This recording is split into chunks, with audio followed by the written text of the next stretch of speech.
Hello, everyone, and welcome back for another exciting day of the Collegiate Esports Commissioners Cup Last Chance Qualifier. So, today we have an exciting day of Overwatch. I cannot wait for all this amazing action. We have so many schools and universities competing in today's Overwatch action.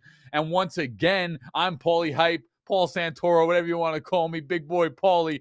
It is what it is. But Paulie Hype here for the day. And like always, Last Chance Qualifier. This is each game's respective last chance to qualify for our grand final event, May 7th and 8th at Gateway Center Arena. That's going to be the Collegiate Esports Commissioners Cup, the most coveted prize in collegiate esports history. First of its kind. And once again, that's May 7th and 8th at Gateway Center Arena. Tickets are on sale right now. Make sure to go get your tickets at CECC.GG. So before we head over, our casters for the day are going to be Orbital and Dividing, and our round one matchups are going to be Ball State versus Ottawa. We have Converse University taking on Miami. We have SUNY, Polytech, and Old Dominion. So sinister Old Dominion coming in round one there against SUNY Poly. And then the University of Central Florida will be taking on James Madison University. So some amazing matchups there. And without further ado, let's throw it over to Orbital and Dividing, but not before the minute of hype. You already know the deal. Collegiate Esports is here. The minute of hype. Woo! Over to Orbital and Dividing for the call.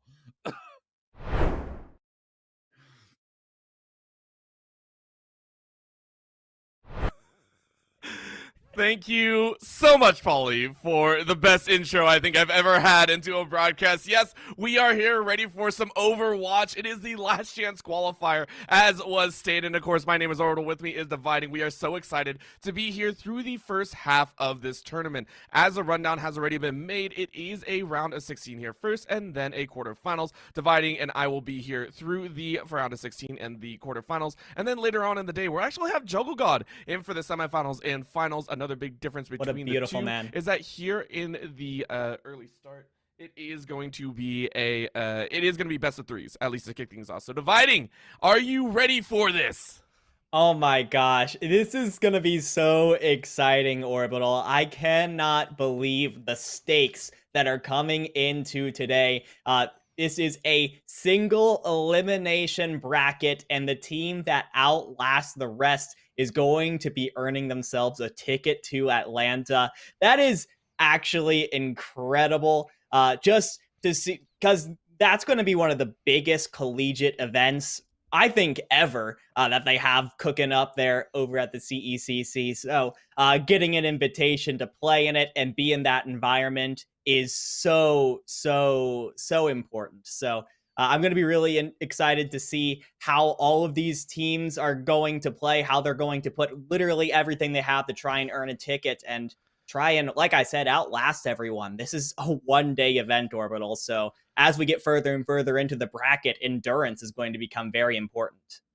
Of course, and that's what's really going to be a number one thing, hopefully, at least for team-wise. You're hoping for a 2-0. You're hoping for a 2-0 run all the way up to the semifinals, and then maybe a 3-0 or a 3-1 into the semis. That's your best bet chance at conserving your energy for the grand finals again. So to keep in mind, this is what we're talking about endurance. You are playing a potential, I believe, 2 best of 3s, and then a best of 5 and a best of 5 on top. So that is a total of potentially 16 rounds, not including tiebreakers. That is how many rounds of Overwatch these teams had to play. It's an excessively long day, so of course we got to get underway. As was stated, we are starting things off with Ball State versus Ottawa, two teams that I believe have already been trying to qualify through the other brackets, but this is going to be their second chance. It's going to be a second time that they get to enter here and give it their best shot.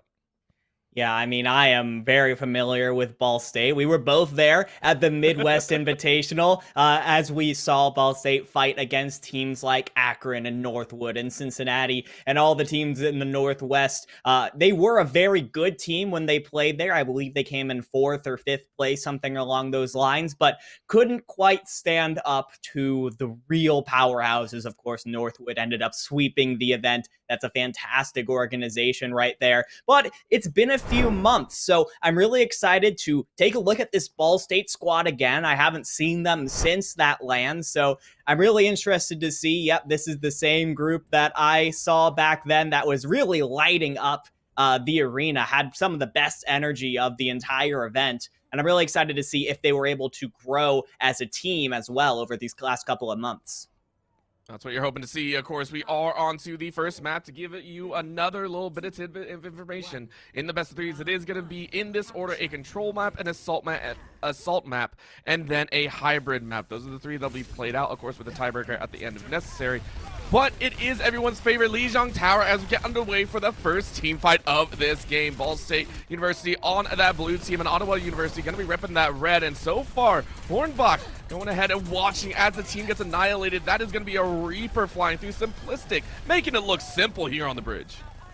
Beautiful stuff there from Ottawa to start off the game. When you have these sort of mirror compositions, it is going to be all about the tempo. Who's going to be able to get a significant hack off with the Sombras, Lump and US Miller, and then can the rest of the team effectively engage onto the rest, that hacked player, and really run them over? Going to be the first attempt here to try and reclaim. Ball State University going to give it their best shot, but already stuffed into that doorway. It does feel like this one is a little bit moved, but they're slowing it down a little bit. Still have someone inside contesting. But so far, it's just getting those charges up. Zangbeast is going to get the first ulti of the game. It's a little bit of a spray and pray, but that's going to be 3 hacked on the back end. Ottawa University are going to try their best to hang on, but Simplistic gets a beautiful Death Blossom off of the back line, and just like that, Ottawa University completely destroy Ball State's chances. I feel like we're just watching goats right now. What is happening, by the way, over here with this Winston? I can't believe you, Sage. You actually you disrupted the sanctity of the Winston Moira 1v1. I can't believe you. That's actually sacrilege right there. But yeah, teams just kept getting ultimates and using them literally immediately. The difference in that fight was actually Tyrell getting the Primal Rage slightly before Penn Park. Of course, and those, those plays of seconds, that's what matters here. And this time around, Ball State University look like they are taking the high ground. Finna is able to knock out 2. That's going to be Nisa taking another one on the back end. So Ottawa University lose 4 and should lose control of this point. That is the cap, but 71% is not a bad first hold. Yeah, good stuff there from Ball State. The important thing is they were able to win that with only using the Diva Bomb to help them engage, which means now they still have the Primal Rage, they still have the Coalescence, and the Death Blossom available to them for this next fight, and they're going to try and go aggressive with it. Yeah, they're already going to burn it out, and it's going to see, but Simplistic again is able to get US Miller on the back end, and it's still looking like a decent fight. Ottawa with the overshield from Sage Mode. Sage Mage is going to keep him alive for just a little bit longer, but still, death is blooming for Ottawa University. They lose one of the DPS and their healer. Even though it looked even across the board, it's still Ball State University in firm control at that point. It is, but Tyrell pops the Primal Rage and actually gets a 2K. Ottawa are going to be coming back into this, and the fact that US Miller got knocked out early in that fight means that he's still just a little bit away from that EMP. Meanwhile, Lump is ready to let it go as soon as possible, but it's actually US Miller who lets it go first, and a desperation attempt to try and keep holding on to this point. It's just a scrap fest right now, Orbital. It's a horrible scrap fest, so there it is again. The answer of that Death Blossom. It comes right back and bites Ottawa in the butts. Ball State go ahead and claim victory to the second attempt at a retake. Ottawa University will be passed here as they have one more shot at taking this point. One more shot, but it took literally everything Ball State had to hang on to that point, and they are going to have a bit of, they're going to need to be really, really good to try and avoid this Death Blossom, but it's actually the remake from Sir has taken out Finna. This is actually huge. It makes it so that you can't disengage from the fight. It's going to be a nice pinch. Again, US Miller getting forced out. Hornbach also falling. Zangbeast is down. So it does seem Ottawa University might have a chance, but they lose Simplistic and Sirentaki. All 3 fall at the same time. That is a beautiful hold there, and Ball State University take a clean sweep here in this first point. Ottawa was just a little bit too rushed there on that last fight. I think that they had the ults to potentially do something with the Diva Bomb and with the Death Blossom put together. But it just seemed like Ottawa were in, we gotta get something done mode, and they didn't take the time to really set up that ult combo that could be really deadly if done correctly. Instead, they really rushed it and let Ball State kind of kind of re-engage after those ults had already been used. Now, though, we move on to Control Center, which is going to really go towards those Reinhardt-based compositions, very close range. So we'll see if that coordination can come back. They're going to give it their best shot, but of course we do see once again Ball State University losing out on this initial trade, and this one's a much heavier swash. Ball State are going to lose 3 right off the bat and getting chased out of their own spawn. It is going to be quite difficult as Ottawa University lay claim to this point. They actually force all the way out as the control point should unlock here shortly. So Ottawa University get the first step forward. Very reminiscent of the first fight here, where Ottawa just get more damage, take more space at the start, and they just run over Ball State. Look at the Symmetra ult charges here. Lump is basically laughing US Miller at this point. Just shows how much damage that Symmetra can do when she's all charged up. Oh, yeah, already popping that ulti. It's going to be popped up. Sierra's going to drop the Gravitic Flux, and it's going to slam down hard. That is a combo that you do not want to be caught in. That is a team kill for Ottawa University.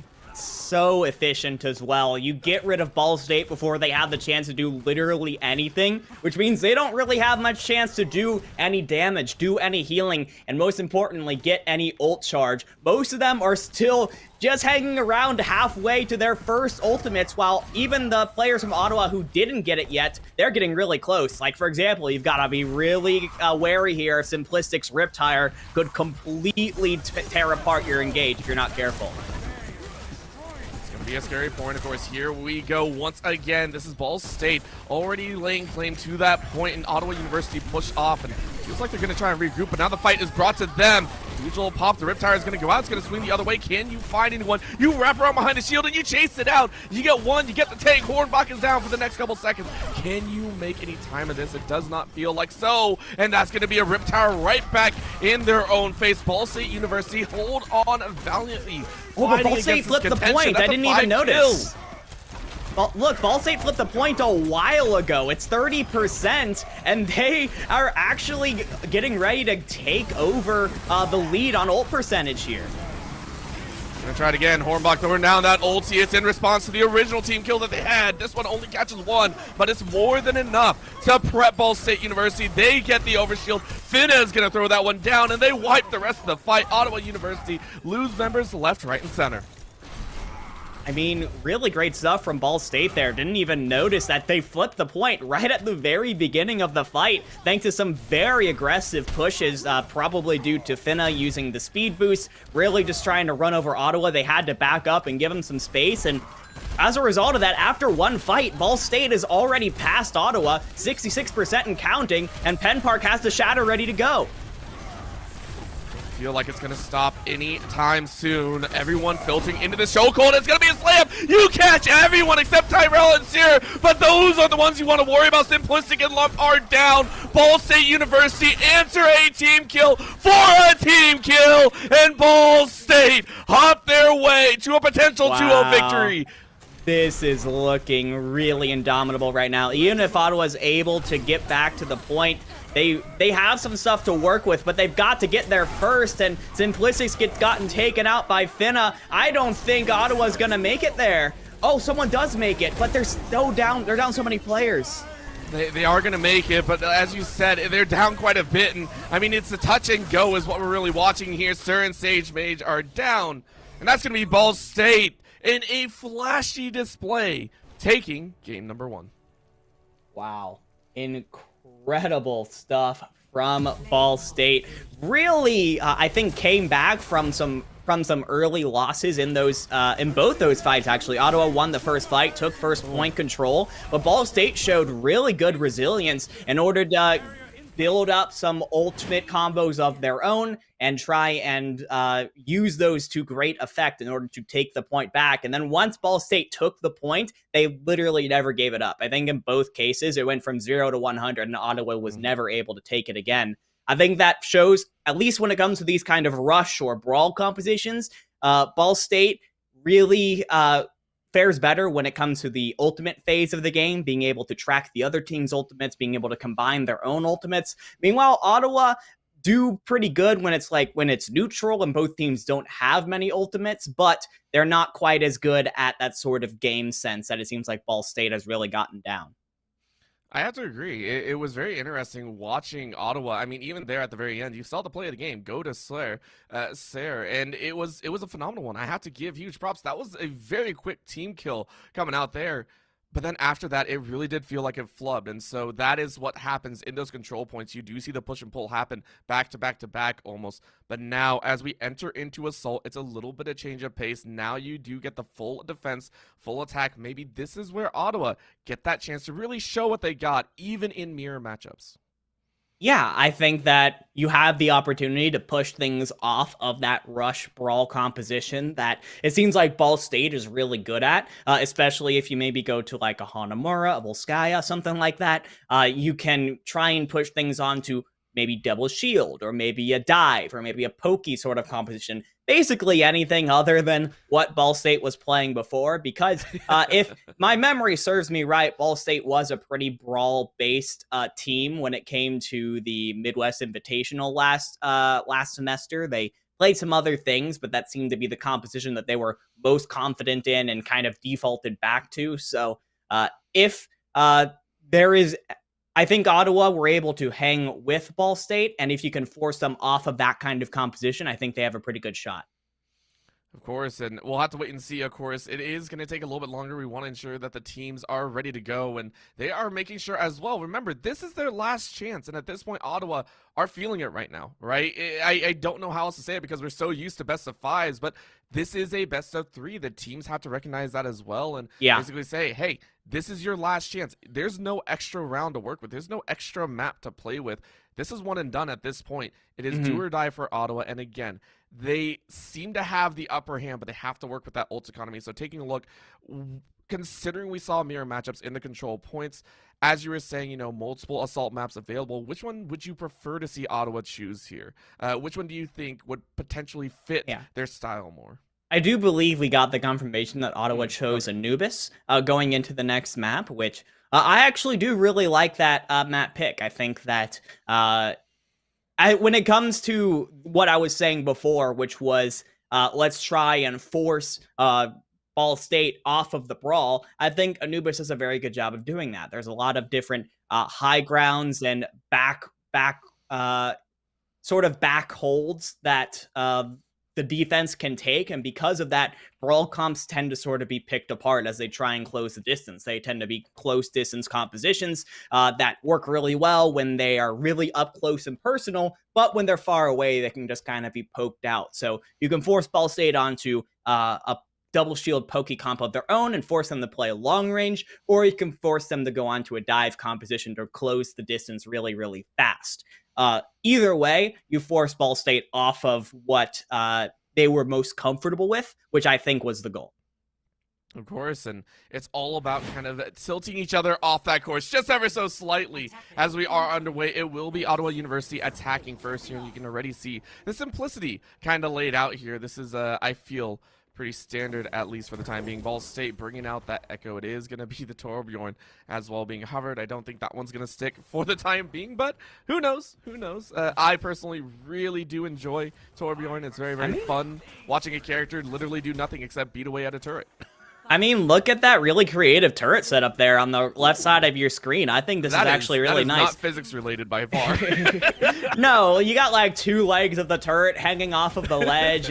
It's really just German engineering difference, I think. But you see, I mean, Lump got immediately just melted down by Curly Fry and the turret that has really nice sightlines over the entirety of that sort of right side of the point that that Ottawa can go by. Therefore, they're forced to go left. And it's that force that is going to grant a little bit of respite here, but already a deep challenge coming in here. U.S. Miller a little bit worried about where they're going to come from, and Zangbees finishes off Simplistic very early on. That is not the kill that you normally see, and that might be the catalyst to swing things around. Ottawa University already being repelled here. They lose one of the healers. Sir is down as well. That's a healer and tank that you really don't want to lose this early on. Curly Fry making things so sweet and salty. Ball State University win that first attack. Yeah, forcing Ottawa to go to that sort of left side attack is actually beautiful for Ball State, because you look at their composition, you've got the Tracer, the Echo, the Wrecking Ball. All of these characters rely on being in a lot of space and being able to work with that space and move around it with ease. That left side of the map is a lot more closed in than the right side. So that Echo and that Wrecking Ball are going to have a lot more trouble getting consistent value out of that sort of out of that sort of shifty in and out play style. That's why we see Lump move on to the Hanzo. Therefore, you can kind of stay with your Sigma, be a little bit more of a consistent damage dealer here. But while that's happened, I mean, Curly Fry, US Miller, Zangbeast, Finna, they're all going to have their ults coming up in the next 15-20%. That's what you really do want to see. Again, this is going to be the second large-scale attempt that they have, but look at this from behind enemy lines. Curly Fry nukes out 2 and is going to get the Echo down immediately into the Wrecking Ball. We know how devastating a Wrecking Ball can be, and when it's in the hands of a DPS member, it is a terrifying force to be reckoned with. Ottawa has just been completely shut out of the point up to now. And it really hasn't looked particularly difficult from Ball State. They've just been jumping onto Ottawa before they can get fully set up. And they just haven't even been able to mount a full attack onto Ball State yet. And because of that, Ball State, they still have the supercharger that they're going to use now. They have that Molten Core. They have that Amp Matrix. And they're coming in from the back. So much damage coming out from Curly Fry right now. And Hornbach gets a 3K. Out of nowhere, Ball State, you know, we said they were strong in the control point, and we were wondering what Ottawa University were going to bring out. Ball State just say, no, we're going to beat them at every single angle. Ottawa University have yet to even attempt to get to that A point. That is how strong Ball State are, and that is a phenomenal opening to be had, especially here in the round of 16. This is their best opportunity, though. They're coming up on 5 ultimates right now. It is going to be all 5, and this is the best time to break through. University of Ottawa, they're going to give it the best chance. Up goes the Gravitic Flux. They do catch 2, and they grab 1 more. Toki in the backline is going to nail out Curly Fry, but it is going to be the DPS firing right back. Ball State University going to try their best, but Lump is able to snipe out Miller. It feels like Ottawa University have finally found their chance, and not a moment too soon. 20 seconds left here in the first half. They'll get just shy of about 2 minutes on the clock. But it's going to be dangerous. Ball State University held on valiantly. Ottawa University get a breath of fresh air. Yeah, they get a time extension, 3 minutes to try and make some progress on to point B, but I gotta say, it's just a teeny bit concerning here, Orbital, that it took Ottawa that kind of 5 people get their ults and everyone presses Q at the same time fight in order to get themselves a clean win over Ball State here. That being said, the snowball potential is here. Well, not anymore. Ninja Curly Fry just gets 2K with those sticky bombs, and my goodness, that is just going to end the snowball potential right then and there. That was incredibly fast. And again, it shows just how good Ball State has been at jumping on top of Ottawa University while they're still sort of getting set up. This is ridiculous. Again, as you said, before Ottawa can even prep, Curly Fry is consistently finding this opportunity. It's like the Farah Mercy composition 2.0, right? It's a consistent routing of this squad, and you can see him prepped here on the left side now, ready to go. And Ottawa University, they're scared. They're wondering where this snipe is going to come from, and they flank in left. Now there's going to be a chase coming out here. A majority share of Ottawa University still stuck in the back corner. And they prep appropriately. Shields go out. Got all the way to the back. Can they make it happen? Ultimate's coming up here. Matrix is out for Sage Mage, and it might be enough damage. Curly Fry is still alive. It is going to get the resurrection off, and that means Ottawa University are stuffed where they stand. Curly Fry is still alive. Down go the healers, and that's the snipe you want. Ottawa University are losing members. Tyrell is out of there. Lump is out of there. Simplistic flying to safety as Ball State repel once again. Yeah, 90 seconds left on the clock now for Ottawa. They're going to actually match Ball State's Orisa with one of their own here, and that's interesting to me because it shows that Ottawa feels that they could potentially outpoke Ball State, try and get themselves depending on Lump and Simplistic to try and get into position with those shields and fire. That being said, Ball State, their ultimates are looking so good. They're coming up on 4 right now, and Ottawa just used a bunch in that last fight. With only 55 seconds left on the clock, I don't know if they're going to be able to get those back. That being said, that was a nice shot from Lump. Oh, that was a very nice shot, but you die in the crossfire, and Ottawa University are saying maybe that wasn't enough. Hornbach is going to take out Sarah. U.S. Miller is going to find a healer, and just like that, Ball State say, Dragon, where? We are going to be dragging this fight out. 30 seconds left as Ottawa University get washed here on what felt like their final attempt. Yeah, this is going to be really tough now. Ottawa, they have 20 seconds left on the clock. They have to really rush to get back onto a point on a composition that really isn't fit well for rushing. This is a very slow-moving composition, and they've got to get into position really quick. They have no ultimates online either. The closest is Sage Mage with 30% to that Amp Matrix, but Ninja Curly Fry has that duplicate ready and has been devastating with it so far in this game. Of course, Simplistic is going to try and do the same thing, but Curly just looks so much better. They have found one onto that B site, but overtime is ticking down. Ottawa University getting cleared out as quickly as possible. It's going to be a contest of 1, but it looks like Toki was not enough. OT ticking down as Ottawa University hold only 3. 3 members have that chance to take it away. Can they lay down the DPS? It doesn't feel like it, and that is round number 1. Ball State University maintain only losing 1 site on their defense. And Ball State, even though they weren't playing a brawl composition, it really felt like it was that same sort of mentality of keep going up the tempo, jump on the other team before they have the chance to set up on you, right? It's kind of the preemptive strike strategy that has worked really well for them when it came to that brawl composition. And this is what I'm talking about, right? Ninja Curly Fry getting into the back, jumping on top of Ball State before, on Ottawa before their Wrecking Ball can get set up and jump on top of their back line. So this is kind of the mentality that Ball State has been using throughout this entire game, and Ottawa just doesn't seem to be able to match the pace that Ball State are setting right now.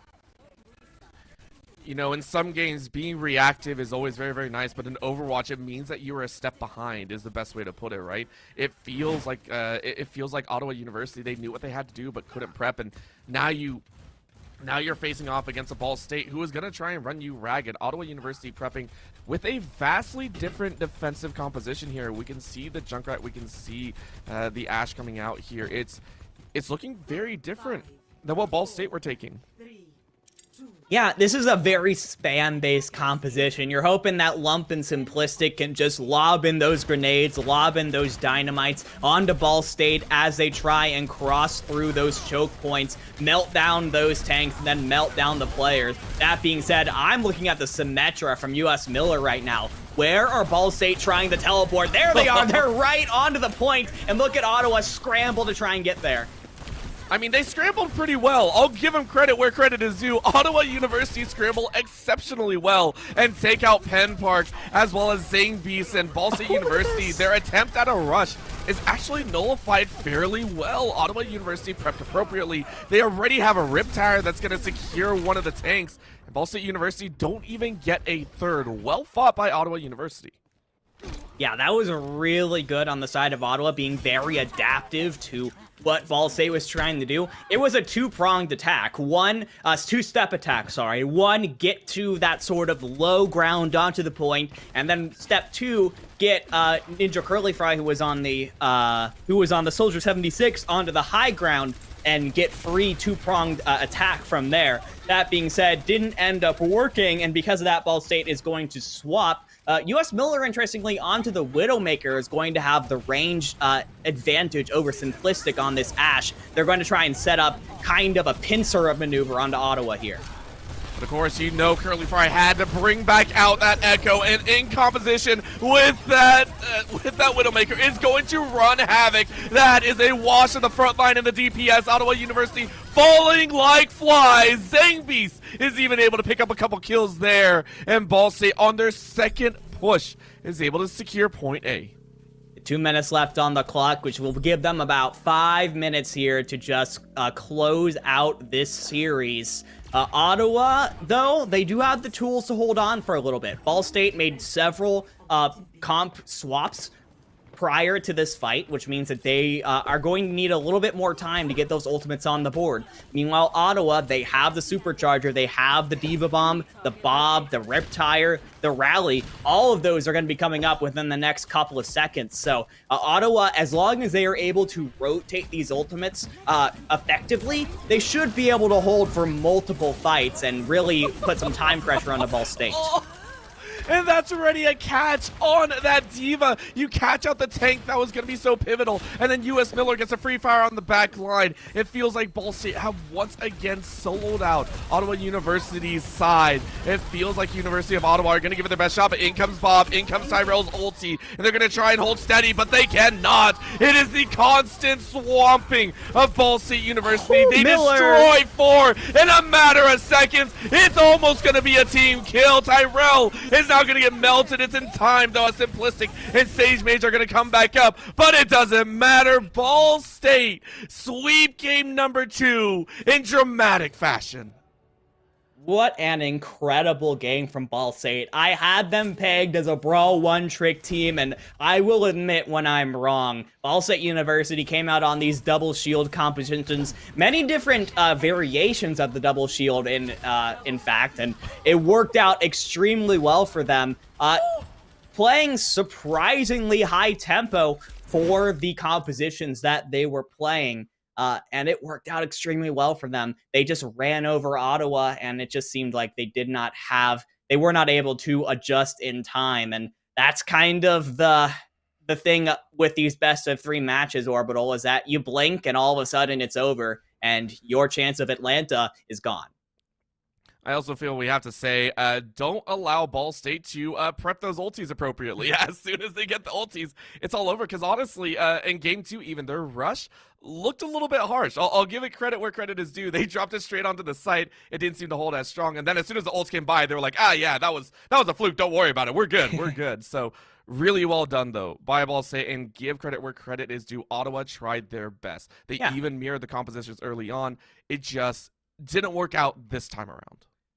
I really loved being able to take a look at Ball State again a couple months into the future. It seems like their flexibility and their team coordination has really improved since the Midwest Invitational. They're looking incredibly good. That being said, looking at the bracket, it seems like they're going to be going up against Converse in the next round, and that is going to be quite the matchup for them.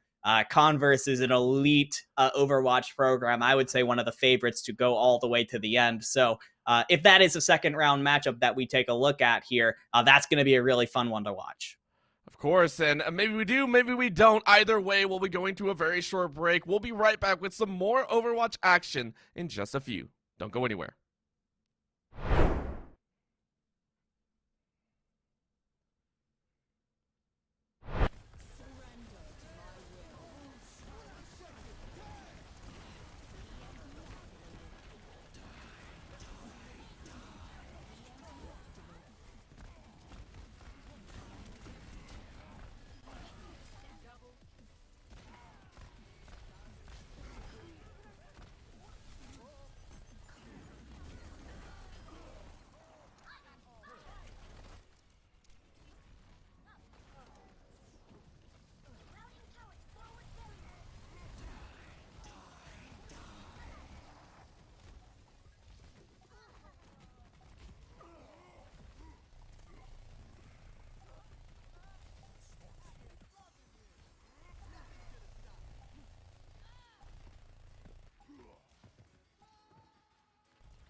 And welcome back, everyone. We are here ready to go for an interview. Actually, it will not be the next matchup because we are still ensuring that the teams are ready to go. But instead, we do get an interview with one of the members of the Ball State squad. It will be Penn Park coming in to talk to us a little bit about that series that just unfolded. Penn Park, how you feeling after that dominating 2-0 victory?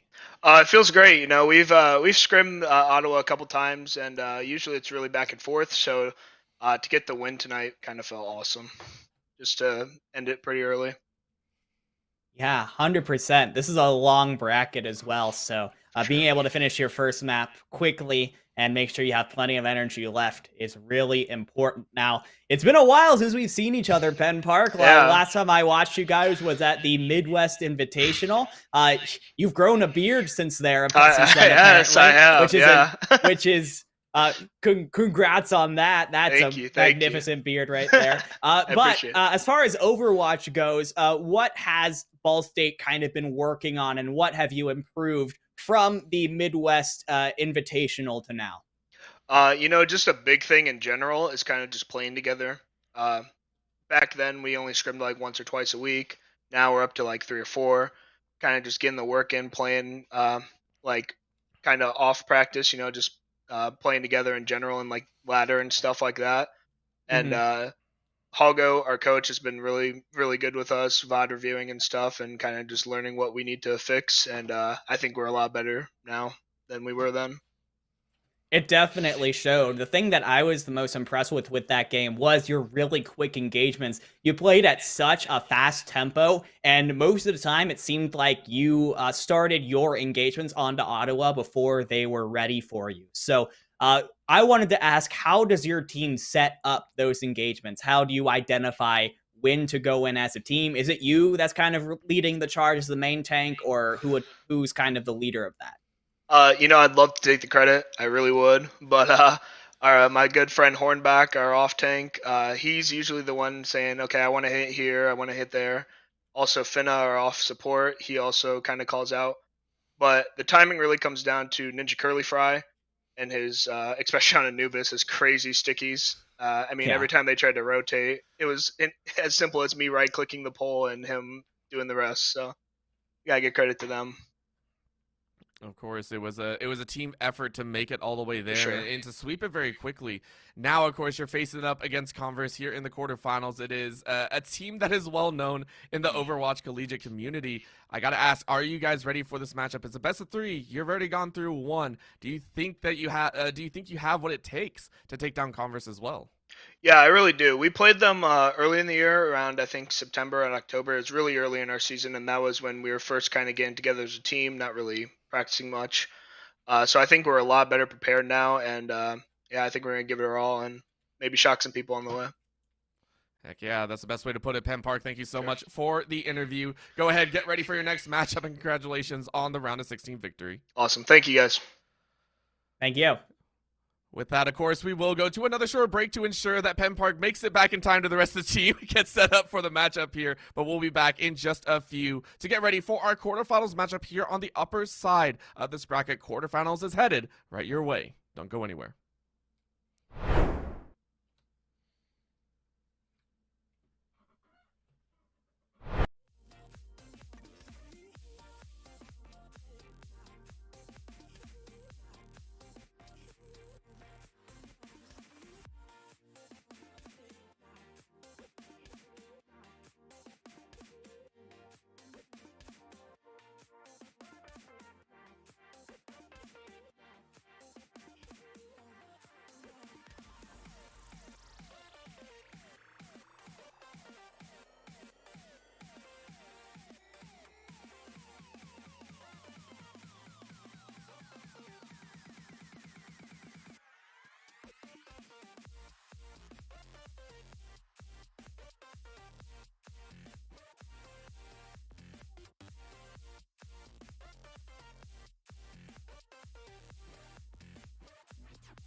And welcome back, everyone. We are ready to go. Thank you so much for your patience. I know that was a little bit longer than a break than you were expecting, but that's because we actually had a little bit of a schedule change up. We are not going to be looking at the quarterfinals just yet. Instead, we are moving over to the lower bracket. We'll be taking a look, or not the lower bracket, the lower side of the winners bracket, or the single elimination tournament. It will be UCF versus James Madison gracing our screens here in the round of 16 to see who moves on to the quarterfinals. And this is a really intriguing match here, Orbital, because both UCF and James Madison are teams that had competed in prior qualifying matches to get into Atlanta, and neither of them could quite make it. UCF, of course, competed in the Southeast Invitational, and James Madison competed actually in last week's Mid-Atlantic Invitational. So both of these teams kind of fell short of their ultimate goals when it came to their first attempts. Now in this single elimination bracket, they've got one shot, one chance to make it there. Pulling out the lyrics, I like it, dividing. So let's go ahead and see if they can make your chance. that sweet music. Yeah. Am I going to get us DMCA'd? Yeah, no, please don't. We're going to go ahead and get underway, though. It is Lijiang Tower, as everyone knows and loves at this point. We all know what map number 1 is going to be, but it's going to be an entertaining time as we do take a look. It is going to be a little bit of a different setup than we saw in our initial round of 16. We get to see some drastically different heroes coming out. Yeah, this is a really interesting comp from James Madison University. Usually you'd think that the Wrecking Ball, Sombra-based compositions would struggle in a much more closed-in map like this. Storm Hornet and Impulse are going to have a lot more trouble moving around. Case in point, Storm Hornet immediately gets caught up by the hook of Dalthan, which is an unorthodox comp of its own, but very pick-based. And oh my goodness, Pandemonium! Where do you even knock two people off of the map on here? How did that even happen? True to the name, you cause some pandemonium and knock out a few members. James Madison University taken completely by surprise here, and that gives Central Florida the momentum into the first cast. Yeah, and not only does Pandemonium, of course, get them the win with that double boot, but that Lucio speed boost is so good for the start of these control maps. You saw how Central Florida was able to take such aggressive positioning. They're able to take so much space at the start of the map thanks to that Lucio speed boost at the beginning, which meant that they had a lot more room to work with, which especially hurts the Tracer, the Wrecking Ball, that depends on that space.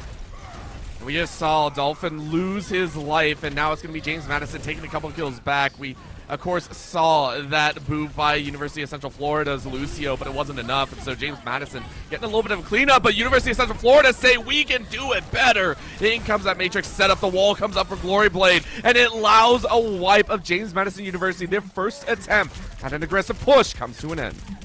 Yeah, this is really tough here for James Madison. Dolphin taking damage just for Tim Ryan's benefit there, trying to make sure you got that amplification matrix ready, and you do. James Madison coming up on a few ultimates of their own, but losing Storm Hornet is awful. You don't have that roll through, that pile drive that you're really depending on as one of your main engagement tools. You've got to wait for that Wrecking Ball to come back in, and you can't be losing your Tracer while you do so. This is why this is such a weird composition to run on this map. You see how these players are having so much trouble trying to get into position, Orbital. And you can also tell James Madison, they realize that the Reinhardt probably has a shatter and it lands. That's what they were scared of, and their nightmares become reality. That's going to be a push of 2. Make it 3 as Dolphin finds a second. The Roadhog popping off here on the backhand. The off tank becomes the pure DPS. And James Madison are sent packing. They have to regroup, and quickly at that. Yeah, now James Madison have to desperately try and use these ultimates that they've built up over the course of this round. They have no real plan. They have no real setup to them. It's just desperation, trying to get literally anything they can to get touches onto the point. They do get the overtime wick going, but it just doesn't seem like it's going to be enough. They have been stumped at every level so far on this control center map, and University of Central Florida, it seems like it's only a matter of time before they're going to be able to take this first map.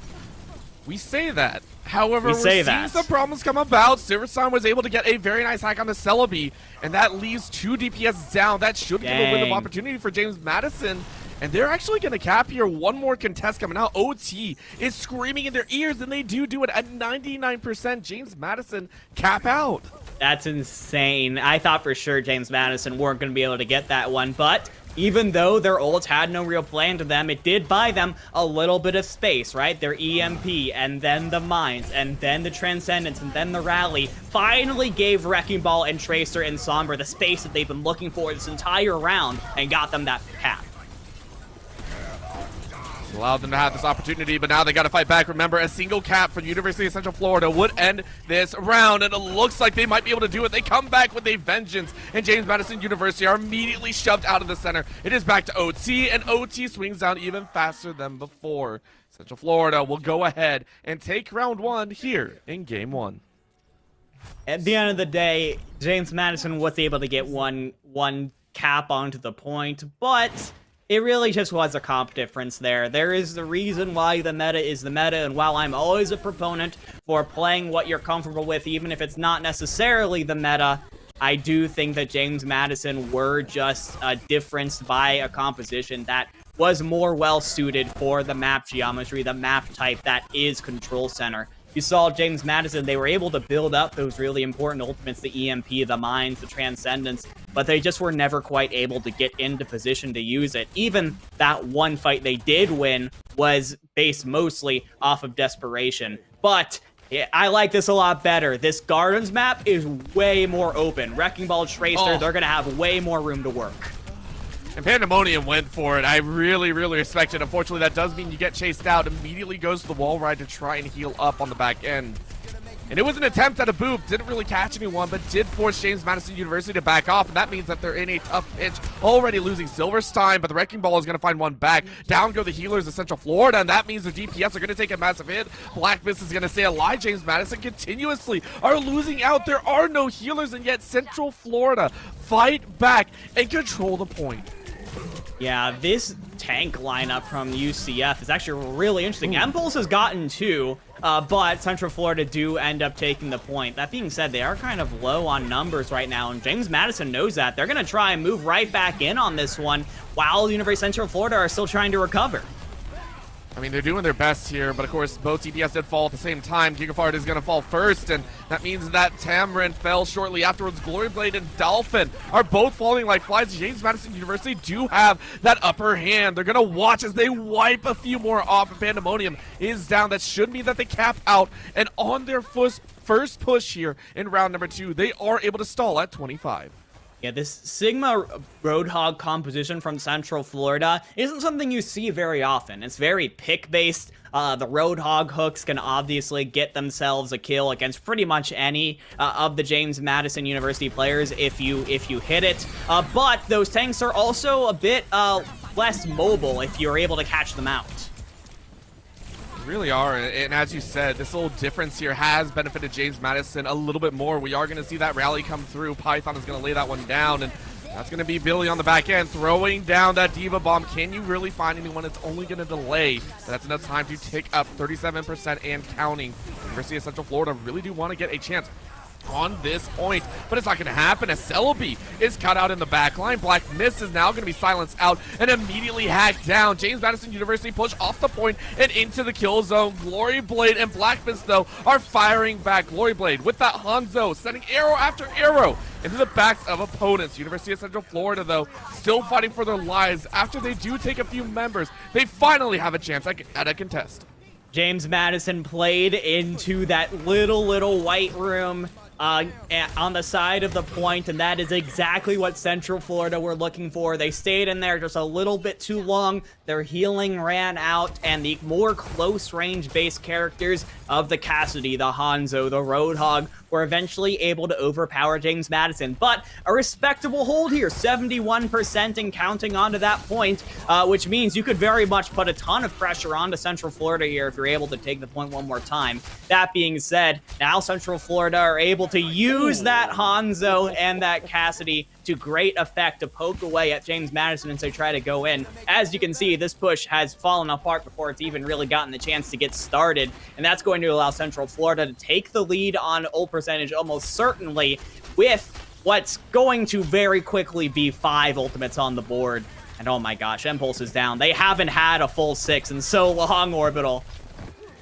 They have not, and that's going to be the Sombra kind of run out of town there. Yes, you can see the ultimates up for both sides. However, Central Florida have corralled the majority share of James Madison back inside their own spawn, so there is no chance for them to get out at this point. Central Florida have passed and been able to take the lead in terms of the control point.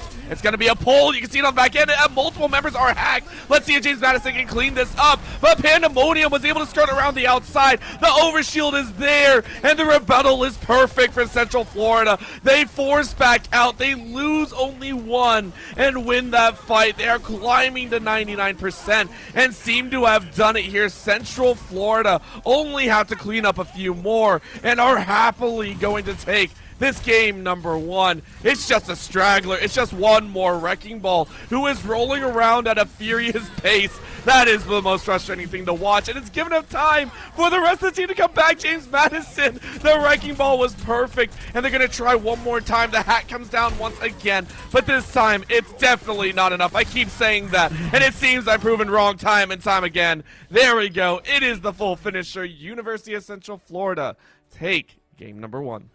A fantastic display from the DPS players of Central Florida, especially once they were able to get control of the point. Oh, is this the boop actually from Pandemonium? I really want to see this. So. I want to see how this happened at the start of the map. Yes. Oh, they were up on top there. Oh, their supports tried to get a little bit of a pincer maneuver, so it was a good maneuver there, because Zenyatta, if you're able to get behind the team with the Brigitte to help stun anyone that goes after you, that's actually a fairly good kind of pincer maneuver that you can use to put a lot of pressure onto the other team's backline. That said, they weren't expecting Pandemonium to just go with a quick boop right to the face and knock you both off of the map. That was how they won the first fight, and that really sort of snowballed its way towards several fight wins on Control Center. It's very rare that I feel like you can see a single support be able to deny so much, because that was just one instance of Pandemonium doing that. There was another point where we actually got a full-on view. Pandemonium called out the Wrecking Ball in that round number 1, saw it swinging in from the side and immediately booped it back out. It delayed it for only a short period, but having the spatial awareness and the understanding of where an opponent is going to come is so frustrating for an opposing team. To have your plays read like an open book, that becomes very difficult to deal with. So very, very well done by UCF. Now moving into the assault course, we are going to go ahead and hopefully for the side of James Madison see a little bit of a change up, right? We have seen Temple of Anubis so far. Maybe we get a little bit of a difference there. There are plenty of other assault maps to choose from. Yeah. The problem here for James Madison is UCF seems like such an unorthodox team, right? We saw them play Roadhog compositions on both Control Center and Gardens. Of course, Pandemonium, the Lucio was very effective in the Brawl-based composition. That being said, continued to play it into a more poke or pick-based composition where not as many of your teammates have as much use out of that speed boost. You would maybe prefer a character that gets you a little more healing, that can offer a little more utility other than speed. So it seems like UCF really are set on a couple of heroes that they think they're the most comfortable on and they have the best chance at winning with, no matter what they put around them. And I am a huge fan of that kind of strategy. That being said, the question becomes, can James Madison understand exactly what they have to do to counter that specific strategy? Because, I mean, countering Roadhog Lucio compositions isn't something that you have to do very often in collegiate. And if you did have to deal with that, if you did, would you prefer to see James Madison start out on the defense or attack? That is something that I always find very interesting to see if you can get that momentum flow, depending if you're attack or defense. Which one would you prefer to see them on? Would you like them to start out, trying to defend against the rampage of UCF, or would you prefer they set the tempo on the attack? Yeah, so I would think, personally, I'm a fan of wanting them to try and go for the attack first. Not only because I think that it's a really gutsy move to say, hey, we're going to go first on assault. We're going to set the pace. We're going to set the win condition for you. But also, it gives you a couple more opportunities to try and figure out your counter, right? When it comes to assault, it is a very snowball sort of map type. If you are not able to stop UCF on your first attack, on your first defense, they are able to build up a couple of ultimates during that first fight, and then bring those into the second fight, and then take point B as well. End up getting like a 4+ minute time bank, and then all of a sudden, you're disheartened. Your backs are against the wall. The game is almost certainly over at that point. What ends up happening if you are on attack is you have 4 minutes at the start. That's at least 4 solid fights to figure out how to stun out, anti-nade, do whatever you have to do to these unorthodox UCF compositions in order to give yourself an upper hand. Give yourself a couple extra opportunities to figure it out. Of course, and maybe we get to see that it is a run back of our first series of the day. We are going back to Temple of Anubis, and we're going to see if James Madison can do what Ottawa were unfortunately unable to do, be able to break this 2-0 streak and move to a map number 3. To kick things off, it does look like we are going to have James Madison again on that attack. You can already see a little bit of a change up against Silverstein back on at Sombra. It did have its very flashy moments, but this time around, we're going to see a change up for University of Central Florida. Gone is the Roadhog, and gone is all that. They're going with a little bit more standard setup on defense. Yeah, this is actually pretty normal, considering what we saw on Lijiang. I'm a little bit surprised. This is very much a, you're going to set up the double shield onto that high ground there. You're going to set up Celebi and Glory Blade on a little bit of a crossfire here. One of them's going to be standing behind the shields. One of them's going to be floating above them. I think this is a really solid composition from them, and Storm Hornet is going to have a really bad time when they try and oh my gosh, Glory Blade, you can't just do that to Silverstein. That's just a mental breaker right there. What do you do? The door's open and you're instantly dead. That's that random pot shot moment that you take every so often in solo queue. You're just like, hey, let's do it for funsies, and you turn around, you're like, I got like 5% of my ulti charge. What the heck just happened there? That's a Hanzo moment. Yup. It is a Hanzo moment, and it works very, very well. So James Madison, unfortunately, lose one at the start, but it hasn't really broken their stride. They're still trying to force their way in on the front door, but unfortunately, they are stalled out. That first kill seems to have given Central Florida a bit of a ramp up. But behind them, we did go ahead and see a little cheeky attempt at a stall out. Storm Hornet still in the front lines on that Winston, doing their best, but being dropped quite low very, very quickly. Of course, hiding behind a pillar, trying their best to jump forward. In goes the lightning, in goes the shield, and they're going to try and zap their way to victory. Can this be enough? James Madison on their first full attempt immediately lose the Diva bot, lose their DPS, lose their tanks in a matter of seconds. And James Madison University, their first full attack has run its course. Yeah, the idea was there, right? Have Billy and Storm Hornet just sort of exist in point, take that poke damage so that Gigafart could build up that nano boost and use that to give them that advantage when Storm Hornet does eventually jump in. Unfortunately, it took them just a little bit too long. By the time it happened, Glory Blade had the ultimate up. Dolphin was pretty much there. They were more than ready to take the attack that frankly wasn't quite as coordinated, because I mean, a nano boosted Winston does help, but the entire team still does need to jump in together in order to fully counter this double shield composition. That gravitic flux immediately snuffed out that engage attempt. Well fought by Dolphin right there. Yes, you lost both your DPS, but James Madison are fully corralled outside of the entrance. Well played, University of Central Florida right there. Yeah, because Central Florida forced the fight so far outside, even past the choke point, Central Florida has the advantage as long as James Madison have not really breached that choke point, in which case, I mean, they've barely gone past these arches this entire attack so far. As long as they do that, they have no chance. And Celebi and Glory Blade go ahead and take the duelist fights and win out in a 2-0 scenario. Glory Blade is going to go ahead and pick off a few more HP bars. And now you get to see those revives coming in. Impulse and Silverstein are going to try their best, but Storm Hornet falls very, very quickly. In comes Celebi. I'm going to keep raining havoc from the skies as University of Central Florida say, at this point, you're not even going to get to point A. We are going to continuously fight you on your own territory.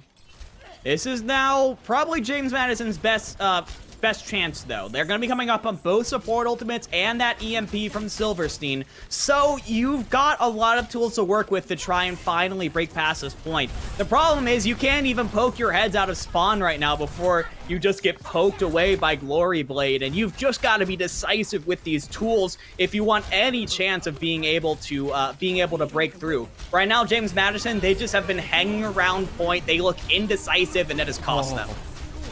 And Glory Blade actually sent out that Dragon's Rage a little bit differently, and unfortunately the rest of the team have made it in, but that doesn't stop him. Yes, you don't have the ultimate, but you do have the melees, you do have the arrows. Glory Blade is able to find one, loses their own life to the Diva Bomb of James Madison. The University of Central Florida might have lost their edge. Keep in mind, their A side is completely untouched so far.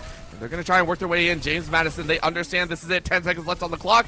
This is your final push. Can you make it happen? Storm Hornet is immediately going to jump into the rage, get all the HP back, and try and fly true. And Pulse is inside, going to be contesting for that point. But is it enough? It doesn't look like so. Both healers are down, though. University of Central Florida have lost control. They've lost control of their team as 3 fall, 4 fall. University of Central Florida cannot stop this push any longer. In OT, once again, James Madison seemed to have done the impossible. And you force so much out of Central Florida. They really wanted that full hold orbital, so they used just about every ultimate that they had at the very end there to try and get the odds back in their favor. And the result is James Madison all of a sudden have a bit of an ult advantage. Central Florida have the pulse bomb, but as long as you're able to avoid getting picked off by that, you can get another great engagement here. But Celebi finds Impulse in the back. That is the worst case scenario for James Madison. It hurts to see that one happen, especially in a tracer-on-tracer action. However, the ultimate was not expended. That's very important for Impulse. Impulse still trying to close up for that, so Celebi now trying to recharge as quickly as possible. Dolphin is going to find one of the healers in the back line. Very, very well fought. Storm Hornet is going to fall. Python falls next, and it's going to be that first push off that extra timer. Taken out by Central Florida. They repel once again. They're repelled, but this is a really good opportunity for James Madison. Both tank ults, both DPS ults coming up on this one. That EMP bomb is a combo that I'm really looking for James Madison. If they can put that together, Central Florida have basically nothing that they can do to counter that, especially if you're able to get that past the double shields of Dolphin and Black Mist. But James Madison, they know this, and that's why they're pushing so far ahead. They don't want James Madison to get set up. And that's actually very, very dangerous. So as you said, they didn't want him set up, and they caught him in that chokehold, and they run it rampant. They find 3 early on and immediately snuff that fight. Yes, you don't draw the ultis. That's now 4 ultis available, but they didn't. Now Silverstein is in the back trying to cap, almost gets a third, but it's going to go back down very, very slowly. Well attempted, though. James Madison almost pulled the sneaky play of the game off.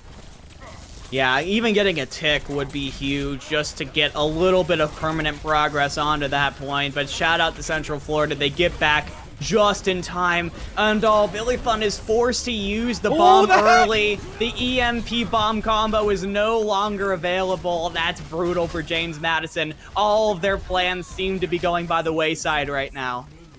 Oh, that EMP, as you were saying, looked good, but it didn't really come to anything. And now University of Central Florida, with only a minute left, have ult economy in their own favor. And Billy Fun, to get the mech back, is unfortunately killed. That one hurts a little bit more than just charging up, getting yourself ready to go. That's going to be a question. Impulse now fighting on the back line. It seems someone's just running rampant. A little bit of a hold in the back. Celebi tried to slow them down and did the job. 30 seconds left with 3 ultis alive. Pandemonium, Tamarin, and Dolphin. In goes the Gravitic Flux. Doesn't really catch anyone, I don't think so. It slams one down. Storm Hornet is going to be zapped out. 200 HP, healing back up, but immediately capped off. That is a huge, huge kill to have as James Madison are down to 19 seconds. And as they watch that timer fall, so do their lives. 4 are dead. Make that 5. Storm Hornet just revived, but I don't think it's going to be enough. University of Central Florida holding steady in the face of this map number 2. And the confidence from Central Florida, the hold so far forward with that double shield composition. Generally a composition that likes to stay back a little bit, likes to stay back at the point, use that, let the other team come forward so that your Tracer can get around to the side, so that Glory Blade can get plenty of opportunities to poke them away. That is the fact that Central Florida almost spawn camped to James Madison for a good portion of that point B attack. just shows how confident they are in their abilities, in their compositions, in themselves and each other as a team, and how confident they are of their ability to close out this series right here, right now. Man, it just feels like they have had pretty solid control over most of the series. It really feels pretty reminiscent of the last one, right? Where the only time James Madison were able to take a win was when they used pretty much every ultimate that they had all at once and just overwhelmed Central Florida through sheer abilities and flashiness. Yeah, it was at that point that is the most brute force of brute forces that I think we've seen, right? It's quite literally, well, we're just going to roll in. We're a giant kind of meat tank to walk forward, and we'll do the best that we can. One of the shining lights, though, Silverstein, was almost able to cap a third, and so that does possibly give a bit of hope with these sneaky roundabouts. Maybe you can get your defensive plays off. Of course, Central Florida are going to be running a bit more straightforward composition. A little bit of an up air tactic, going to be the pick and run style with the Echo and Widowmaker.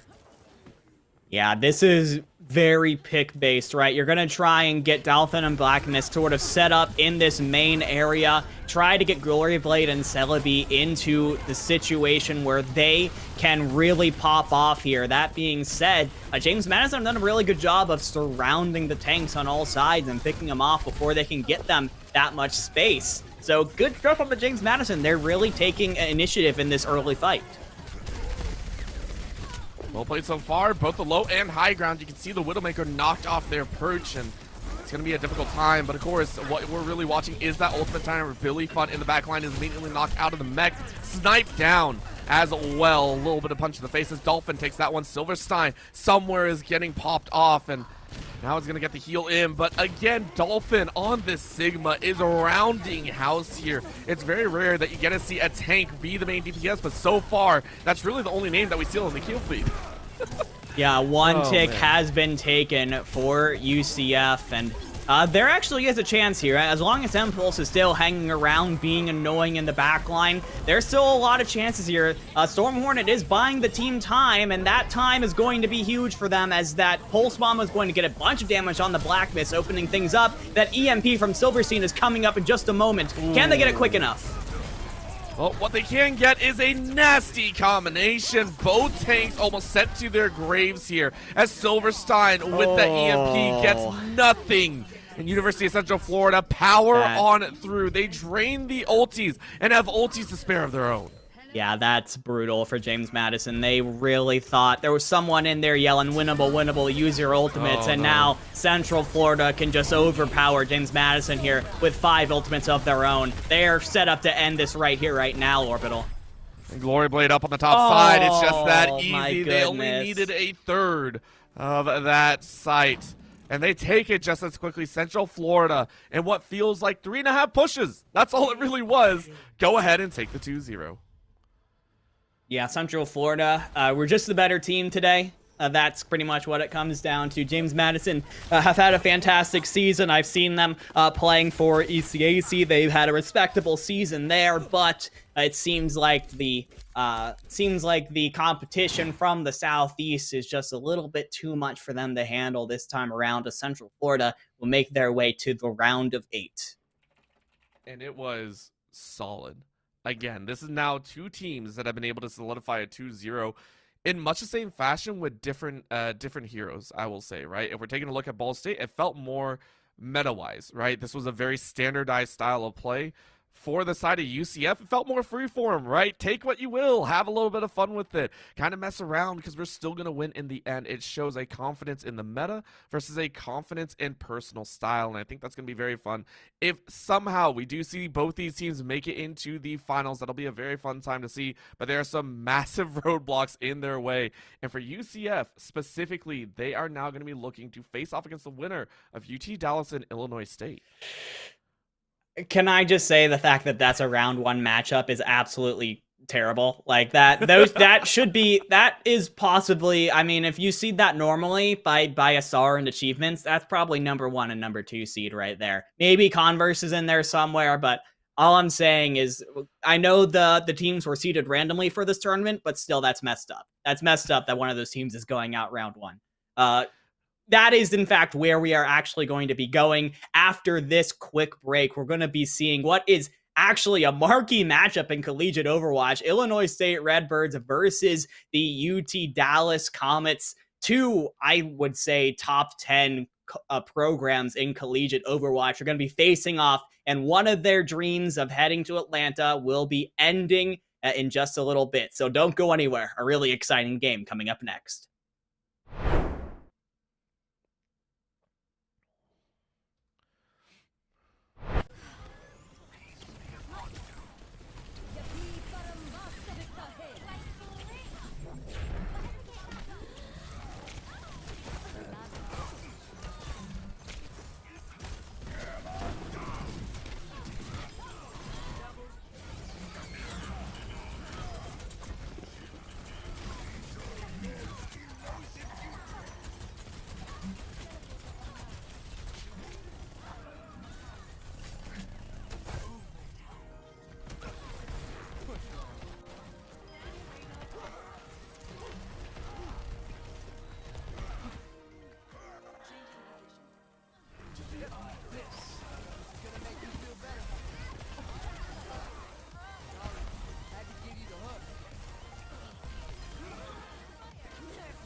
And we are back ready to go for our next matchup here. It's surely to be a banger as we go ahead and look to close out the round of 16 here. We have, as you aptly stated, dividing a matchup that feels like it could have been the grand finals of this entire tournament, but unfortunately we are having one fall here shortly in a best of 3. It is going to be UT Dallas versus Illinois State to see who moves on to face off against UCF.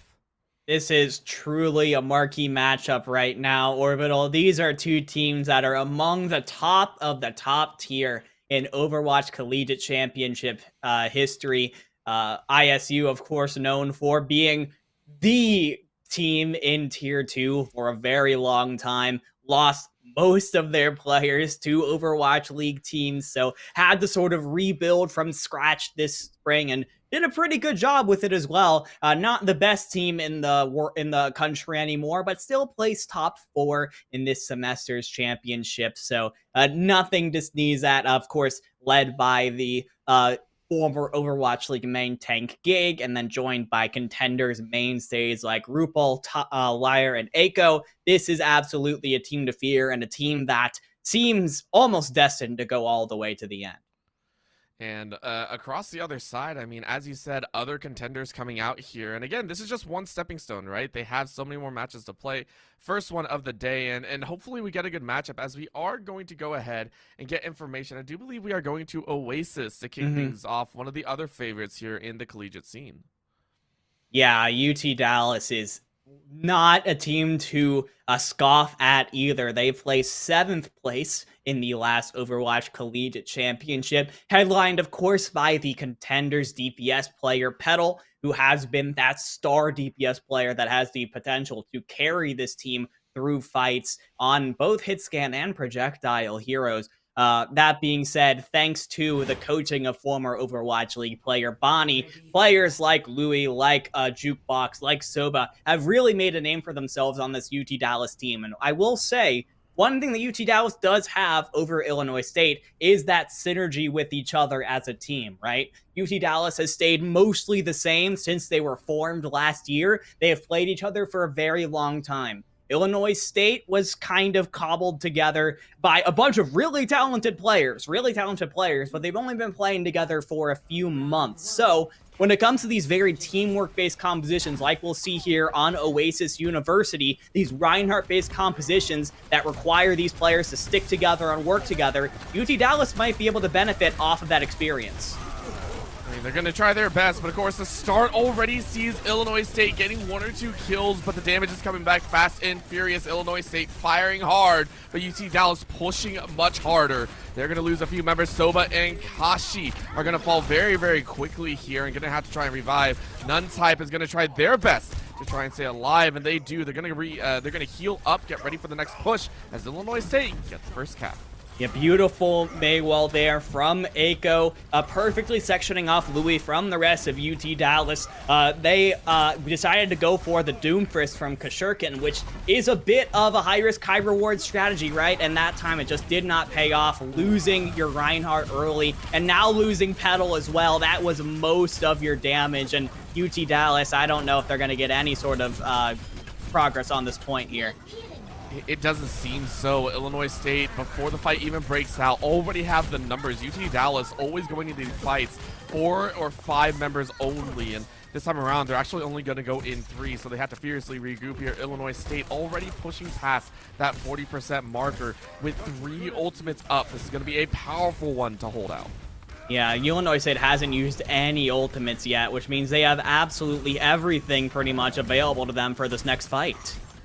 Call of the high noon as Petal is only using to try and create space, and it's not going to do much. Gig is able to get a very nice slam and is able to turn 2 over. Very, very quick play with only an expenditure of 1. The overshield makes it even better as Illinois State completely abandon the site and say, we don't even have to be there to defend. We just take your lives, and that does our job for us. I'm pretty sure that was a sim teleporter shatter coming out from Vision and Gig. Absolutely beautiful play here, and look at how perfectly Vision has set up this sim wall so that they can set up here but get back when they need to. Actually, they lose Aiko. Maybe getting a little bit too adventurous here as Kashurkin's going to try and get forward. UT Dallas, they have a really good opportunity here with 4 ultimates. They do, and they only need to expend one here to clear out the site. React is now going to fall just as quickly, and they only expend the Doomfist ulti. They have 4 on the back end, and at 93%, UT Dallas stop that rush and now get a chance of their own. Yeah, but 93%, like you said, it is still looking really good for Illinois State right now. They still have the Diva Bomb and the Photon Barrier to work with here, and you got to make sure that Kashurkin doesn't overstay their welcome on the Doomfist. Once again, the Overshield does its job as Illinois State are forced back. They tried their own with their own Symmetra, but it's not going to work as Kashurkin fires away with their own Doomfist strikes. It clears out a majority along with Louis and Petal, and Illinois State have to back off. I think Illinois State are able to clap down on this site, but the fight is actually a little bit too far off, so UT Dallas allowed to stay in control for the time being. Yeah, and I was going to say Illinois State had a solid advantage here, but RuPaul uses the Amp Matrix really late in that fight. So I would say UT Dallas, it's not quite as big of a disadvantage as it could have been, especially with React going down early.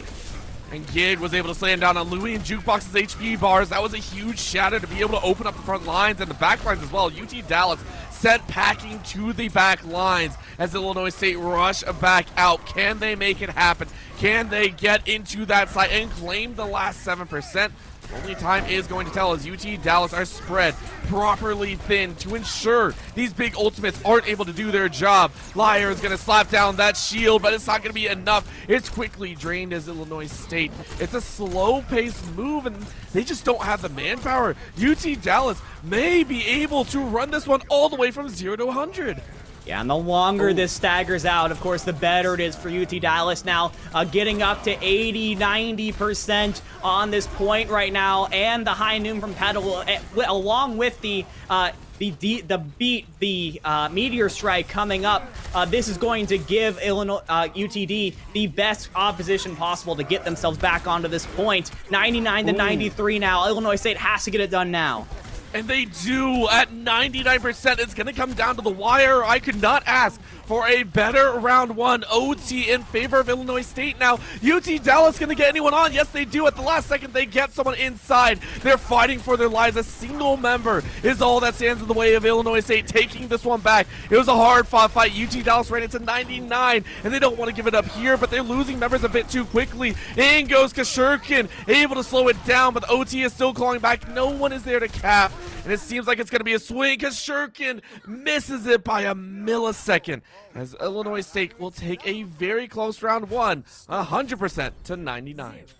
What a fun first round that was, Orbital. If this is a precursor for the entire match, I think we're in for a really good one. Both teams trading blows, going back and forth with these brawl-based compositions. That being said, we're already seeing UT Dallas go for something a little bit different here as we move on to Oasis Gardens. Of course, a lot more of an open map.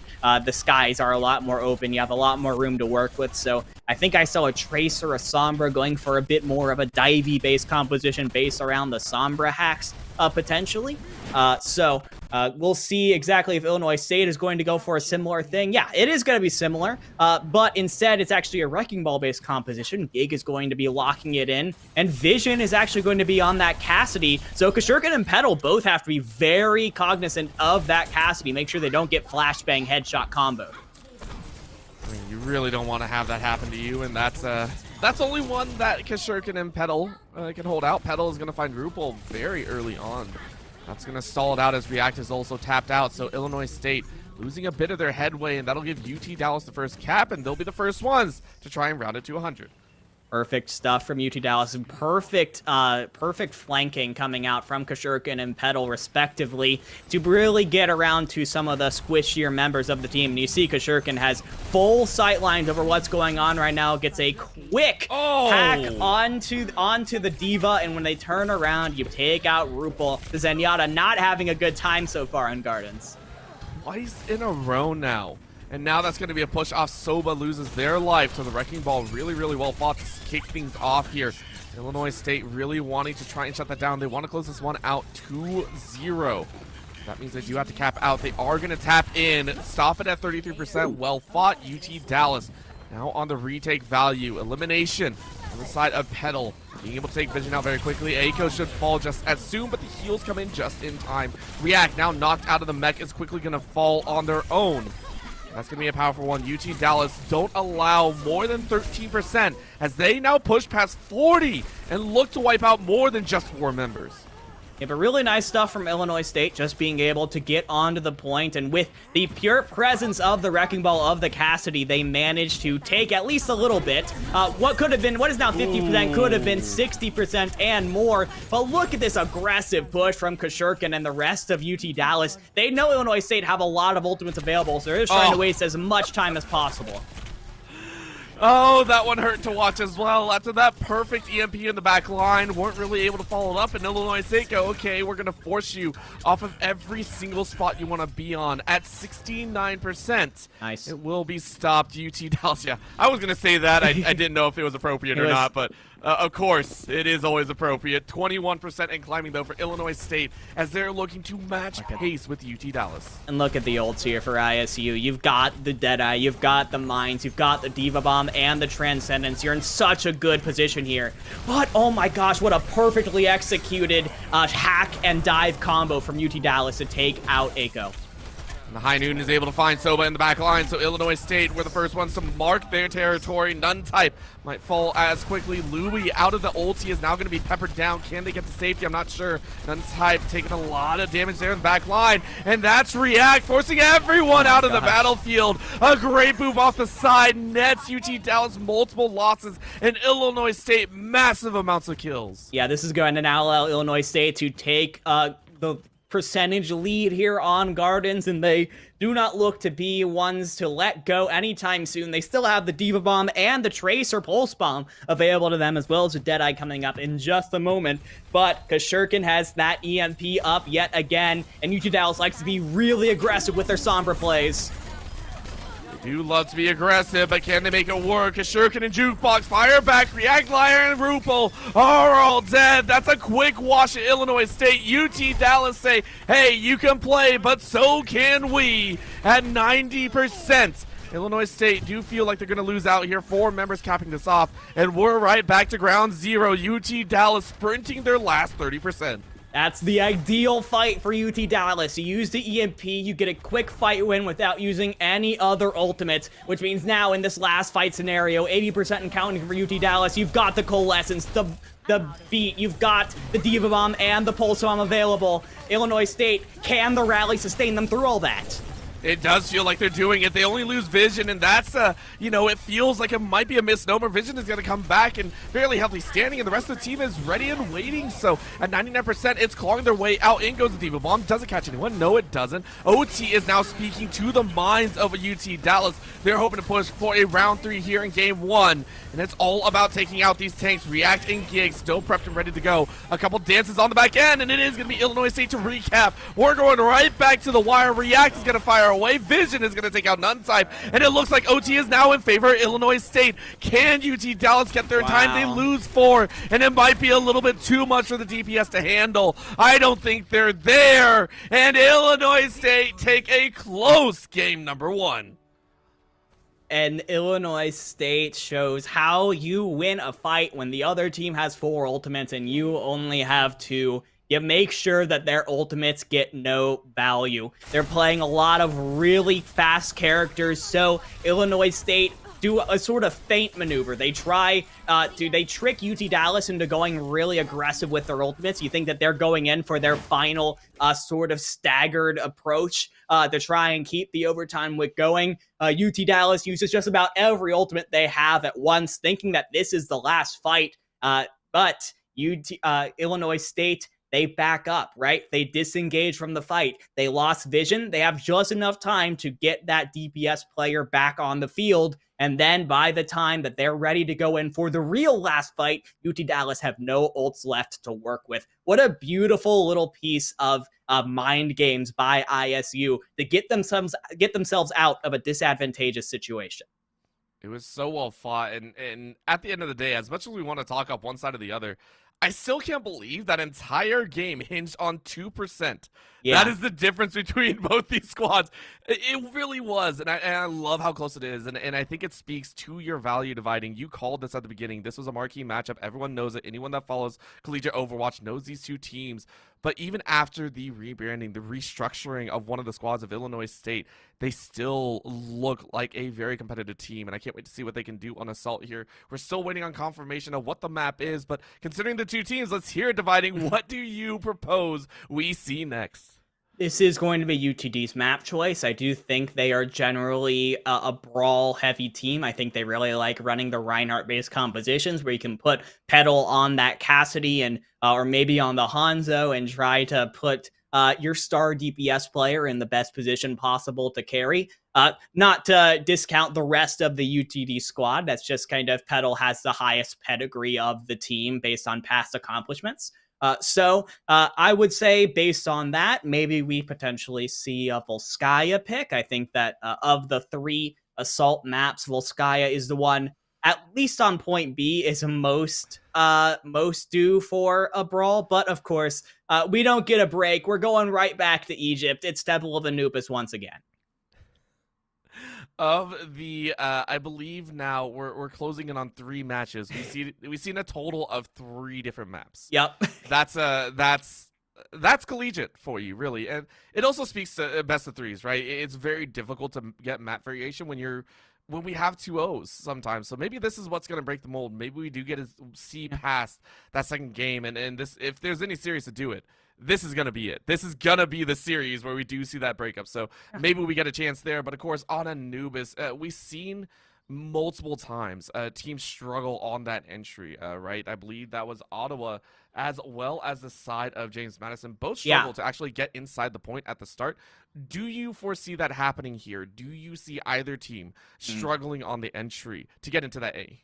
Yeah, well, I think that on Gardens, UTD really showed a proficiency towards that Sombra-based hack and jump in on people kind of composition. I think they're going to most likely be running a similar sort of style going into Anubis attack. So it's actually very similar to what we saw James Madison run on their attack in the last game, right? So the question then becomes, are they going to be able to better set up to farm up those nano boosts, get those significant hacks onto the Illinois State defense in order to get yourself in the best position possible when you do decide to jump in.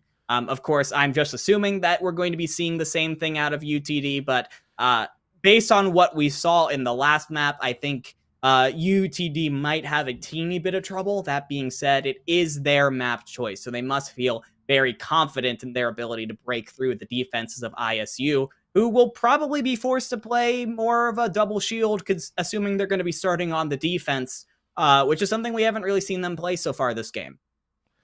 It's I also don't think it's been necessary, right? With how close range a lot of these fights were coming out. Yes, shields are nice, but it just felt so chaotic that you're like, okay, listen, we're not going to worry about the shields right now. Just get the kills. Someone get the kills and bump each other out. The setups, I do agree, we're going to see a little bit more of. Anubis is perfect for that. We've seen it time and time again. And so far, as you said, a little bit of the brawl heavy, a little bit. Maybe we get to see the poke come out again. I want to see another good Echo, right? The Echo all the way in series number 1 was so much fun. Maybe we get to see that here. Echo is such a good Echo. I think that's very possible. The name is so close, they almost have to be, right? Echo's Echo is among some of the best in Tier 2 Overwatch, so I think that there's a very, very good shot that we see something like that come out from ISU. As far as UT Dallas goes, maybe not. I don't really know fully Kashurkin's hero pool. I know it's not really Petal's cup of tea. That being said, on this defense, we are seeing the same thing. Come on, I was enjoying that game. I was having fun with it. Who broke my game? I had quarters Siege on Mode that. 3? I love Siege Mode 3. I can't believe Siege Mode 4 hasn't come out yet, man. I know. Those developers. Like 10 years, right? Yeah. It's been ridiculous. It's been actually ridiculous. Those devs, man. Couldn't be Blizzard. Couldn't be Blizzard. Overwatch 2 next week, everybody. Yeah, that's absolutely it. So we're going to go ahead and get underway, though, with this matchup. It will be UT Dallas on the attack first. Illinois State rounding out the defensive side. As we said, Echo on that Echo Might as well be the exact same thing, but Vision hiding in a corner as a Junkrat does, as we get the first wave of attacks. UT Dallas prepped on the right side of that battlefield, hoping with that sniper to lay down some siege damage. Yeah, once again, we see the spam-based composition come out of ISU. Gig is going to be trying to set up Vision and Echo with those poles, but UT Dallas being a little more aggressive with their jumps than I think we've seen before from past teams, gets them a little bit more room to start off here. It is going to open up the field for a bit more of a window, but of course, Echo still on the top side is laying in very, very nicely. For as much as we were giving props to UT Dallas, seems Illinois State still firing back very, very nicely. No real opportunities, but the ultimates are coming online. Jukebox sitting at about 65, 72 on Nun Type, and 57 on Soba, so at least the healers are going to have a bit of fun. Yeah, absolutely. Nun Type coming up very close to that nano boost. That is kind of what we're looking for here from UTD. Once Pedal comes back and Jukebox has the mech back, this is now going to be the big engage. Next time Louis jumps in, they're going to have the nano boost, and this is going to be the UT Dallas go button, especially with Echo down, going before Liar can get the res. They're going to try their best, but immediately eliminations come out. As you said, Illinois State feeling real confident here because Shuriken is not going to fall just yet. Illinois State rebuttal again and keep UT Dallas at the front door. They get no further than the doorsteps, and I think that speaks a lot to Illinois State's defense. That being Still said, going on, UTD, though. they have a lot. They have a lot still to work with, and the Bob's going to give them a lot of room. Oh, there's a little bit of a fight. Echo still in that Diva mech. It is going to send the ulti out, but I don't think you're really going to catch anyone. And now a revive on the back end. UT Dallas still trying to scrap it out, and not much has come of it. Yes, they got a touch on that A site, but at the end of the entire scramble, Illinois State are still in control of this opening. Yeah, beautiful stuff. I have to give a shout out to RuPaul there. With a beautifully placed amplification matrix right as Louis jumped in with the nano boost. That's like, what, 1,000 worth of damage that you had to get on the Louis almost immediately, and you're just picking off the members of UT Dallas from the side. You don't have Nun Type anymore. You don't have that Ana healing, and the longer this goes on, the better it is for ISU. It does feel so much better.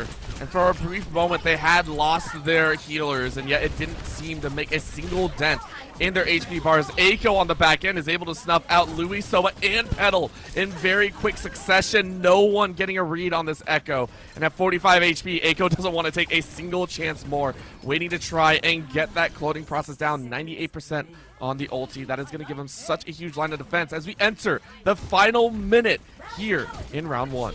I really do feel like that last fight was UT Dallas's big chance. Now they are low on ultimates. They are low on time. Kashirkin has to try and get this last 15% to that pulse bomb, go in and get that opening pick, or else, I mean, with both support ultimates, the Diva Bomb, the duplicate, I don't see how Illinois doesn't lose this. I mean, we say that, and it looks like it's coming true here. Another great set of picks from Vision and Echo combined. That's going to be the tank and sniper in the back line. Kashirkin falls as well. 20 seconds left. UT Dallas cannot get close. It's the aggression of the Echo. And with that cloning process, Echo is just going to wreak havoc. Going to say, everyone, stay close to your base. You get nothing else to play with. It's a game of cat and mouse. Into the final seconds, UT Dallas are going to watch a mirrored explosion come out as they go ahead and lose out here in round one. That is unexpected. I do want to say, I think I got bamboozled by the double negatives there at the end. I think I said there's no way Illinois State doesn't lose this. Caster moment. I meant the other way around. A caster brain moving a little bit too fast from my mouth there. But, I mean, considering the prowess of UTD, how skilled they all are on their individual heroes, the fact that this is their map pick, getting completely shut out on Anubis is, I mean, just goes to show you how incredible Illinois State is at these poke-based compositions. The Orisa, Echo, everything going on here from ISU. They can't lose this map anymore, Orbital. The best that UT Dallas can hope for now is a draw by returning the favor onto ISU and holding them at point A for 4 minutes. all ISU need to do to get themselves on that first step towards Atlanta is get just one tick on point A. Man, if there was any game where I thought we'd be in this situation, I really didn't think it was going to be this one. Yeah, I mean, and I have to agree, right? This was one that we were talking about getting hyped up a little bit, and not only that, UT Dallas did feel like a team coming into this might have a better chance, right? We said they played together for a little bit longer. We've seen this squad together, and yet Illinois State are running the show here. A little bit of a newer squad, but a much more powerful play thus far. Mako especially has had a phenomenal time, and now moving on to a chance here. That's a snipe and a half. Louis is able to pick up the kill with a little bit of help from Petal. Well fought to start things off. Vision is down for the count for another few seconds. Yeah, I think Illinois State, knowing that they only really have to win one fight, are playing a little bit weird, especially with the DPS. You've got the Genji Reaper, two very close range DPS players, which means Petal is going to be almost completely unopposed on this Widowmaker, and that is where you want to be if you're UTD. You want your star DPS player to have as much room, as much say over the game as possible. That being said, Aiko has moved all the way around the map to get a shot on Petal. But nice rotation from Nuntype to make sure that Petal's able to get out of danger. Nice little rotate, but of course the kills are coming in. UT Dallas, for all that they're fighting, do feel a little bit more in control here. You can see the teleport Petal saying, hey, I got your number. But that's an elimination on the back end. Liar makes a liar out of me. And that's the kills. UT Dallas lose 4 so quickly. The site is opened up before their very eyes. Vision cuts people down where they stand. And that will be the finisher, just like that. Illinois State eliminate UT Dallas to move on to the quarterfinals. I mean, that was the one player on the ISU comp that could potentially get a long-range snipe on the Petal. That Zenyatta orbs, those slow-moving projectiles.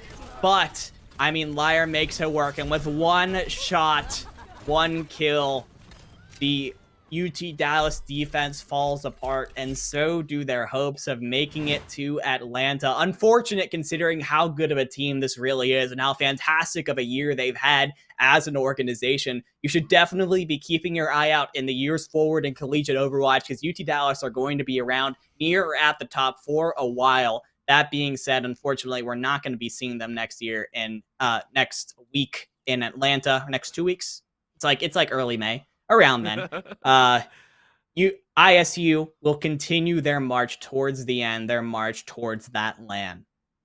Of course they will, and they have a few more rounds to do it so, and one more best of 3 round, of course. We are headed into the quarterfinals in our next matchup, so make sure to tune into that one after that. It is the semifinals and finals to round things out, so don't go anywhere. More Overwatch action is headed your way.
And welcome back, everyone. We are ready to go for the quarterfinals. We are done with the round of 16, and we are going to see our quarterfinals matchup here. We are still on the lower side of the bracket here, but that does not make it any less exciting, as, of course, we have UCI coming out here versus Hawaii, and it's going to be a banger of a match. Remember, we are still in best of threes to kick things off, and, of course, you know what that means. It comes down to the wire as soon as we hit Game 1. Yeah, and UCI is a fantastic squad. If you have not heard of them before, here you go. It's time to be introduced to what is sneakily one of the better squads in the country, of course. Made it to 7th place in the last Overwatch Collegiate Championship. The same place that UT Dallas made it, who we saw in the last game, are a very, very good team. And also defeated Bellevue in the first round of the bracket. Bellevue no slouches themselves. They have former contenders players like Crawley, Vita Coco, and Rob Dab on their team. So no slouches themselves. So getting the 2-0 against a team like that shows that this is a team prepared to take it all the way. Yeah, and this is a squad that I'm very excited to see. Of course, Hawaii coming out with a bye, and currently going to be their first series played here. It's going to be on stream, and it's going to be a lot of fun. So as we do get underway, I think we got a brand new map to play. Oh, dividing! Oh. What map do we have here? It looks like we're gonna be heading over to Ilios, the streets of Greece, the lighthouses, the ruins, the wells. It looks like it's Lighthouse to start off here, as our observer tried to make me think it was something else by showing a wall, but I refuse to bite. Observer. We're starting off on Lighthouse, which is why we see Say start off on the Echo to start off the Tracer as well. This is the most open map on Ilios, I think. So these really rangy characters are going to have a bit of a field day here. UC Irvine meanwhile are going to go for a more traditional double bubble composition, try and counter that space with the flash ability of Excal on the passage. It's going to be a challenge for everyone, as of course the site is open, but no one can really get in just yet. The point is going to be contended by University of Hawaii. However, a few kills scattered here and there do give leniency to the fact that Hawaii were able to get there first. They are going to cap out and go ahead and start running up that clock. So far, that is going to be a healer and tank taken away from UC Irvine. You don't like to see it if you're a fan, but so far, remember, it's just taking up time. All you want to do really right now is stack that ulti charge. Yeah, really impressive stuff from Akamai to start. Is able to win the Tracer 1v1 against Light in the back, is able to remove that threat of the Tracer from University of Hawaii, and then they're able to focus on the front line a little bit more. It's a pretty, very, very nice DPS takedown, and that was going to be onto the healer Banana in the back line, but Akamai is also going to fall, so University of Hawaii might have lost the initiative here. Point is almost captured, and now it is fully completed. 40% has passed by, as you see Irvine now have 2 DPS ultis up and available. The High Noon as well as that full spawn. It's going to be a challenge to go ahead and use, but Rivergod going ahead, throwing out those orbs as quick as possible to give Hawaii the benefit of the doubt. Yeah, really well executed dive there from Mashiro to take out Banana Lumpia. Brigitte is the main healer of University of Hawaii. You just can't sustain on Zen heals alone. So once you take that out, there is no way for University of Hawaii to sustain. and now UC Irvine are sitting pretty with 4 ultimates and the point under their control. Second up very, very well. Of course, Dash is taken off the map by Say. Well fought there, but Napotis is going to go ahead and drop that ulti. Going to try and clear out space and does catch PG1. That was a little bit unexpected, but does give Hawaii the opening to work forward. UC Irvine have lost a premier set of batteries, and now they lose both tanks. Are quickly going to revive, but it is going to be enough. University of Hawaii, go ahead, cap out. They're only about 10% behind, so not a bad scoreline so far. Yeah, really impressive stuff from Hawaii so far. They're playing this composition very well. They are more dependent on the long range, right? They're more dependent on playing a little bit slower, let Math Dealer get into the back, roll through UC Irvine, and sort of disrupt their dives while Say is up over top, just pouring in the projectile damage. It's working very well for them, but Say kind of gets caught in the small room. That's not where you want to be as a long-range character. Definitely not, and especially with that ulti going now, Matt Dealer tried their best, but of course UC Irvine bit right back and cleared out house. It's a clearance sale on kills as University of Hawaii lose control, and it goes right back to UC Irvine's pocket. And once again, UC Irvine, they get the point back, and they are in quite the situation here with the grab available from PG1. Dash has the rally, Xcal has the Deadeye, 70% and counting as well. This might be University of Hawaii's last really good chance to get the point back. If they lose this one, they will be forced on the stall heroes to try and rush back and get overtime.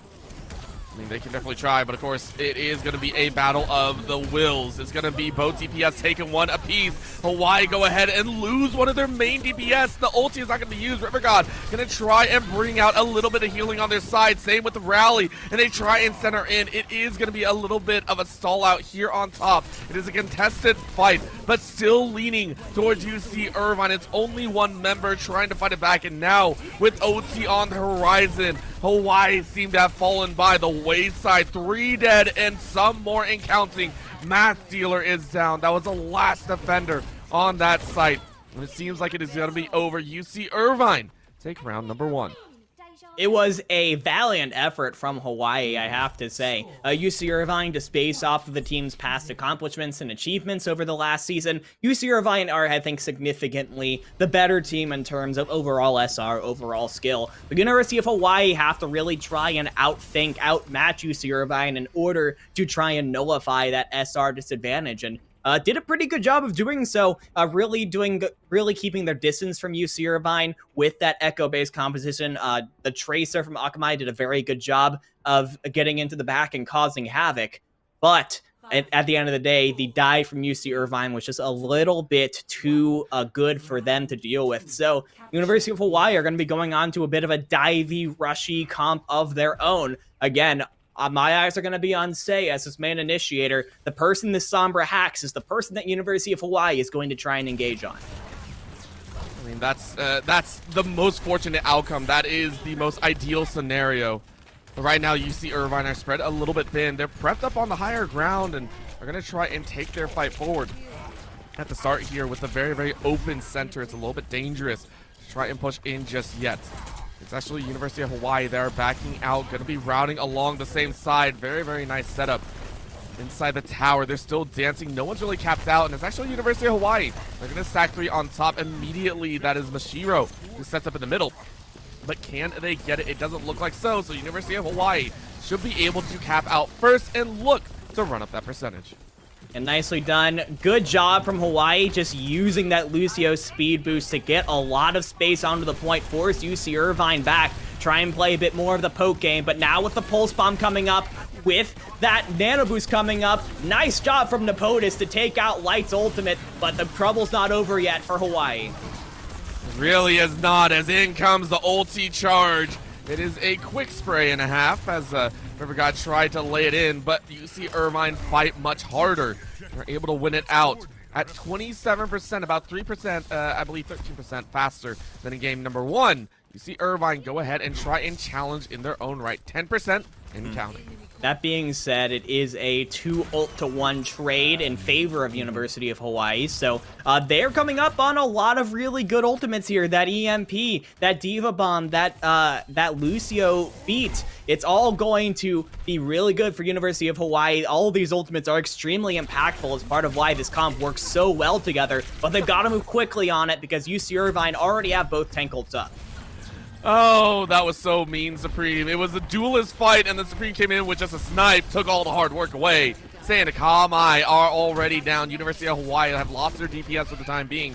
Can they hold off, or can they make a charge? 41% and climbing.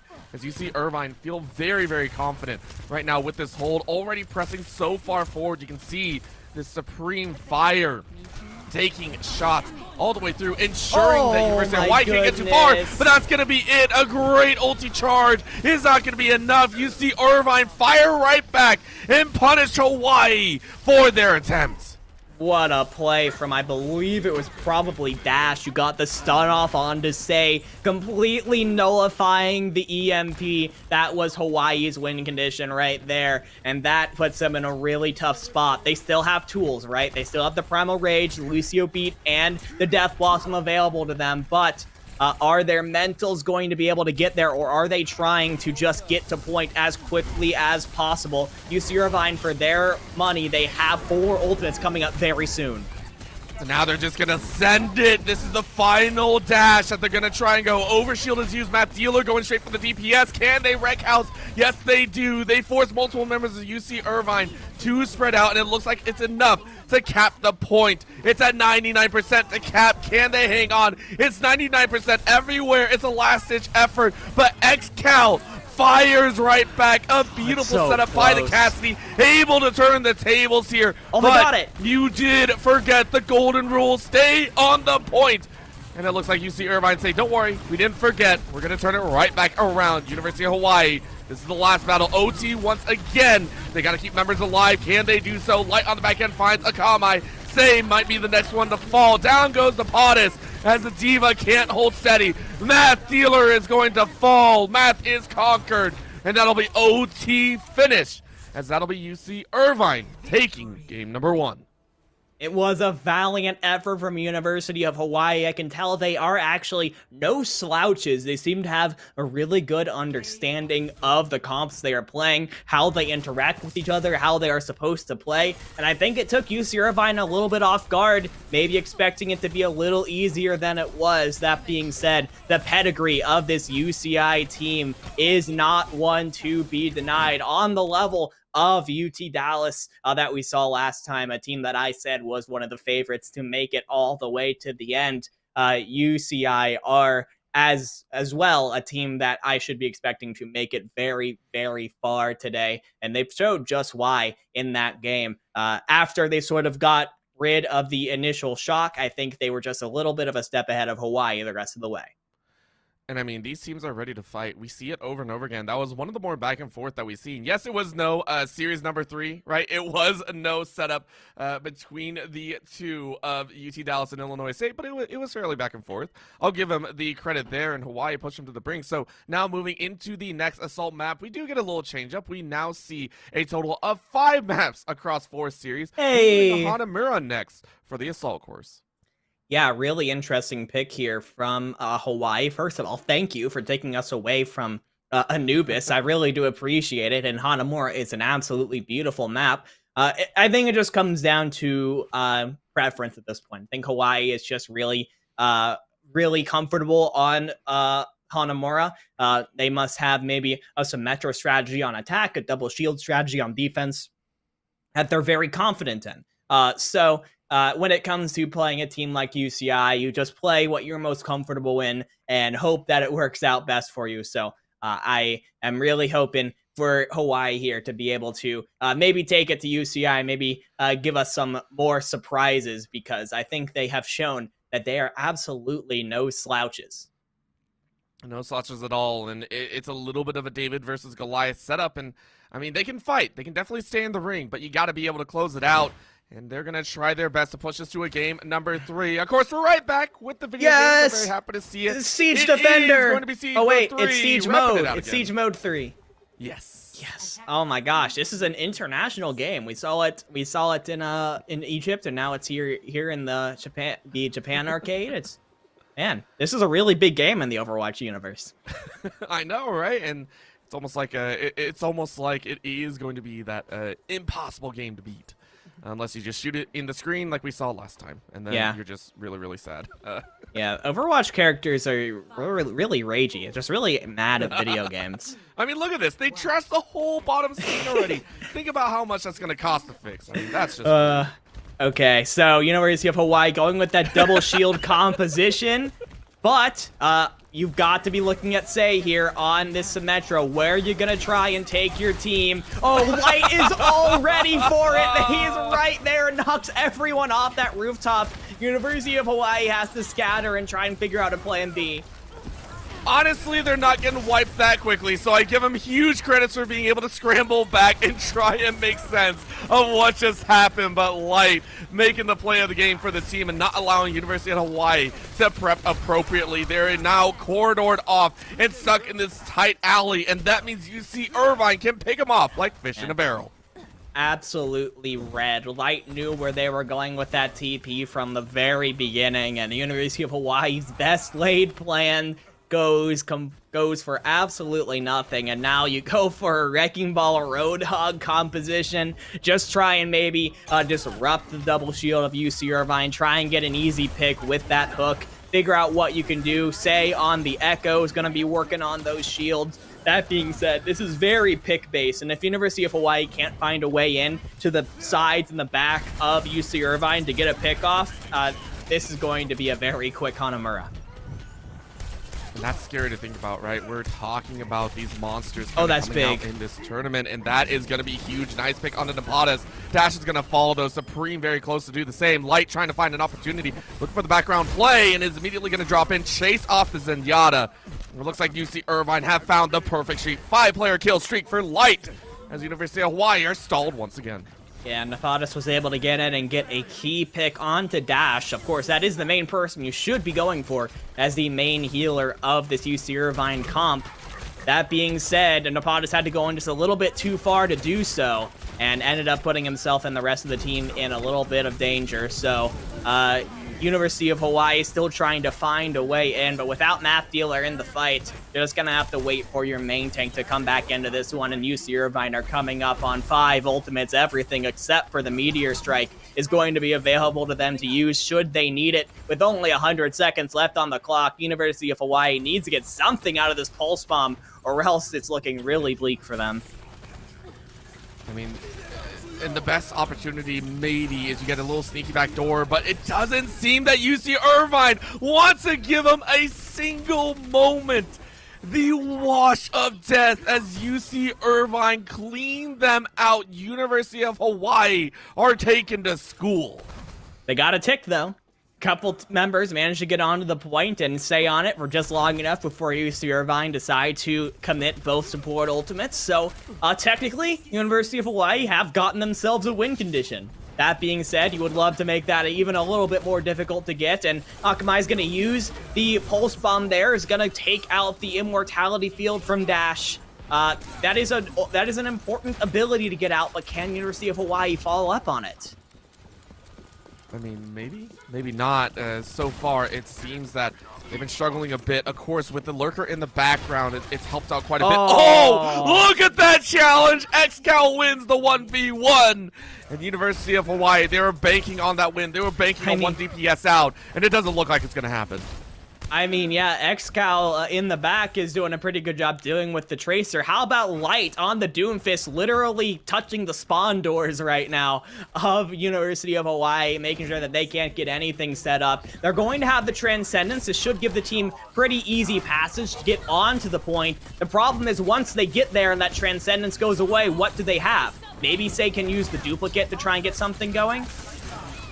I mean, all hope is running its course, and unfortunately that means death. Matthew is going to drop the minefield, and River God is going to try and open up with that ulti, but it doesn't do anything. As again, your DPS are down, your healer is down, Apotis is down, River God is down. That's almost everyone. Akamai, the last one alive to stall out the team kill. OT is going to take down, as you see Irvine stop that push at 1 tick. Okay, but hear me out here. It's technically winnable, right?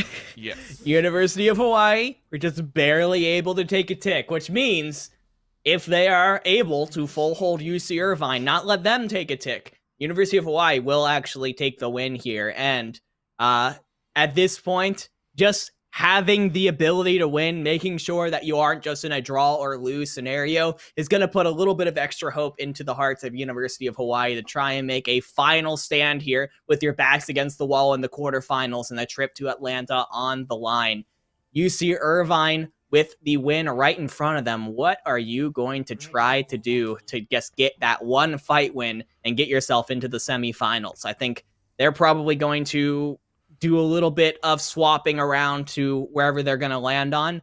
But this Torb from University of Hawaii is really interesting. I think they're assuming that UC Irvine is going to go for maybe a tracer or some sort of flanker composition. So the Torbjorn turret in the back will really help to dissuade that. And if Light stays onto that Doomfist, that actually isn't the worst choice. I gotta agree, and I also, this is one of the few times that I think the Torbjorn is actually like a safety pick, right? Because they actually lost that 1v1, I believe, at the very end against XCal, and you're like, I don't know if I actually want to challenge again. So it's the safety of having an extra piece of utility to work with. However, we are going to see that Symmetra come out. XCal might be able to put that to good use. But look who's bolting straight to the back line. PG just sent it, and now they teleport right in. No way! Is it going to end right here, right now? University of Hawaii caught a little bit off guard and immediately fire right back.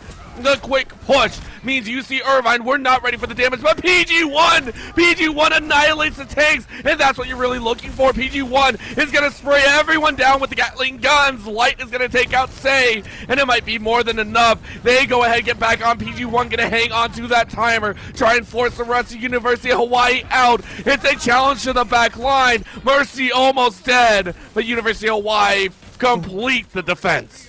They just barely managed to hold on, and in doing so, they give themselves hope. Say and Akamai are both very close to those DPS ultimates. UC Irvine with that failed attack. I mean, the closest thing they have is PG1 on the mines, a really good zoning ultimate, but you're going to have the Molten Core and the Bob. Oh, no, you won't have the Bob. Light takes Akamai out of the fight.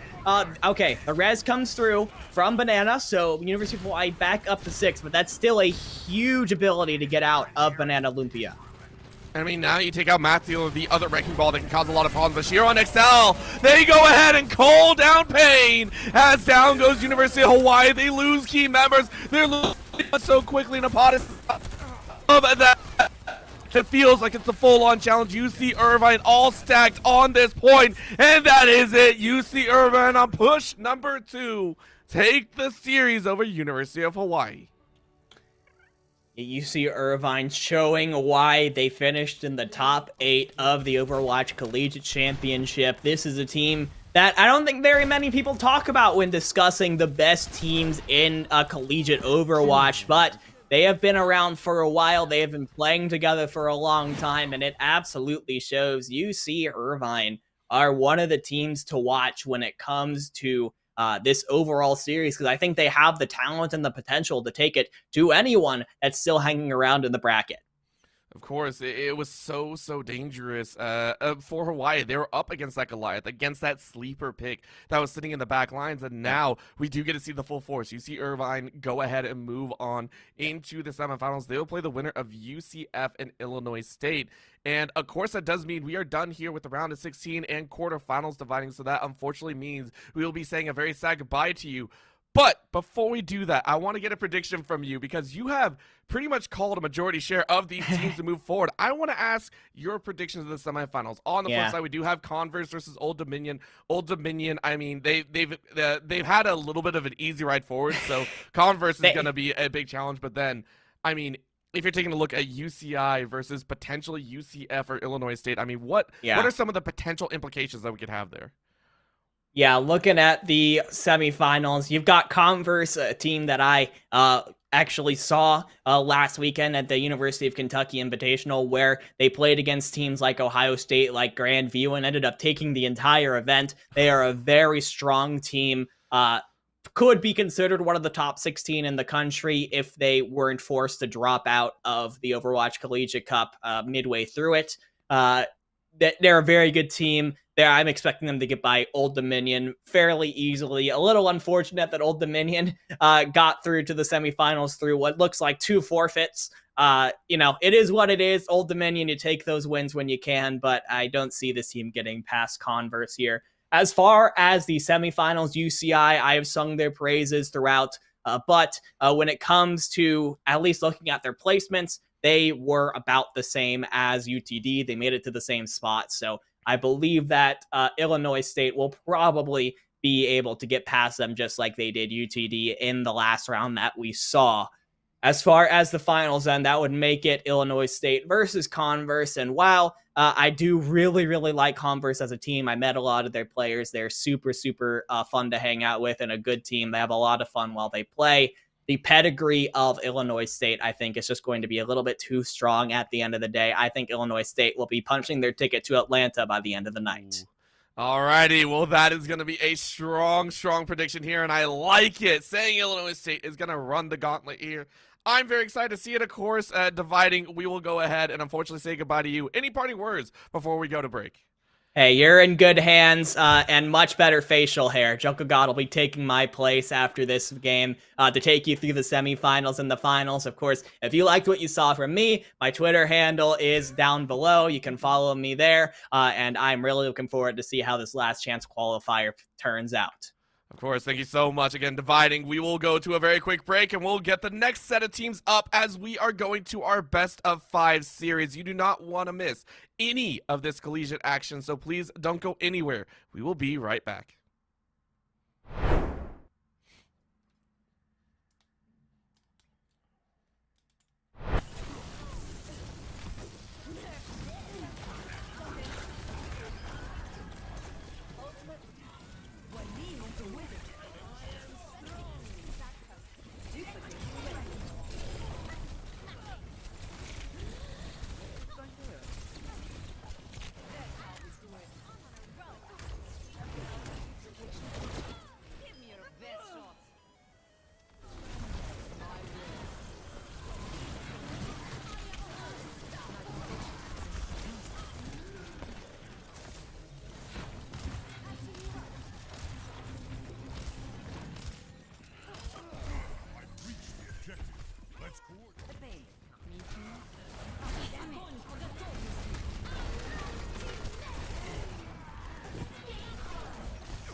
Of the dead. 30 seconds remaining.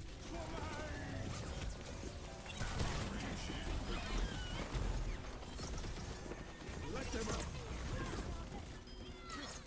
I'm on fire. Get in here. Barrier activated.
Ladies and gentlemen, boys and girls, friends and family beyond the binary, hello and welcome back to the CECC Last Chance Qualifiers. My name is Warren Jungle God Hammond, and I am joined by Orbital. And Orbital, unfortunately, we have a little bit of news for everybody. This next match that was scheduled between Old Dominion and Converse is a forfeit. We unfortunately weren't able to get Old Dominion into the game, so time has expired now, and Converse will be moving on to the next step of the ladder. Yes, they will, and of course, Converse is one that was slated to do very, very well in this tournament, but it always feels kind of rough. So, unfortunately, we will not have our regularly scheduled 8 p.m. matchup that we have, but we have the adjustments in the works for you right now. That we do. We are going to be catching the Illinois versus, oh, hold on one second. Let me pull that UCI. bracket up again. Illinois going up against UCI. So we will be taking that match at 9 p.m. Eastern. So stick around, about a little under 40 minutes from now. We'll be back with that one. And if we can get it started earlier, we will. So be sure to stick around. Stay tuned. We'll be back here as soon as we can with that exciting matchup.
Ladies and gentlemen, boys and girls, friends and family beyond the binary, good evening and welcome back to the CECC Last Chance Qualifiers. We have made it all the way to the semifinals. My name is Warren Jugglegod Hammond, joined on the mic tonight by Orbital. How are you doing? I've been doing good. It's been a good day so far. The teams have been playing through some excellent matches, and we've been able to spot out most of the teams. So now into the semifinals, I'm excited to see what a best of 5 can bring. As am I. We're going to be watching the ISU Redbirds going up against UC Irvine. Both of these teams, they made it through their earlier matches with not too much trouble, I would say. Each of them looking pretty dominant. So as we move into this semifinal, you and I were talking beforehand, and you mentioned this is one of the first times these teams are really going to be tested. It is. So this is, of course, for the side of UC Irvine, they've had a little bit of a coaster, and it's not to say that it's been bad. It's just they've been very dominant. This squad seems on point the entire time that they've played, and it doesn't seem to be stopping anytime soon. However, of course, you're going up against Illinois State, and we heard it from Dividing earlier, and I'm going to follow along behind because I'm a bandwagoner of epic proportions. Illinois State are a very strong team. They're a composition that does well in understanding the current meta as well as their opponents, and they also had a marquee matchup at the beginning, right? This is a team that faced off against UT Dallas, another renowned school, and after rebuilding their roster this semester, seemed to be taking them to town. Very, very well done so far, and now they're looking to continue. They want to go off into the grand finals and have a shot at making it into the early May LAN that'll be put on here shortly. Exactly. Now, these two teams, they favor different looks a little bit. UC Irvine, really a big fan of this double bubble. And in particular, I'm going to be looking at Supreme and Light as a couple of the big playmakers on UC Irvine. Of course, we're going to have Gig, one of the standout players for ISU, especially in a brawl composition. So, my question going in here is Light really going to be able to take out Gig, make their life hard enough to give them the fight win? We're going to see a very aggressive push coming out from ISU to start things off here on the Paul Orbital. They're going to chase away that UC Irvine composition back into this mega health pack room. Gig swinging his hammer, going down to about half health. But in the meantime, Illinois State able to get 2 big picks. Light out of the fight, as is Dash. So with those two on the board, they're going to be able to take this first fight win and point control. I mean, they can, but again, UC Irvine causing a little disruption in the back. There we go, clearing out the last of the stragglers. And as he said, Illinois State, very, very clean, very, very quick start. And this is playing exactly to their tempo. Main thing to keep eyes on, Gig, stacking up that ulti charge. 63% and counting as Rupal is going to open things up with the Matrix.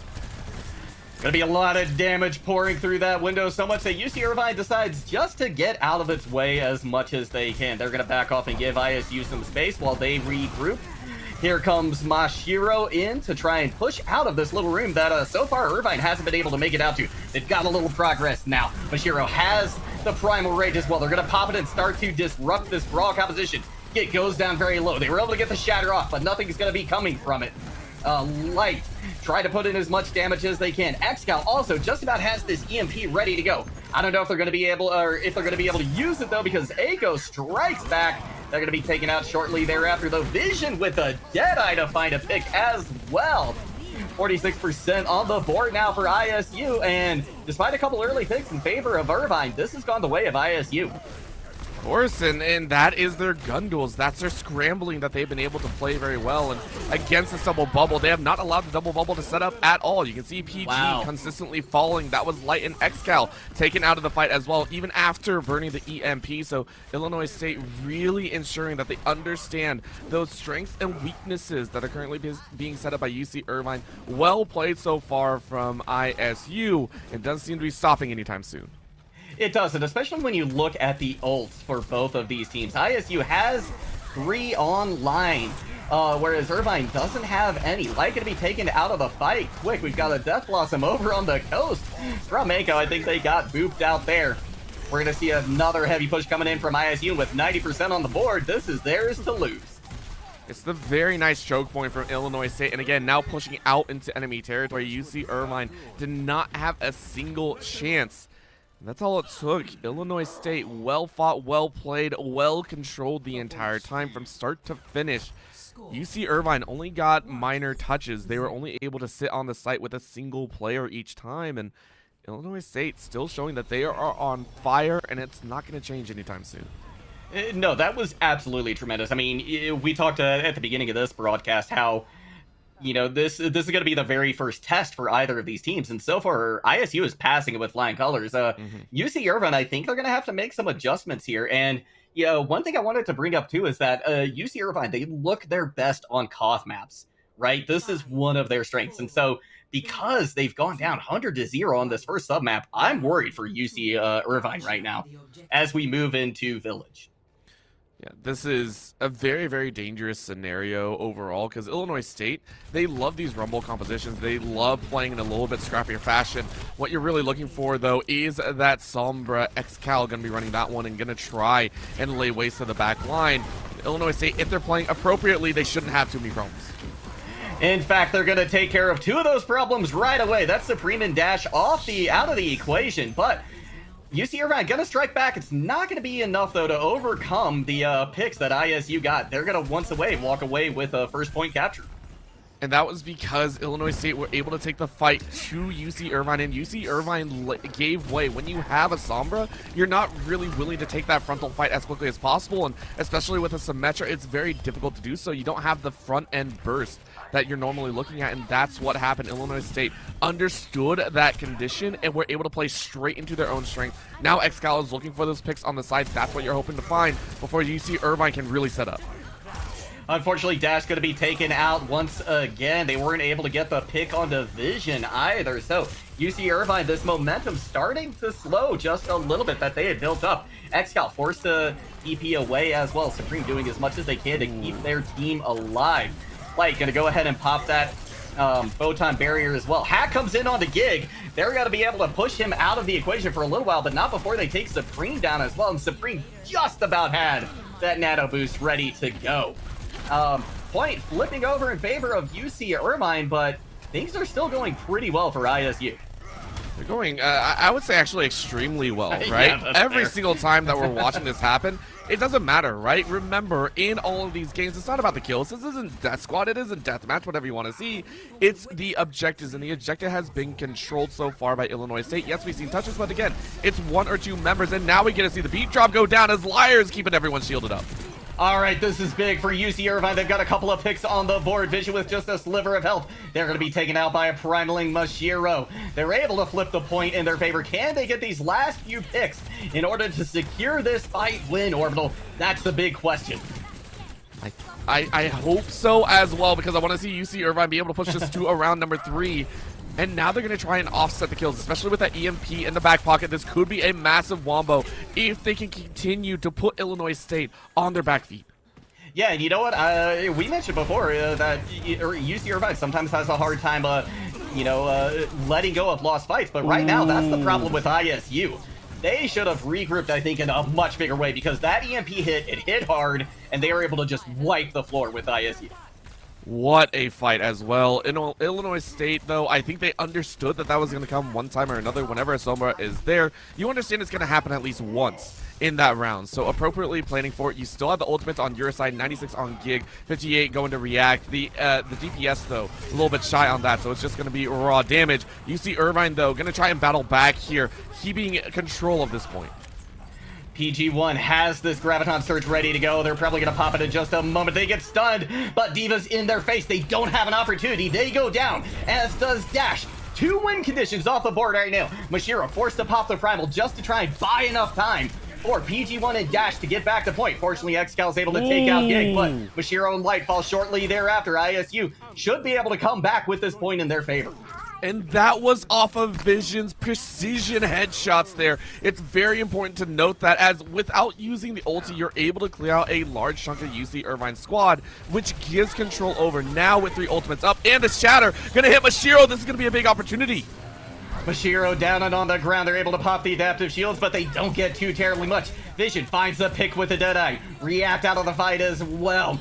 This could go either way, but right now, Irvine putting a lot of pressure on point. They're going to be able to keep ISU off it and flip it over in their favor. That is a huge boon for them, especially after the supports pick up a couple of kills.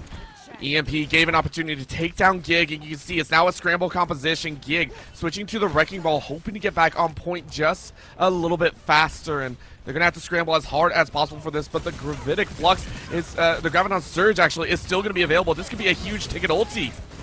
Oh, it absolutely could. We're going to see Gig trying to do as much as they can. Sound Barrier going to give a tremendous amount of health to them. In fact, it's going to be Mashiro falls first. Supreme out of the fight. Eiko strikes back with a Death Blossom, and with 96% on the board, ISU coming back in this. They're going to be able to flip the point in their control. Somebody has to touch from UC Irvine. They barely do.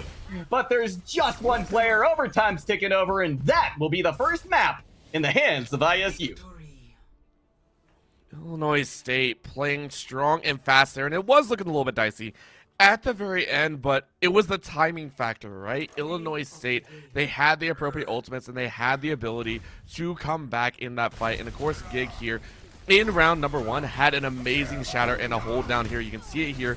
Great slam, being able to lock down a majority share of UC Irvine, securing that round number 1. In later rounds, though, it was a phenomenal setup. Again, the rotational factor of Illinois State consistently kept UC Irvine kind of battling for a single step, right? Even though they were able to get on point, even though UC Irvine were able to push to overtime, it felt it was a straggler fight, right? At the very end, it felt like they were scrambling to have that defensive posture, and for Illinois State, they're able to take control of that fact. They're able to run back out from spawn. Still had just a little bit of time to work with, and able to take that second round.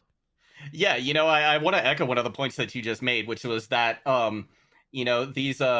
these teams, they did a great job of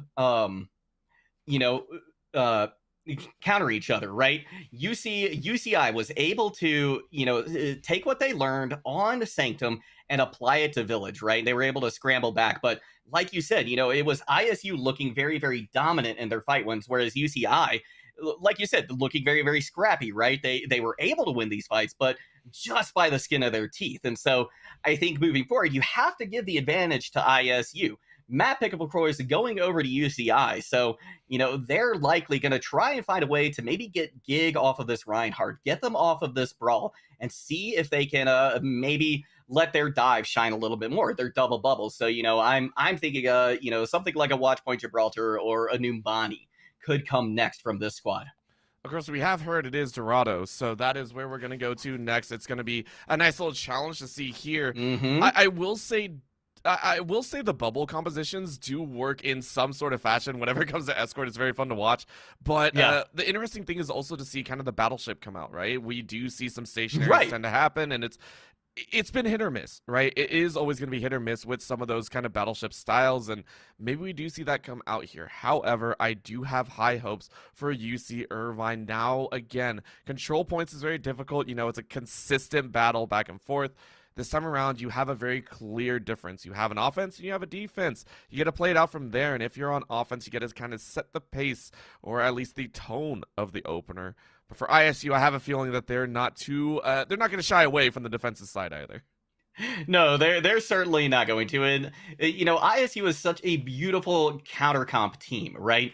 They know that they're going to Dorado. The dive is probably coming out. They're gonna be playing something to counter that, right?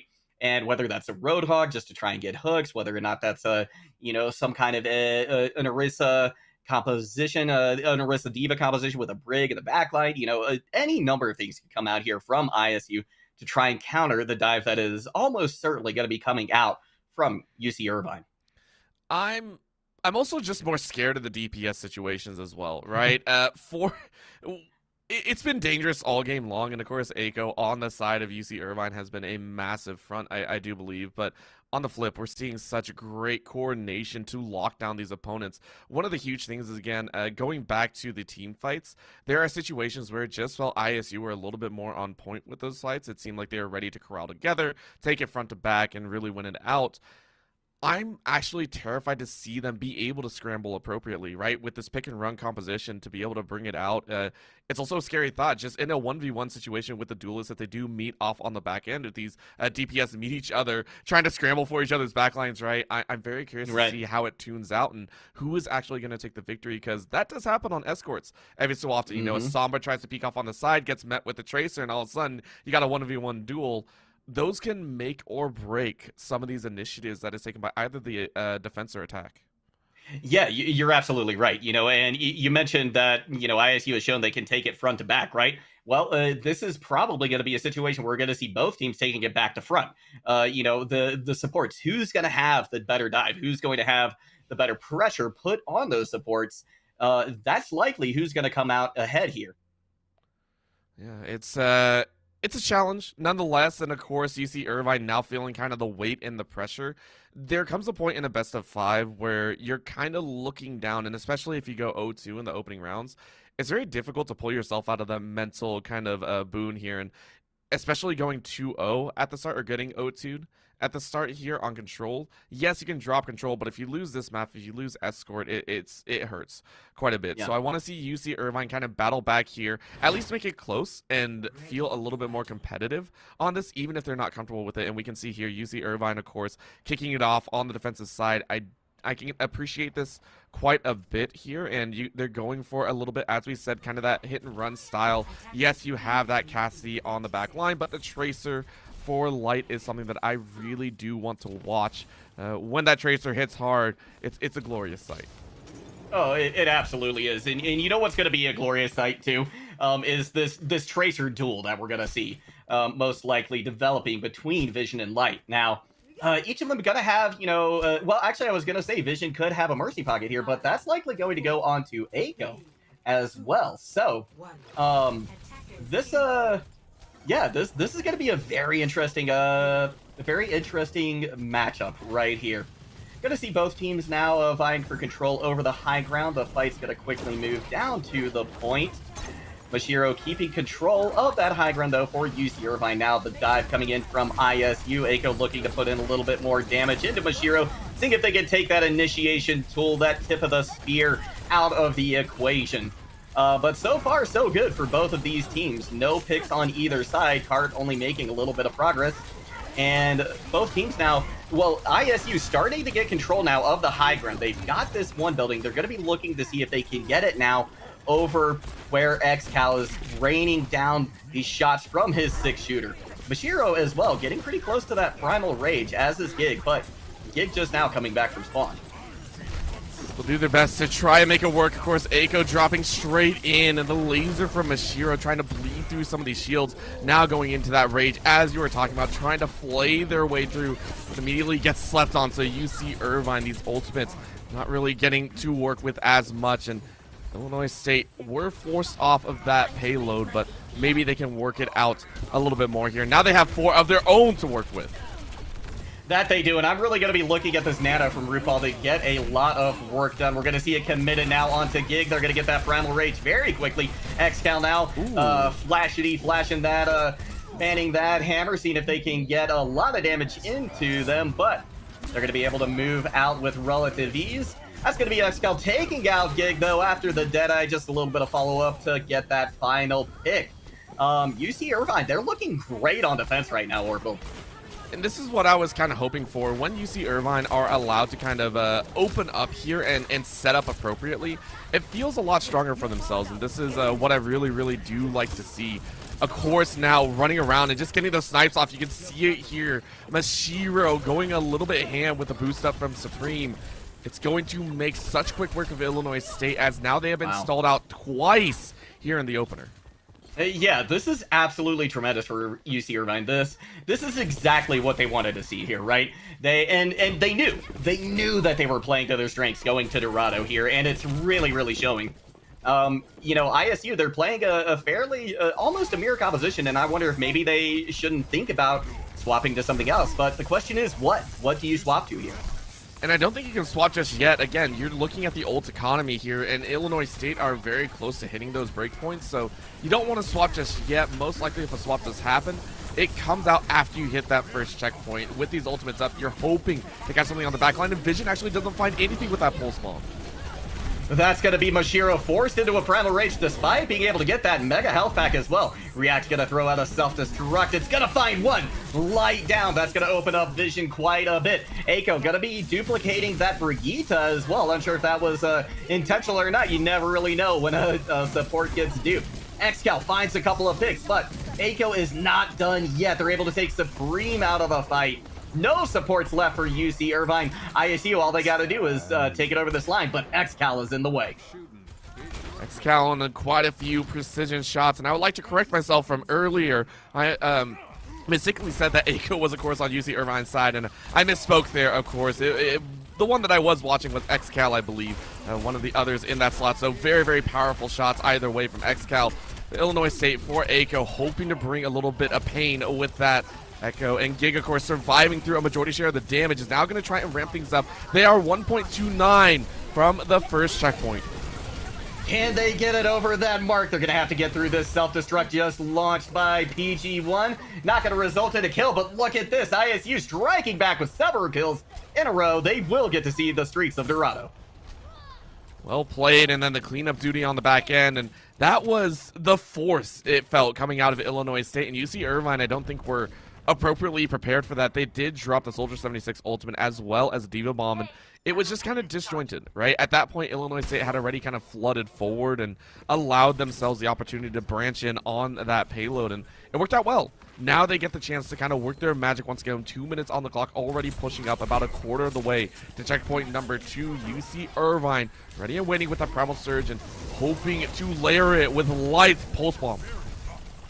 Here comes the Primal Rage from Mashiro after the engagement from Gig. They've got their own Primal Rage, and they are just biding their time, hoping that they can pop it later and have a little bit more value. Mashiro's has expired right now. That's going to be the duplicate coming in from Aiko. They find the Diva. They're going to be getting so many self-destructs here. First one already online. They're going to launch it as they try and hunt down this Anna. RuPaul going down very low, but they're able to stay alive long enough to deliver this Nano at least. It's going to be Vision now with a lot of damage put onto UC Irvine, and once again they are starting to fall apart. Illinois State, even though they're 2 players down, they're still able to push this cart. And that was all through the actual fight that occurred. So UC Irvine, for all the fighting that occurred, Illinois State were able to force them far enough away that this is currently sitting at about 75% or more, right? It was very, very well done from Illinois State. And with the ultimates that were dropped, though, this might stall out. I'm looking for maybe a little quick burst of a fight, and then with about 20 seconds left, it's one hard push from Illinois State to try and cap it out on checkpoint 2. It's going to be XCal using the Deadeye to just keep ISU away, get enough time for Mashiro to come back in the fight. So excellent stall tactic right there, and that's exactly what you want to use the Deadeye for, right? It's not necessarily a guaranteed kill, but it's guaranteed space. PG1, though, going to be demeched after getting hit by an anti-nade. In the meantime, though, XCal finds Aiko, so no more aerial threat in tow. That's going to be Gig falling as well. So it's just going to be up to React and a handful of other players, including Lyra, to try and get things done. They pop the rally. Is that going to be enough? It gets XCal out of the fight. But Mashiro is back. They've got the Primal Rage. They're going to have the Nano delivered to them as well with 5 seconds left to go. ISU has to find purchase on this point, but I don't know if they're going to be able to. Mashiro now pops the Primal Rage as well, then dash with the rally on top. So much being expended here because, of course, we are into OT. It's going to be contested on the front with the Diva Bomb sent out. Pulse Bomb on the back end was able to catch Dash, and it seems to have given Illinois State an opportunity. But that's going to be the High Noon coming out here, and that's the bomb that's necessary. Great kills on the DPS. Illinois State running tanks and the healers only. It's going to be RuPaul delivering a Nano boost, but it's not going to result in someone touching, unfortunately, and with that, UC Irvine stops the cart at 91.49 meters through the streets of Dorado. That was right before the second checkpoint as well, so you see Irvine feeling real good about that one. Now they get their own chances here for Illinois State. I'm taking a look once again at Aiko and Gig. These two had a little bit of trouble trying to spread their wings, right? It was a last-ditch effort on checkpoint 1 and checkpoint 2. That one swung a little bit short. I want to see him have a phenomenal setup here, though. Gig has been really good at finding those opportunities with any big-ticket ultimates that you're looking at. For UC Irvine's side, XCal was on point, though. Those defensive shots coming out of that Cassidy laid waste to Illinois State. If they can do it again, that's going to be very, very important. We can see the Symmetra ready with the teleport. This does tell me that UC Irvine are maybe going to look for a back alley brawl and try and catch Illinois State a little bit off guard, maybe find RuPaul and Liar before they can really prep that help as well. This is interesting, too. I'm taking a peek at what Illinois State is deciding or is opting to run out with. We do have a call for pause in chat, so likely going to be taking a break here for just a minute. But Illinois State, they're absolutely looking to counter this UC Irvine dive. I mean, they've got the Briggs in the back. They're running a classic ball composition here, like a ball disruption composition. So, you know, they want to shut down Mashiro. They want to shut down PG1. And if they can do that, then they can likely come away with a fight win here.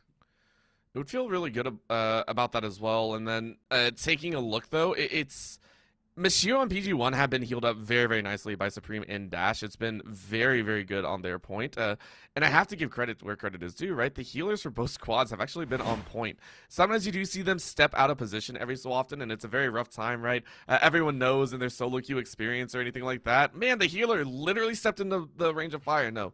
These guys are on point. They know exactly where to position themselves to stay alive and also lay down the most suppressive fire that they can, because as a util, your one job is not to only be able to heal up the tanks and DPS, it's to provide cover fire. It's to provide information, and that's what's happening.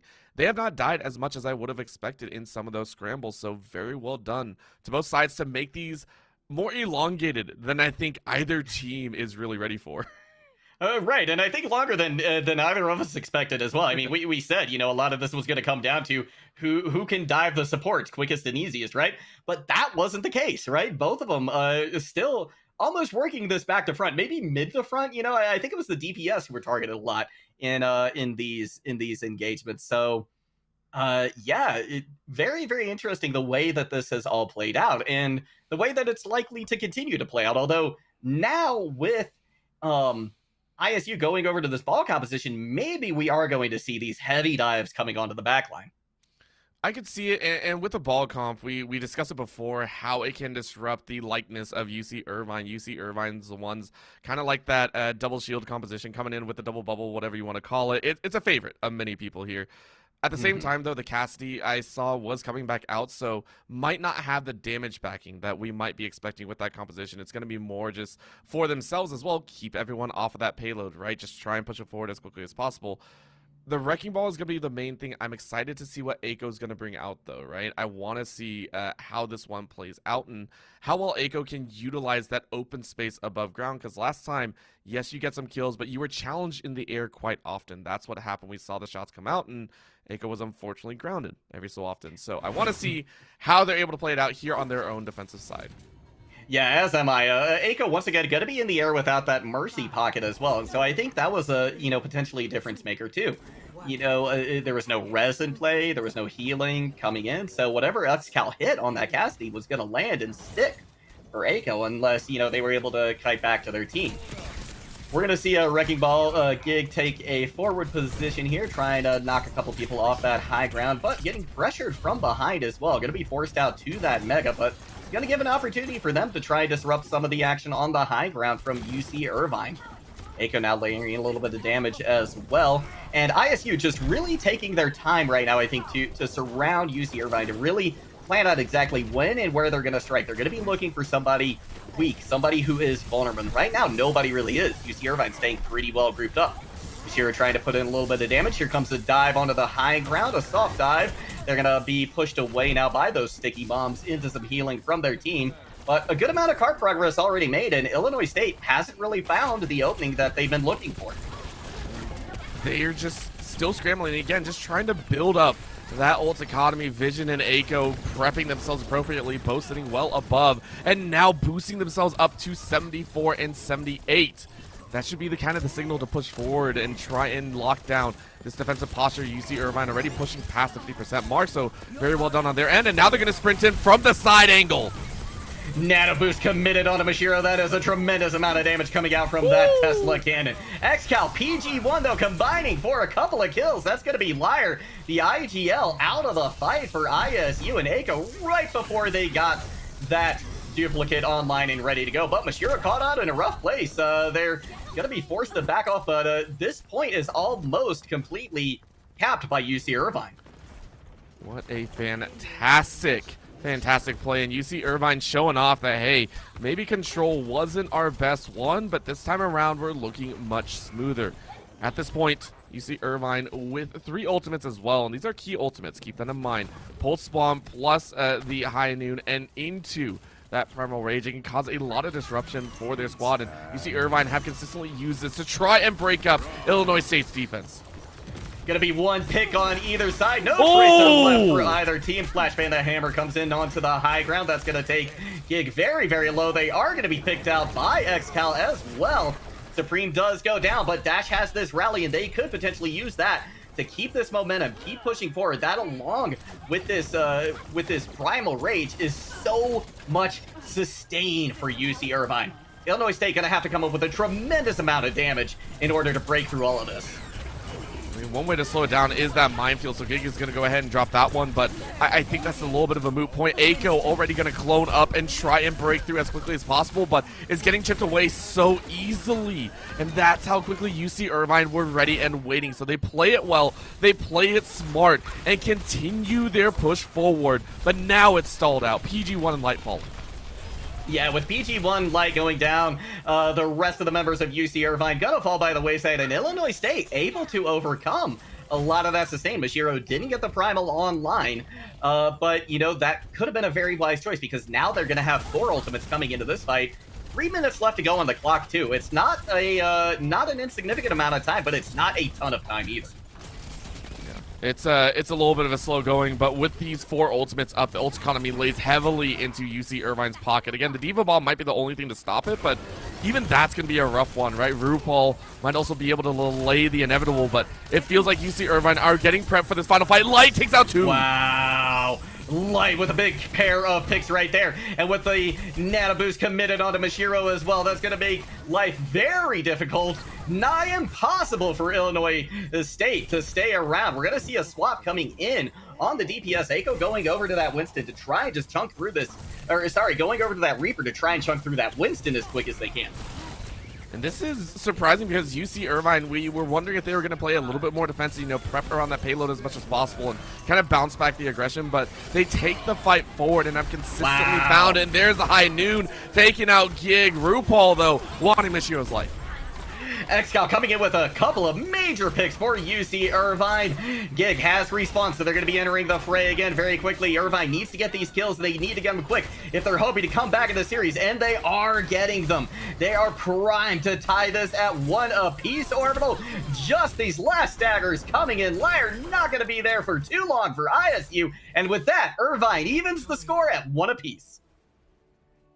So well fought over and over again, and I was curious, you know, how is this going to play out? Where you see Irvine going to try and challenge in the side wings or anything like that? And yes, they had some fantastic flanks coming out here, but what we did see is a controlled mid-round fight. It's the control around the payload that this specifically plays were made. Dash, of course, getting play of the game here at the very end here to clear out the rest of the members. It was a well-fought battle, and you see Irvine give themselves a little bit of breather. Now we're down to a best of 3, right? Map number 3, yeah. It is going to be an assault map. It's a 2CP. Some players not so favorite map style to go to, but I feel like this one might land back in the pocket of Illinois State. They showed their strengths on control already.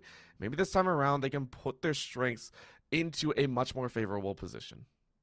Yeah, they very well could. And this matchup could just go swing one way and then the other, right? Because both of these teams are very strong on specific compositions, right? And, you know, if they're able to keep their map picks the way they like them, yeah, this could absolutely swing back and forth. And, you know, as we're heading onto an assault map, my mind immediately goes to Hanamura, right? You want to get Gig back on that ride. You want to find yourself on that brawl again. And that, I think, is the perfect place to go. I know we've seen a lot of Anubis today, so you know, maybe we'll get another reprieve from that. But you know what? But it's not going to be either. It's going to be Volskaya that we head to next, Orbital. And I personally love this map. Number one, because of the cheeky areas that can come out here, but also just it's very, very standard. There's an outside and there's an inside. You're looking at point A, it's going to encapsulate a lot of what these DPS do like to do. Very open, very freeform, and you have the ability to kind of sneak in and out of some of these fights. For the side of Illinois State, this kind of counterattack style I don't think they're going to be able to pull it off, right? The ball comp is going to, or not the ball comp, very sorry, the bubble shield comp is going to enjoy the fact that these points are going to be locked down fairly quickly. You have a nice encapsulation on A. If you drop the bubbles well within the bounds, you're going to be able to have all zones spread out, have the DPS kind of running around playing tag over and over again. It's on B site that I think we're going to possibly see a little bit of a fumble. That's where it's just so easy, right, for the defensive side, and that in itself lends itself to Illinois State, the scramble squad. I'm going to call them that from now on. The scramble squad that loves going this consistent fight over and over again. In the elongated battles, that's where we see Illinois State shine, but not so much when the ults are up, when the consistent play from the playbook is made from UC Irvine side. You're absolutely right. And when they've got that consistent play, things go very, very well for them, as we've seen on Dorado. And you mentioned the double bubble composition as well for UC Irvine, and I want to drop back to that for just a second, because if they opt for a double bubble defense, which is, you can do it, right? You can use Winston on that high ground in the middle there. That to me could be a little bit scary, but instead we're going to see them coming out with this ball sig composition on defense. Very low healing, but so much utility, so much damage that can come out from this squad. UC Irvine, they are going to be looking to take this as quick as they can, most likely. Whereas ISU, they're going to want to just push it to point as fast as they can as well. So tempo going to be high, I think, for both these squads. I think so as well. And for the double bubble, I would like to see it on attack. I did not realize that we were going to see UC Irvine on the defensive side first. And this is also the first time I think we see a Sigma here in this series, which is quite surprising. Yes. Sigma is one that I feel is also a very good general off tank or main tank, whatever you want to say.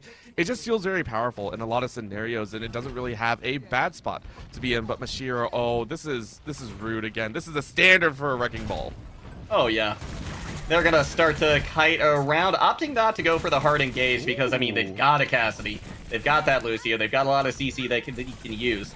It's going to be Illinois State wrapping around that high ground. They're looking to try and disrupt PG1 on that Sigma, right? They want to close that distance on Sigma because that's where Gig is going to shine and PG1 is going to have problems. They've narrowed that gap. They're able to take them out. And with Light going down first, that meant that Vision and Echo had just free reign. And ISU, they're playing Ring Around the Rosie, and they're winning. That was entertaining to say the least, and this is again what I was a little bit worried about this. Illinois State, they thrive on kind of the reactionary plays, right? And we said it at the beginning, and this will be the theme of the entire series, is reactionary and kind of off the cuff style.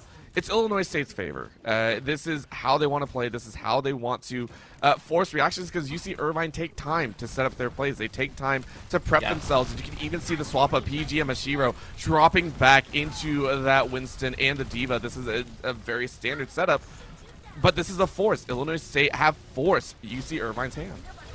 That they have, and they're going to be able to come out of this too with the ult advantage. Vision already has that Deadeye, and with RuPaul with the amplification matrix as well, that could end in some very quick picks. Deadeye going to be used to allow ISU to push on to point. They're going to pop the window as well to help them keep it too. It's going to be Mashiro now trying to dive onto that high ground, see if they can disrupt a couple of players. React goes down, and with that, it's going to be ISU backing up briefly until they get that pick on the Light, and Xcal, the Shatter, lands. Now ISU in a position to potentially snowball this, but the nano boost onto PG1 is causing a lot of problems, and the spawn advantage firmly in UC Irvine's favor. And honestly, Illinois State played that about as good as they could have, right? The Shatter came out as soon as the Dragon came down from Xcal, so Illinois State responded in kind, but as you said, B is a little bit harder to hang on to. The respawns came in for UC Irvine. They were able to get their DPS back out, and it was a well-fought battle. Again, UC Irvine hanging on to it, and now they have the Pulse Bomb, now they have the Diva Bomb. These are both going to be exceptional ultimates to run. Illinois State, though, wanting to flank in from an edge. They drop 4, they push 5 up. They're converting their 6. This is going to be a sidearm swing. Can they make this work? We are about to find out. They're looking for the time to drop. Here comes the speed boost as well. They jump over onto that high ground. They're trying to pressure Supreme out as much as they can. Xcal going to be the first that falls. Huge Death Blossom coming in from Aiko. Light is going to get a counter pick onto RuPaul, but the sound barrier is there from Liar. And now it's just PG1 left on point trying to stall this out. They've got nothing left to go on. React has the self-destruct as well. They can use that to stall this out. One tick already on the board for ISU, but the stalls are coming in, Orbital. I mean, it's so close. Look at that. They were able to stall it out, but they still got to get back. It was another boost to step out. 88%. And in comes Vision with the shots. That's going to be both DPS for UC Irvine out of the equation. PG1 going to fall out of mech as well. ISU in a tremendously good position right here with almost 3.5 minutes on the clock as well. Supreme lets loose with another nano boost, but Xcal out of the fight. It's a counter pick onto Aiko though. No Reaper to be found anywhere, and with UC Irvine once again with the spawn advantage, this could be them coming back and pushing ISU away. They could, but they gave up so much ground in that. And now it's a shatter back. Oh, Illinois State come back fighting so quickly. Dash is already gone. Supreme with just a sliver of health once again. They're desperately trying to find a health pack to heal back up. Light able to find Gig though. That's going to stall things out a little bit for ISU. Are you kidding me? Illinois State, once again, understand that if they give too much time, UC Irvine, we're going to be able to prep appropriately, and they came in swinging. Now they're going to go ahead and form the Matrix. They're just going to continuously onslaught the site. Oh, the boom! They are. Oh, what a boot from Dash to take out the ulting Aiko. We're going to see the Nano and the Rally committed from UC Irvine to try and stay alive, because again, a couple picks come in favor of ISU, but they aren't able to convert those into a fight win. There's still a couple of picks coming in favor of UC Irvine, and that's all that they need to hold on to point. That boop, that denial by Dash was so important. You saw what it could do, and Vision already back with this high noon. They're going to try and keep sprinting at this point. It almost feels like Illinois State are scrambling a little bit here. It really does, and now Xcal striking back with a Death Blossom of their own, and they weren't near the coast, so that one stayed on ground and landed. It's going to be PG1 taking Aiko out of the fight. Just a couple of members of ISU left, not in spawn, and they're going to be able to chase at least RuPaul and give them some trouble. React takes a trip back to spawn too via Mashiro's boot. And my gosh, at this point, UC Irvine may have gotten a pinch on Illinois State, right? Illinois State, they're starting to wander into fights with half weapons ready. That's twice that they walked in, and yes, you had the high noon, yes, you had the Death Blossom, but they were desynced a little bit, and so they're going to try and regroup here. This is probably their best shot. Gig and React both have their ultis up and ready to go. Aiko and Vision, not so much, but they're going to try and prep and ready themselves. Mashiro ready off on the wings. They're going to be looking to use that minefield to try and disrupt this composition, possibly dropping on the point once they drop down there. Shatter lands. That's going to take Dash out of the fight immediately. Mashiro pops the mines because they know that ISU is going to be dropping to point, especially now that there's no support left for UC Irvine. DPS fall very quickly as well. PG1 going to be out of their mech very soon as well. Oh! Each one catching one. Mashiro, the last player left standing for UC Irvine. But did they hold on long enough to be able to get these respawns back? They swing out the point. It's going to be Supreme and Dash touching, but not for very long. As once again, Liar able to take them out and pop the sound barrier. Aiko trying to get back the point as quick as they can to help their team out, because UC Irvine still mounting a solid defense here. 20 seconds left to go. ISU wants to finish this with time, but it's looking less and less likely as the seconds tick by. And it's another high noon that clears out the fight. The original Diva Bomb swept out the mines. It gave freedom for Illinois State. And then the finisher was there. It was a 40-second battle that Illinois State went through. But it was a combination of ultis back and forth that finally let them have the win. 7.5 seconds left to finish out that round. And my gosh, to Illinois State, UC Irvine utilizing those respawns very well. They learned to kite it out as proper as they could. But it was a battle and a half there. Yeah, it really, really was. UC Irvine, rather, Illinois State, they had to earn every single inch that they took right there. I mean, UC Irvine, they had their jaws clamped down on that point like a bulldog there at the end. I mean, they were just not letting go, right? And they did a beautiful job, I think, of sending their staggers in as well to just burn time off the clock, right?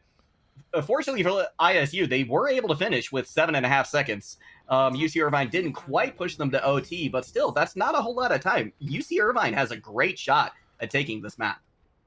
They really do, and I can see it. Now, keep in mind, Illinois State, they ran Site A very, very quickly. It was a roundabout straight into cap, and that's where a majority share of their advantage came from, right? That's why the B attack felt like it took so long. UC Irvine, I have a feeling they're going to try and play it a little bit more slow and methodical, right? With the composition set up here, you want to build up those ultis. You want to try and get Bob prepped and ready to go. The Gig, though, Illinois State Gig, the Wrecking Ball might be looking to disrupt their back action. No, instead, they are going to go straight from the front. No shenanigans here on Illinois State's defensive side. No, at least not to start things out. You're absolutely right when you said UC Irvine, they're going to want to take this very methodically, right? They're going to want to build up that nano boost for Supreme, and they're already halfway there. That is a tremendous pace that they are setting right now. Of course, one thing that means is that UC Irvine taking a lot of damage, but that's kind of what they want to do at this point. Vision has about 70% to their Bob as well, though, so which one of these ults is going to land hardest and land first? I think that's what's going to determine potentially this fight. You can see it at this point, same thing as UC Irvine saying, hey, I don't think we hit enough shots. We're not sure what ultimates are going to be prepped and ready to go, so let's go ahead, back off, try a different route here, and I can really agree with this. Supreme now with the nano boost ready to go. This could be the opportunity. You want to prep it appropriately. You're trying to set everything up, and that's going to be the pop. In goes the fight. Liar, though, with a beautiful boop to keep that nanoed Winston out of the equation, at least for a few seconds. They're going to be forced to go onto this high ground, and I got to say, that is not the value. I don't think that UC Irvine wanted to get out of that nano. That was one of their big opportunities, their big engagements, and now Vision going to be able to strike back with this Bob. It's going to make things very hard for UC Irvine, and already a minute and a half has been burned off the clock for their attack. And that's what I was a little bit afraid of, right? UC Irvine, yes, they're consistent whenever they can prep appropriately and set it up, but that's what it takes. It's at the cost of time. Instead of maybe 5 to 6 aggressive attacks, you're looking at only maybe 3 or 4 major setups, and now we're seeing Aiko and React go ahead and swamp through UC Irvine's squad. Yeah, they realized that UC Irvine, the tank was empty. It was time to strike, and strike is what they did, and UC Irvine there, I think, falling into one of the traps that we hoped we wouldn't see, and that's that they didn't let go of that fight quick enough, and so the staggers came in. And it's so well timed. Illinois State must have done their homework as well. They understand these points because they took it. They know that they can win the outright gun duels as well. As we were saying, as long as the ultis aren't a major factor, Illinois State is going to have a little bit easier time, and now they have the ult economy in their favor. 5 ults out of 6 against 4 from UC Irvine. Depending on who drops what, this could be a clincher to force another minute out of UC Irvine. Pulse Bomb gonna be eaten by React. Excellent play right there. The nano boost, though, gonna be committed onto Mashiro. They're gonna be able to get that Primal Rage going as well. Built that ultimate. Here comes RuPaul with the Transcendence, so to keep their team alive. Dash responds in kind with a rally. Ooh. But it's gonna be UC Irvine who's coming out on top in this fight. They were the ones who had the sustain. They were the ones who had the damage, and they will get this first point. UC Irvine, they play it slow. They plant their feet no matter what's thrown in their face and say, we're going to play our own game, and they make it work. Solid division, solid play here, and they're going to do it again and again. Ultimates expended, all you have is a high noon. You want to take this one slow once again. High ground, get some damage down. See what ticks your goat, but in goes the Winston, the Wrecking Ball to try and make a little bit of a play. Yeah, they want to strike first. That's going to be ISU's gameplay here, and strike first they do. That Pulse Bomb taking out a key member of the Irvine equation. Light goes down shortly thereafter, and that's going to be a quick reset. Going to be a nice little reset here, and you see Irvine go, all right.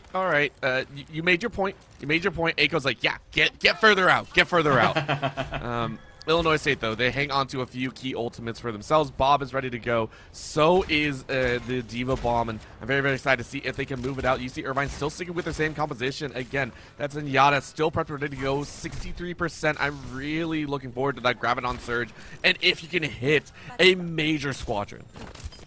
Yeah, they're going to have to get around React, though, and React has shown themselves to be very hungry today. A couple of ults eaten already, notably those Pulse Bombs from Light. Vision flanking around to this high ground now, looking for the opportune place to potentially loose this Bob. Gonna be an environmental kill in favor of Gig, taking Supreme once again out of the equation. So really a lot of value they're finding on this Wrecking Ball right now. They're going to start to search through the backline as well. They found some of the members, but they get flashed. They're still going to get the kill. Then they go for the pile driver and almost survive, but the Tesla Canada Mashiro does find them. It's going to be PG1 out of the fight, though, and they just about had that grab, which we were both looking forward to see. I mean, I was super excited. I hope to see it, and I hope to see it with a few extra bullets in there as well. Light and XCal both ready to go. Rally almost prepped to go. This could be a full onslaught. And remember, we said it before, UC Irvine do best when they're prepped, and their prep is almost complete. It is. They just have to make sure Supreme survives this aggression coming out from Aiko. They're going to be forced back now by Mashiro on the Winston.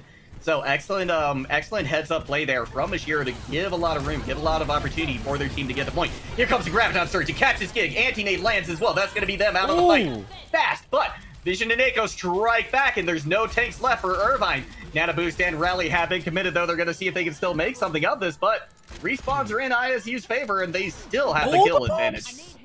The boops came out once again. You can see Dash and Supreme fell to their deaths, and that hurts. You expended so much. You expended the nano boost and the rally. So well played from Illinois State, and I have to give huge props to Vision and Aiko. I believe those were the two that primarily shut down the early engage, and then Liar on the back end was able to force multiple members off the edge of the map. So you see Irvine, they tried to plant their feet, but they were not able to settle up roots. They were chopped before they could really set themselves forward, and Illinois State, understanding that this is going to be the second to last push, most likely with the ultimates up. Yeah, it's such a beautiful job of really taking the initiative that Illinois State has done. It's going to be a couple picks, though, in favor of UC Irvine. 33 seconds left to go, and we might see a photo finish here as well. Another pulse bomb eaten by React. Nothing is getting by these two divas right now. RuPaul now throwing in a lot of damage, able to find the head of PG1, take them out of the fight.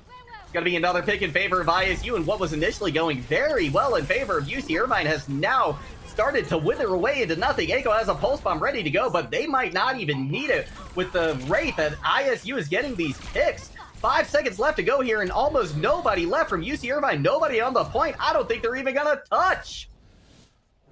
Oh, that hurts. For UC Irvine, they came so close to being able to get that touch and extending it. And that's going to be 2-1 in favor of Illinois State right now. And Dash going ahead and getting the play of the game. Let's go ahead and take a look at which one it is. That's a... Oh, that's a rude one. That's mean. That's mean. That's not fair. But it's still very, very funny. Was very, that very a well nano played. on the Reaper as well? Yeah, I think so. That was two ults. Taken out by one ability with a fairly short cooldown as well. So that's quite the play right there. You love to see it. You know, UC Irvine not able to scratch away a win right here, but they gave it a great effort, and I really liked what I saw out of them, especially on first point, right? They took a couple of rough losses there, but they were able to rally back and take a very convincing fight win. Weren't able to do the same on second, though, and that puts ISU at match point. And it goes down again to the DPS. Aiko coming out with a solid performance here, really catching some of those phenomenal points. At the very end fights, a majority share of what UC Irvine were trying to do was stifled, right? They would lose a key healer in the back lines, or they would lose one of their DPS. And although it doesn't seem like that big of a deal, you know, you still see all the ultimates ready to go. It's that key playmaker, right? It's that essential piece of the puzzle that UC Irvine use as a catalyst to push themselves forward. Illinois State on the scramble played it at a much better pace, and plus on the defensive side, respawns. You always got to love the respawns there. So very, very well fought overall, and congratulations to Illinois State as they take a 2-1 lead and are moving into Game 4 with a much needed sigh of relief. Yes, exactly. They're very happy that they have taken UCI to match point right now. We have our next map pick, and it's going to be Numbani, but we're going to see that after a short break. So giving the players a chance to get some water, ourselves as well. So stick around. Don't go anywhere. We will be right back with what could be the conclusion of this match.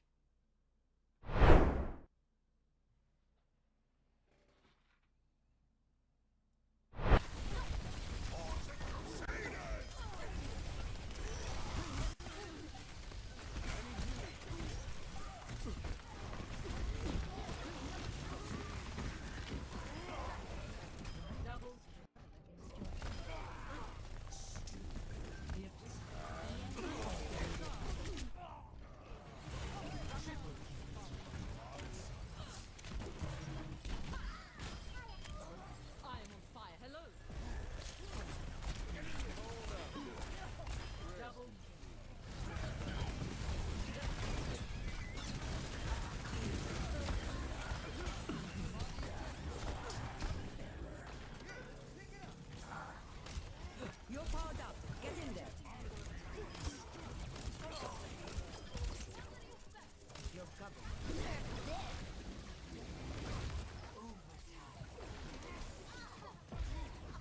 The payload has reached the when we hit the win, this will have holes. You look tired. Round one.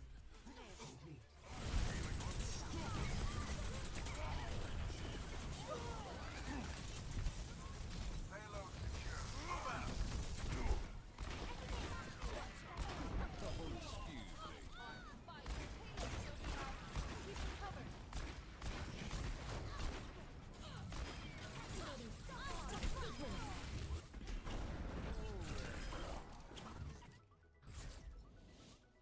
Victory.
Let them up.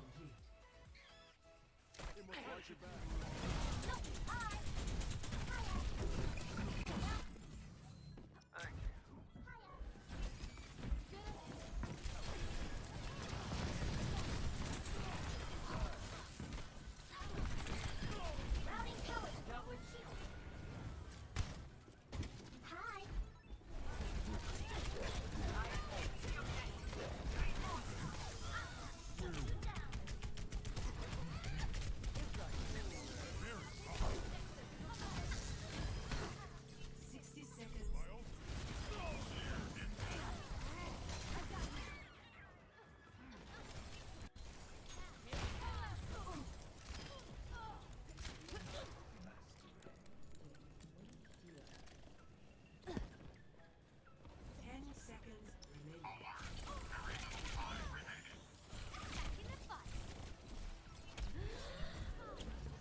We are back, and what a back and forth affair it has been so far, Orbital.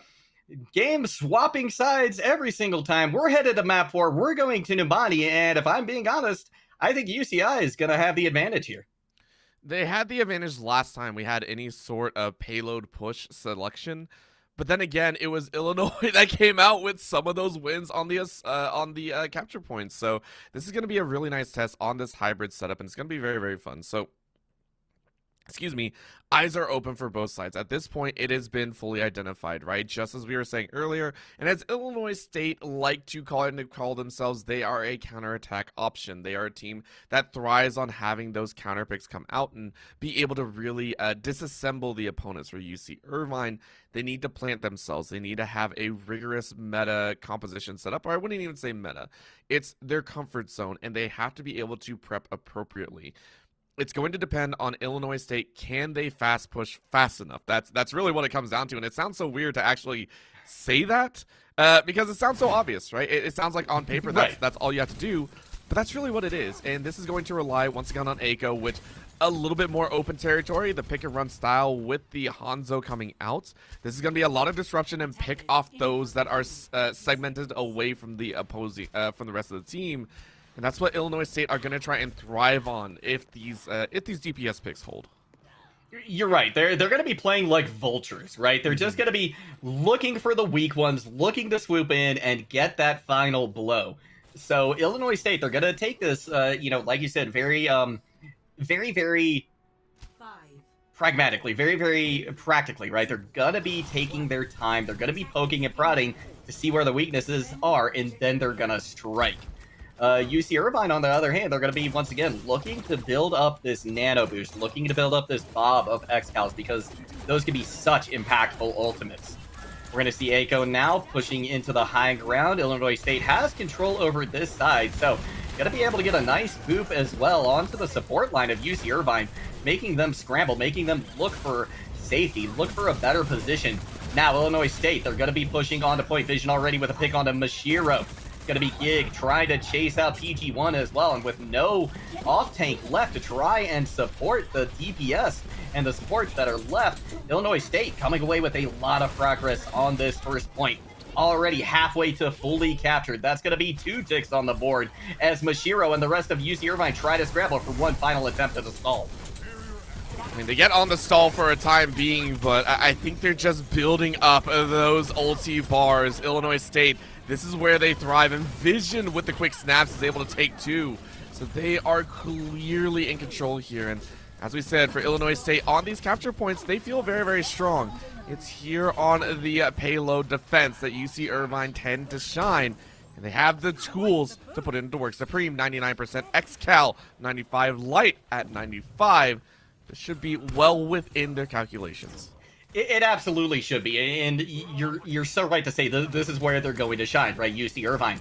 The problem is, this is one of the easiest street space to capture in the game, right? So UC Irvine, they have to shine right here. It is a must. Otherwise, they're going to find themselves on that third point where Brawl starts to be the name of the game, and that's once again going to play into ISU's favor.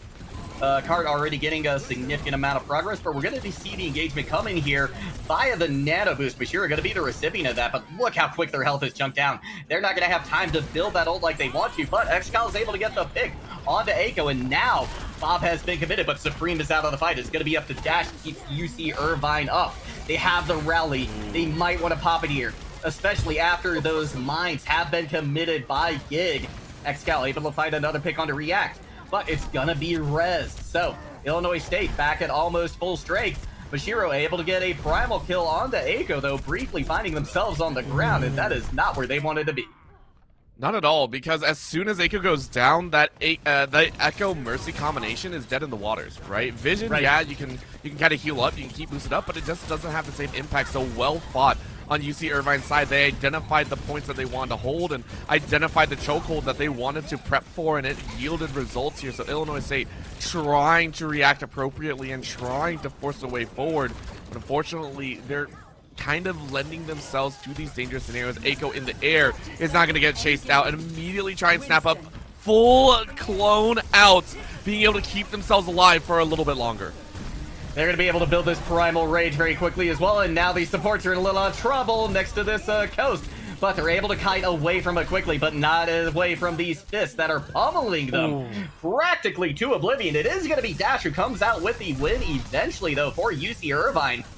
And unfortunately, for UC Irvine, they weren't able to stop the cart from completing the streets phase, but they gave it a great shot. 4.5 minutes is what ISU has to work with now to try and get through third. Chaos wins again for Illinois State. That's what happens here. I love it. I love it so much, but UC Irvine, they have one more shot. As you said, it's very easy to capture, but that also means there are very obvious choke points that you can hold down. So I'm expecting a little bit of push out of Illinois State to move over to that bridge, and as soon as it reaches the front stage of that bridge, it's going to cause a little bit of chaos here. But that's just a blast from the pass as Illinois State chunk out 3. Yeah, and all on the back of some great play from Gig. Gig as well, I just want to call them out because they had some phenomenal play on second point as well. Beautiful pile driver to really open things up back there, but let's catch up to where the action is now. This cart almost halfway through third right now, and still we haven't seen a compositional swap come in from either side, and I wonder if that's maybe a mistake for UC Irvine. It could be and it could be not, right? There's still a little bit of time to work with, and if XCal can continue these shots, continue disrupting the back line and kind of playing Illinois' game, could work in their favor as Gig is going to get revived, immediately snapped up though, as Light and Mashiro are causing a few problems in the back line as well. Yeah, they're doing a beautiful, right now, UC Irvine doing a beautiful job of holding down that front line and allowing Gig not to engage on XCal. That is huge because you're right, they're just able to lock down these sidelines and click heads whenever they want. React, gonna be demaxed quickly. RuPaul uses the amplification matrix, but they go down very low as well. They're gonna be forced out of it. They practically lose their life. It is going to be Mashiro who falls, though, so ISU able to weather that aggression and push forward a little bit. We think they pushed forward. However, again, the fights took so long that they actually fell backwards a little bit. They were a little bit further up. I think they were sitting at about 52 to 53 meters, and unfortunately they're falling backwards ever so slowly because they're chasing some of these fights, and it's given time for UC Irvine to actually come back. XCal with this Widowmaker, it's such a drastic shift that I'm not sure if Illinois State were actually ready for it, and they're allowing these drops to happen. So the shift by UC Irvine not going for kind of that combo play from the front to back, have decided to opt for a lurker, has allowed UC Irvine a bit of respite. Now they're taking down the time again, wasting out about 40 seconds here. One more chance though to pressure forward and really clutch it out. Illinois State do not want this to end. They want to have a surefire stamp into the next round. Look at how aggressive UC Irvine is playing this. Oh! Huge self-destruct, though. Got to be able to take out a couple of players on the Irvine squad. PG1 going to throw in their own self-destruct that takes out Aiko. That's a big pick in their favor. So despite this going the way of ISU early on, UC Irvine has struck back, and they struck back hard. It was all they needed. That's exactly what you want. The rebuttal coming out in UC Irvine. They're playing chess here. They say, okay, we know the Devo Bomb's coming. Cool. We'll send out our own. We'll solid out XCal now with a little bit of vision. X-ray going in there. They're going to try and hold it steady, but in comes Illinois State's fight. They're going to use the amplification matrix to see if they can get a little bit more purchase, a little bit more room, allow this cart to move forward. Light goes down as well, which is a big boon for ISU. They're going to try and pop the Deadeye, but the Tesla Cannon going to win over that time. Nano Boost now committed onto Mashiro again. They're going to be putting in a lot of damage, but they take their fair share as well. They have the Primal Rage ready to go one more time, though, expecting it to come out as soon as this bubble goes down. But they push so far forward, now they may not even need it. They are going to use it. Now that immortality field has disappeared as well, they are just free to rain damage down onto ISU. And that's all you wanted. UC Irvine, they prep that play and execute appropriately, and that means Illinois State are capped at 50.18. Again, it's rolling back as well, so this payload, even with the OT, I'm not sure they're going to get any further, but I feel that's a very respectable score to work with here. UC Irvine have done the best they can, and XCal now on the run here, trying to bait out one or two more kills before the payload is going to be pushed for the final time. Death Blossom gets one and immediately moved back and is able to take 2 lives. It's going to be 3 down for UC Irvine, though, so Illinois State got to be able to get this very, very close to completion, but overtime has been triggered. This is last fight no matter what. This map is ending here, but 0.01 meters left to go, and UC Irvine touches absolutely incredible. Self-destruct is going to land, though. That's 2 members down. The Shatter thrown in as well from Gig. XCal able to get a pick, but they're taken out of the equation too. Supreme using that nano boost to try and allow Mashiro to last as long as they can on point. They're spinning to win, but I don't think that's in the equation this time around because there's just so much damage coming in from ISU. Fire does go down, but RuPaul is back on the Moira, and with that, they will cap. What an ending from Illinois State. I was worried. I wasn't sure if they were going to be able to make it back with XCal running interference, but they make it happen. 0 time left on the clock. It doesn't matter. You cap 3. You're happy about that. UC Irvine are now going to try and do the same, and this is going to be difficult for them as well. They played into Illinois State's style at the very end, and it yielded results, right? It did feel like Illinois State could have potentially had a minute left if XCal didn't kind of go sniper mode and just kind of wreak havoc at the very end.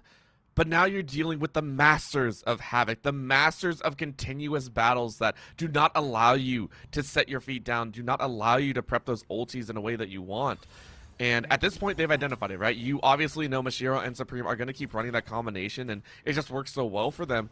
So look for the look for Aiko and Vision to try and solo out Supreme. Always keeping eyes where Supreme is. Try and snipe that player out, or at least section it off, and leave Mashiro a little bit more vulnerable here in the team fights.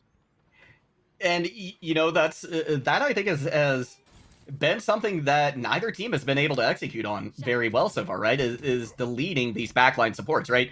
You mentioned it after the break. These supports have done just such a beautiful job of staying alive all day today. So it's not an easy task, but it's certainly what they're going to be looking to do.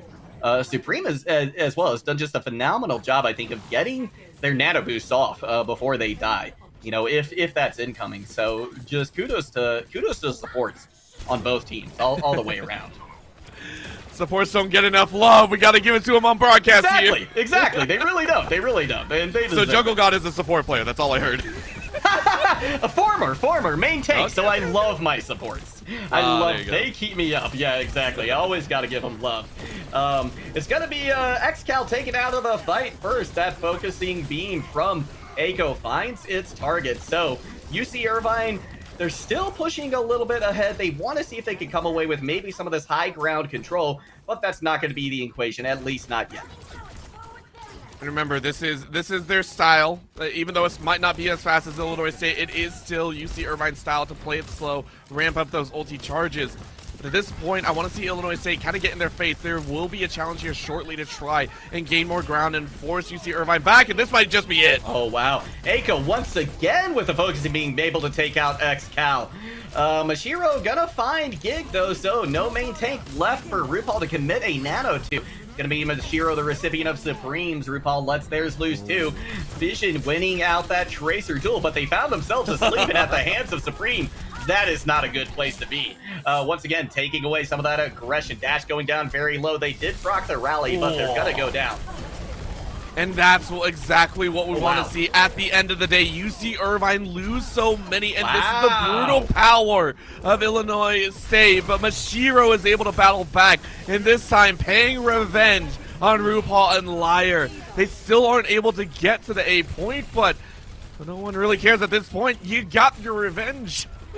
Yeah, you got your revenge, and you have opened things up in a big way. The supports have respawned now for ISU. Liar pops the rally to try and keep their team alive. It's going to be the duplicate from Aiko, not finding too much value.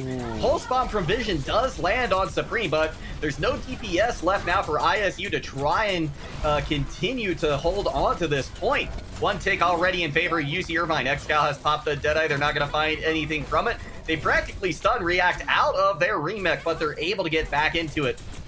One tick on the board for UC Irvine, but they have to get more kills if they're hoping to capture this.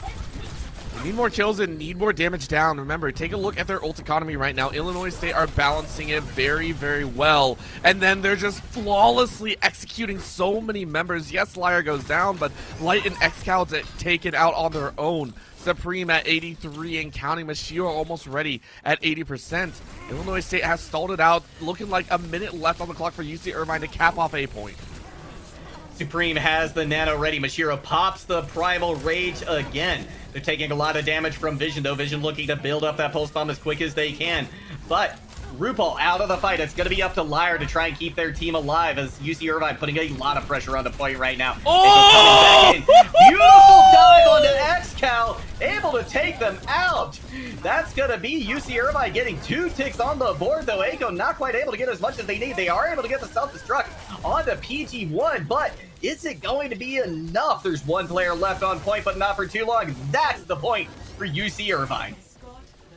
And I have to say, that was something, it could have been so much cleaner by UC Irvine to cap out, right? It could have been a much cleaner one. Light had a fantastic pulse bomb go off, but the chaos that Aiko brought just made it so much more hectic and made it look so much more dangerous that it was just impossible to really keep in check, and that's what Illinois State were hoping for. Yes, the 50-50 didn't work out this time, and UC Irvine are pushing very quickly, but Illinois State are going to try their best.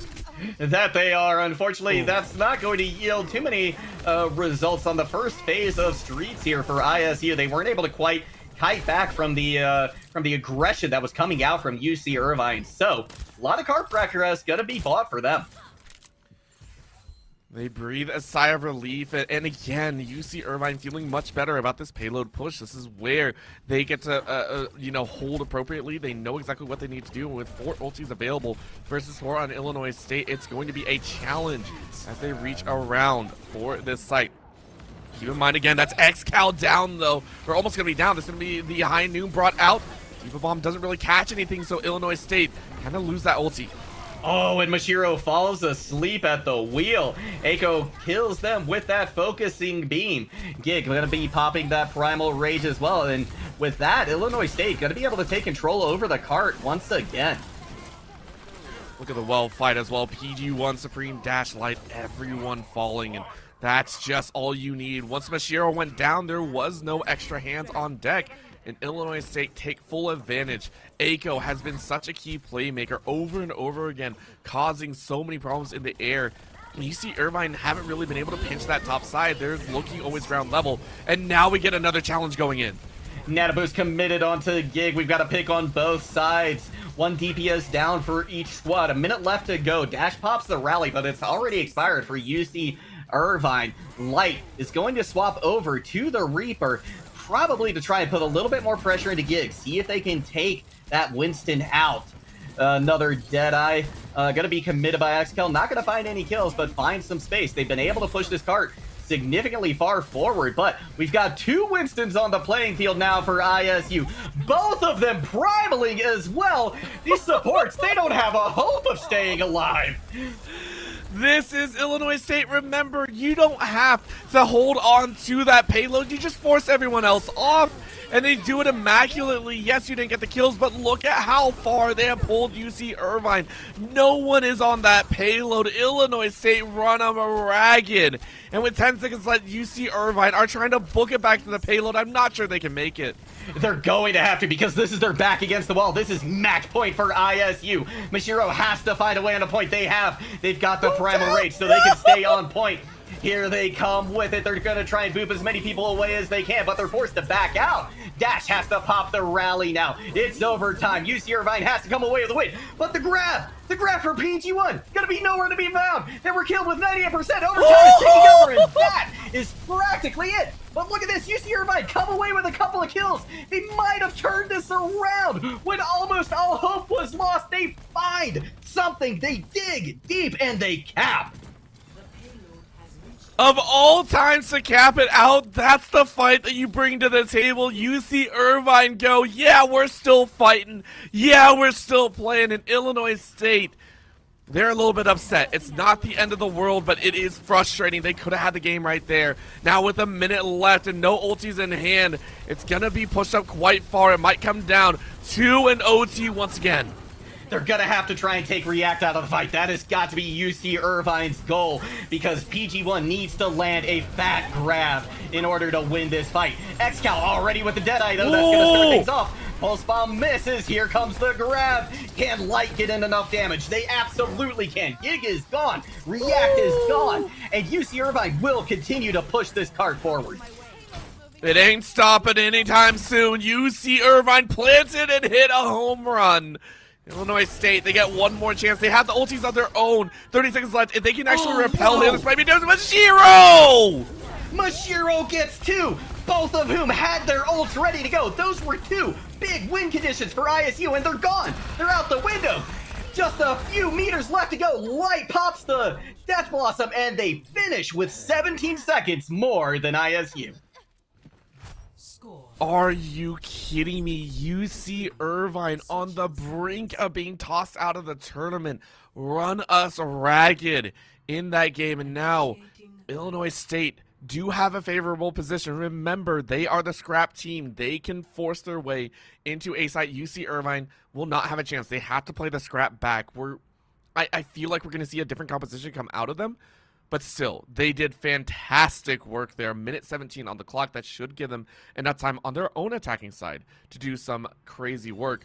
The Illinois State, a little bit frustrated here. This is a problem that they ran into. And they're going to go hard. Gig back on that wrecking ball, ready to cause some problems.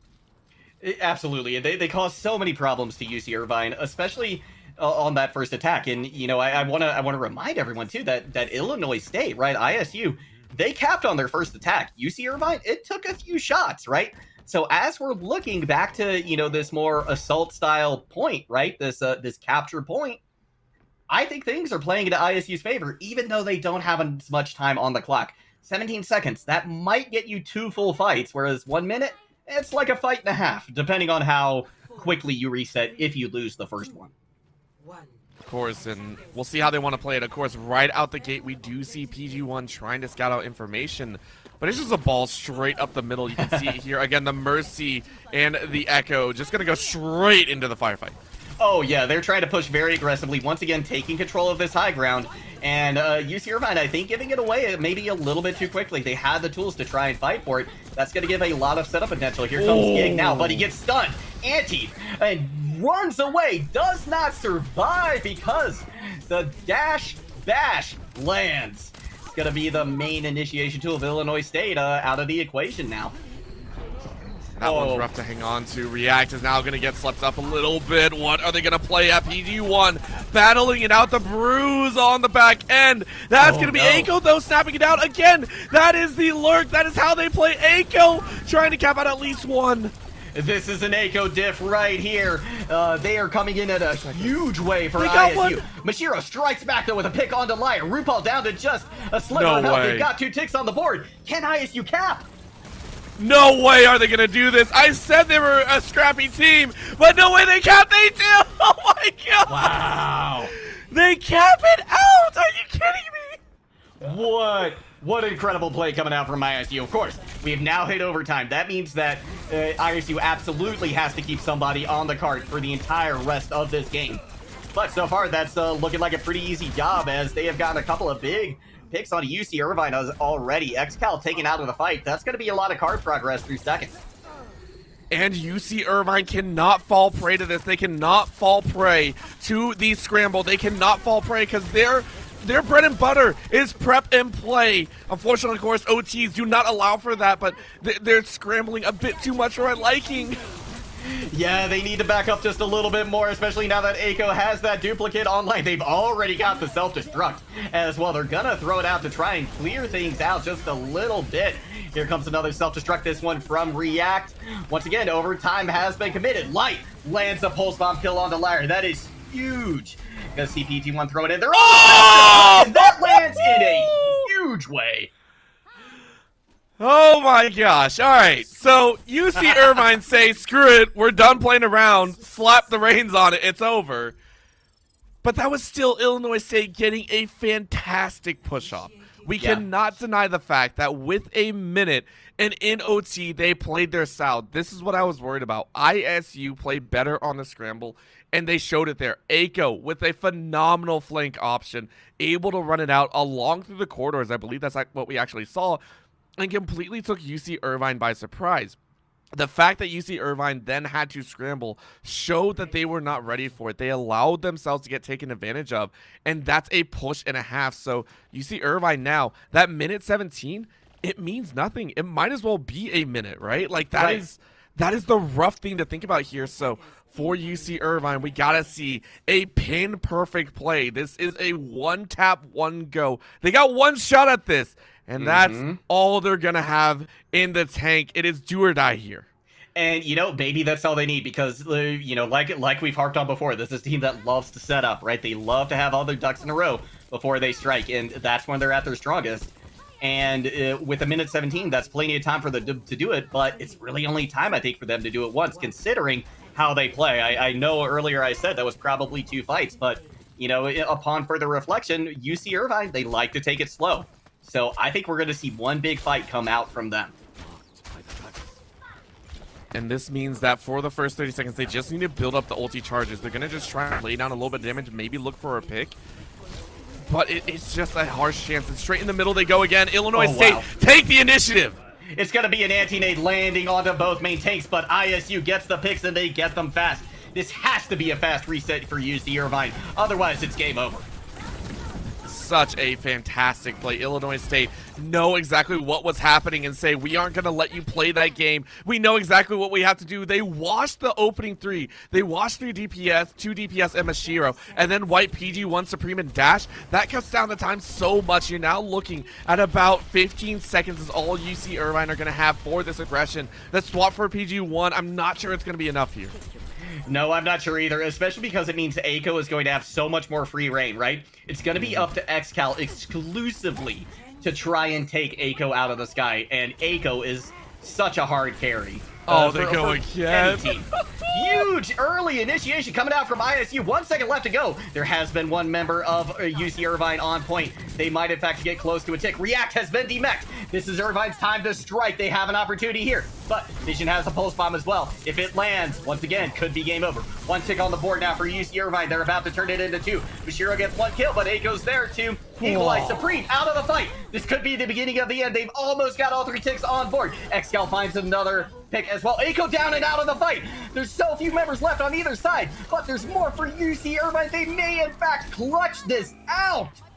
Objective A captured. They clutch it out in the fairest of margins, but now you have to be worried about the Diva Bomb back, right? React is at 45%, and they have so long to go. So keep in mind, the last time this happened, UC Irvine were the ones to drop the Diva Bomb, and it just ended everything in a flash. For Illinois State, I feel it's an even more reckless play for them. They're the ones that could probably get this Diva Bomb off, or a single boop out. Anything can happen here to force this finisher halfway already for UC Irvine. Mashiro, they might have to hold on to this Primal Rage in a defensive mindset.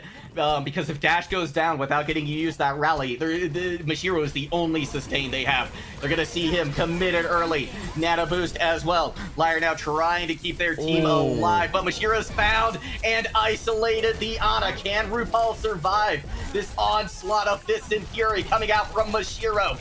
It's gonna be PG1 getting a pick, but there's 1 pick on either side right now. This fight will determine whether or not UC Irvine lives to fight another day. If we go back to control point, or if Illinois State got is Echo punching their tick to the grand finals. Light has taken out Echo. That is huge for UC Irvine. The grab is online. It's been committed. It found its mark. But React is going to for ISU. The self-destruct, the remake kill lands. It's just Excalibur Light trying to stay alive, but it's gonna do it. ISU will be going to the grand finals of the last chance qualifier. Literally meters. That's all it was. I believe 2-meter difference at the very end there, and Gig. Excuse me.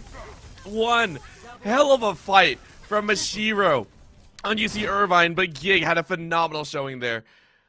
Are you kidding me? Are you kidding me? At the very end, it was the mad dash. It was one Hail Mary call from Illinois State. They lost Aiko, their primary player, the player that was pulling off these incredible kills. And UC Irvine, they were ready for it. They got Aiko. They got a little bit confident. Hell, I got confident. I got confident that UC Irvine were going to make it work. And Illinois State swing back. What a fantastic, resilient play.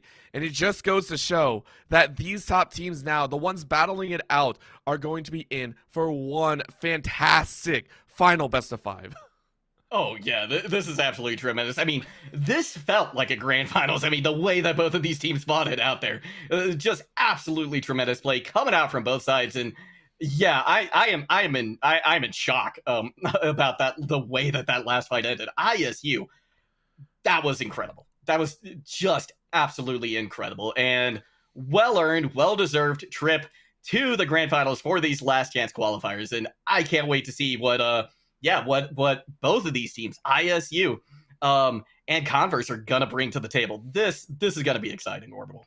I can't wait. I'm so excited. Let's get it going. Let's go start right now, please. I know, right? Well, to try and make that happen, we're going to send it to a very short break. Hopefully we can get both these teams in the lobbies quick as we can. We'll give ISU a moment to catch their breath as well. But don't go anywhere, because we're going to be back just as soon as we can with the grand finals for the Overwatch Last Chance qualifiers at CECC.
Ladies and gentlemen, boys and girls, friends and family beyond the binary, welcome back to the action. We have the grand finals of the last chance qualifier for CECC coming right up.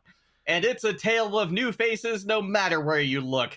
ISU with a completely rebuilt roster, and Converse with their very first roster ever making it to the grand finals. This has excitement written all over it, Orbital. It does, and I mean, ISU have had I would say two interesting series. I wouldn't say close, right? Because on paper, it was very quick. Illinois State ran through their opening R of 16 match, the round of 16. It was a 2-0. But game number one was a 199 and 199 in terms of control points. And then here in the semifinals, put up a glorious fight. That could have gone to game 5. That could have easily been fought over even more, and it could have gotten out of control. So by the numbers, ISU are feeling very, very frisky. At the same time, though, they may or may not be a little bit gassed. On the other side, though, Converse, it's a little rough to say. Of course, they have had a little bit of an easier ride. They've only played one series. They had a bye in the round of 16, and then played up against, I believe, Ball State 1-2-0, and then were able to skirt by the semifinals due to a unfortunate series. And are now going ahead into the finals here very, very fresh. They played a total of 2 games. That's what they played here. They are coming into this fresh-faced and ready to go. They absolutely are, and they're the good thing for them is that they're warmed up, right? They're not coming into this cold. They have played 2 maps, so that's great for them, right? They're going to be fresh. They're going to be ready for this, and they've got a lot of very scary players on their team. Hammer is one person I particularly want to mention. He played for Best Buds, phenomenal contenders, open division contenders team that I got to watch several times. So he's somebody I'm absolutely looking out for. He's someone who I'm expecting to show up in quite a big way during today's game. Of course, and I mean, that's the fun part for Converse. This is the time to be like, let's go ham. Let's have a little bit of fun here. And, of course, we are underway here. This is going to be a favorite of ours, but you can already see Converse University pulling out some of their favorites.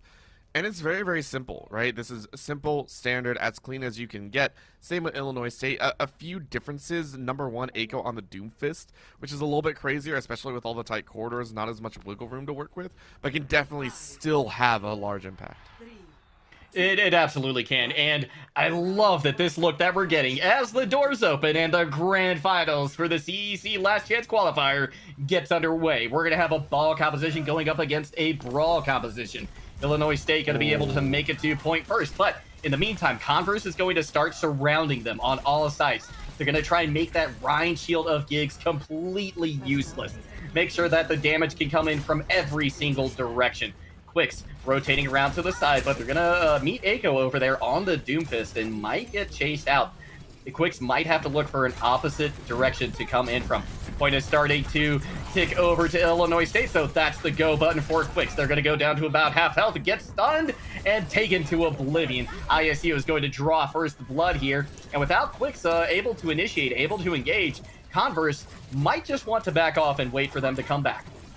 I think that's what they're going to do. Again, getting the tag damage, getting some of those ulti charges ready to go is going to be the name of the game, and that's why Aiko tried to charge in. 45% kind of sacrificed themselves for the team, and it's kind of caused disruption here. Now we're going to get a chance straight into the middle here as Maxwell is going to fire in from the windows.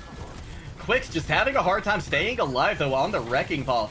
The CC, the focus fire from ISU has just been too much for them to be able to handle. Hammer going to go down as well to Vision, and this brawl composition primed to take another fight. It's a well-fought battle, and Illinois State so far feeling a bit better here at the start of this series. Really controlled, really well-paced, and then the wraparounds. Oh, wow. Aiko, again, playing this lurk, playing this devious operative, and consistently finding the kills. Again and again, we're seeing Aiko's names rise on the kill feed, and if Converse cannot figure out a way to deal with this player, it's gonna be drastic problems.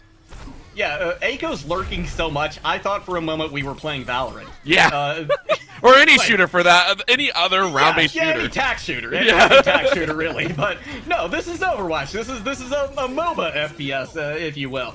Aiko, though, finally taken out of the equation. So Converse, they need to strike now. We're going to see a PD coming from Quicks. They're going to use their adaptive shields, drop the minefield on the back of point as well.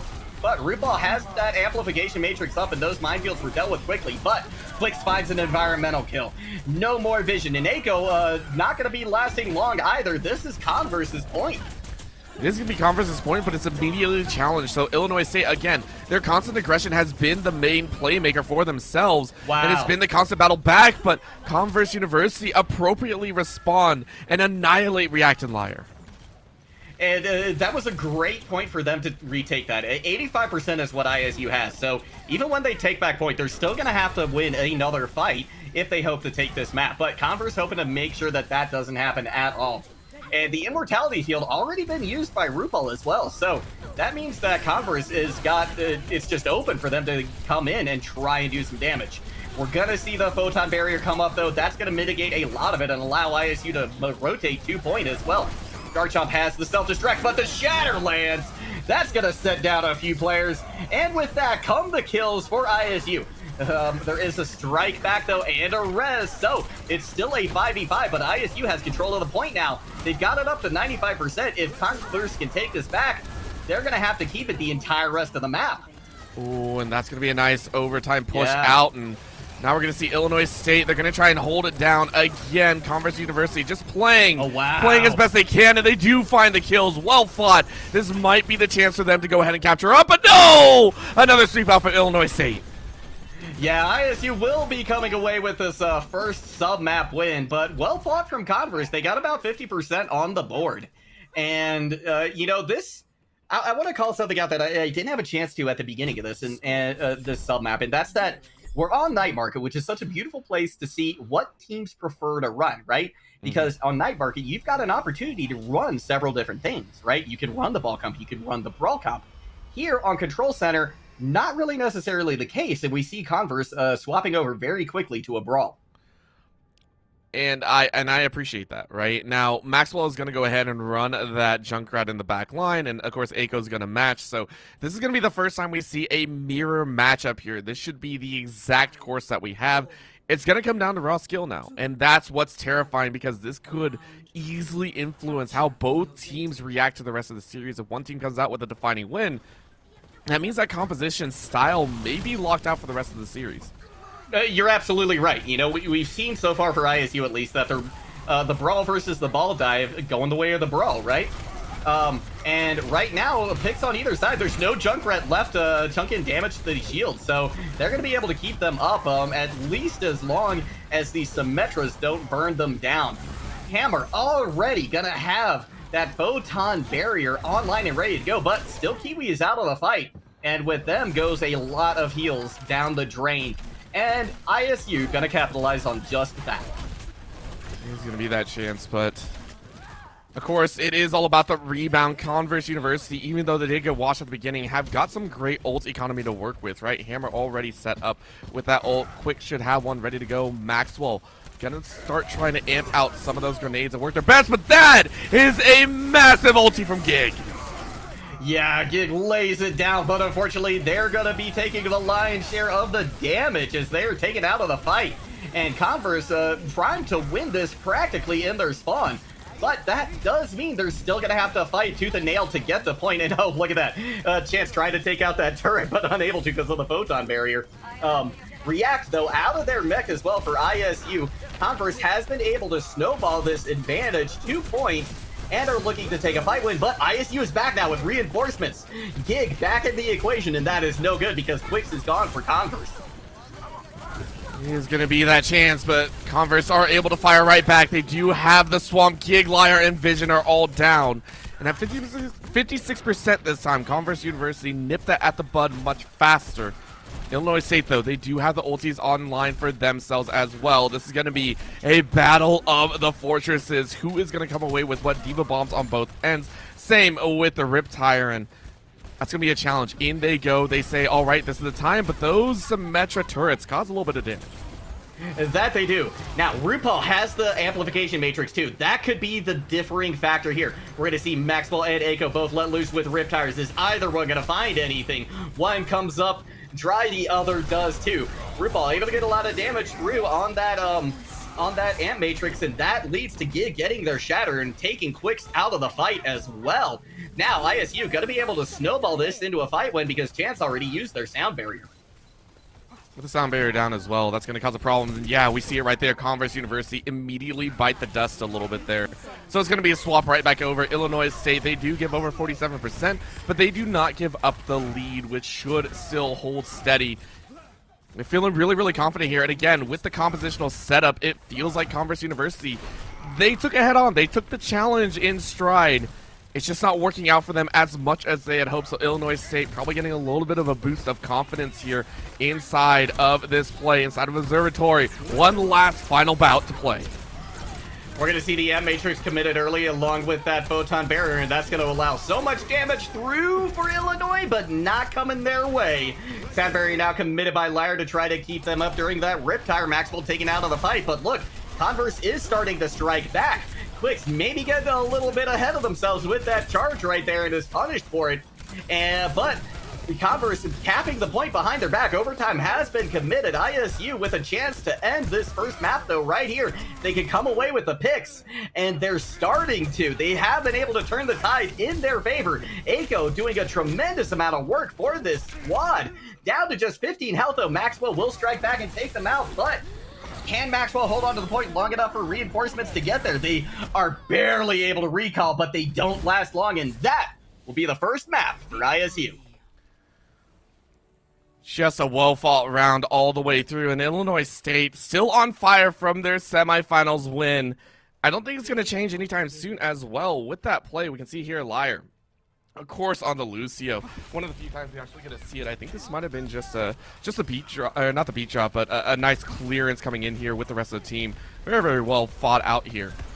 And even though that was a little bit of a switch over for themselves, Converse put up a fight, and I'm happy about that, right? For a team that is coming into this a little bit, you know, off the cuff. Yes, you're fresh, but sometimes that leads to, like, you know, kind of finals jitters, if you will. But shaking that off now, we get to see what they can do next. And again, in the straight-up challenge, you did mess up in the brawl composition. Now you get to expand, right? Moving into the escort map, we may also see them bring a new leaf over for themselves as well.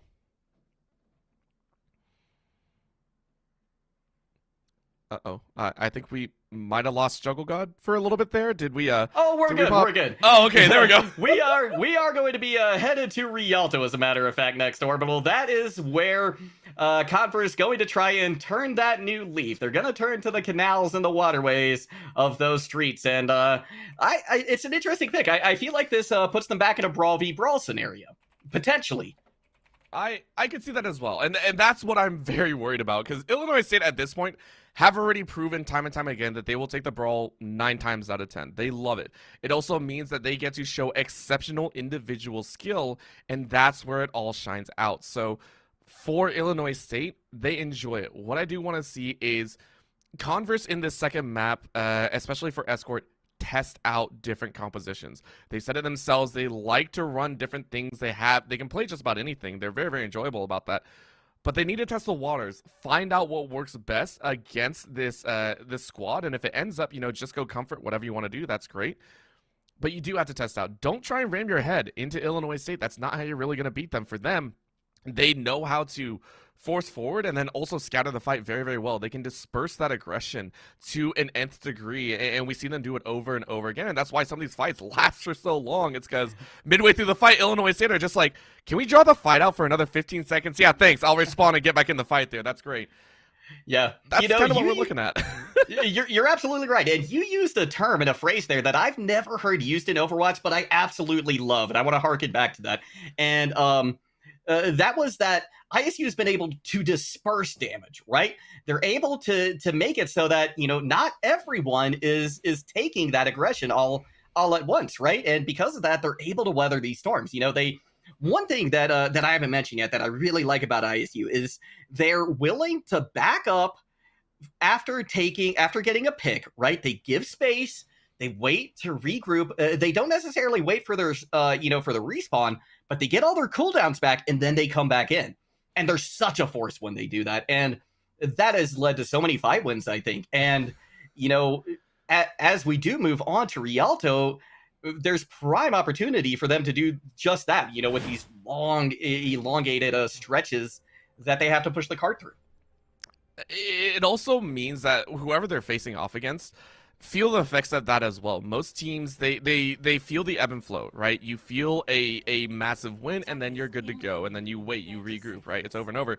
Illinois State continuously pull you into these rapids. It's continuously pulling you into these mini fights, and that's where they kind of catch you out. So for Converse, you need to take the wins where they stand, even though Illinois State are going to continuously try and fight you over and over again and try and kind of pinch you out in certain areas. You have to be willing to say, okay, we got the fight. Let's go ahead, back up, regroup ourselves, and force that out. Now on to Rialto, I can see this working a bit better. You can see the composition that they're taking into this game. I enjoy it. I'm very, very interested to see as we do get another swap up. Quicks now onto the DPS. It's a little bit of a change up from what we saw in game number 1. I do like that, and Hammer going over to the tank as well. We were talking about this before. Hammer, I believe, reached top 500 in every single role, right? So one of the strengths of this Converse squad is their flexibility, right? If it's not working with one comp, or if it's not working with one lineup, shall we say, they're willing to swap both, and that's tremendous, right? ISU, it's like they're almost playing against two new characters or two new players that they don't have a good read on just yet. First fight results in 1 pick already, but their Converse is able to really kind of take this aggression that ISU's putting on them and regroup. They've got a full squad once again.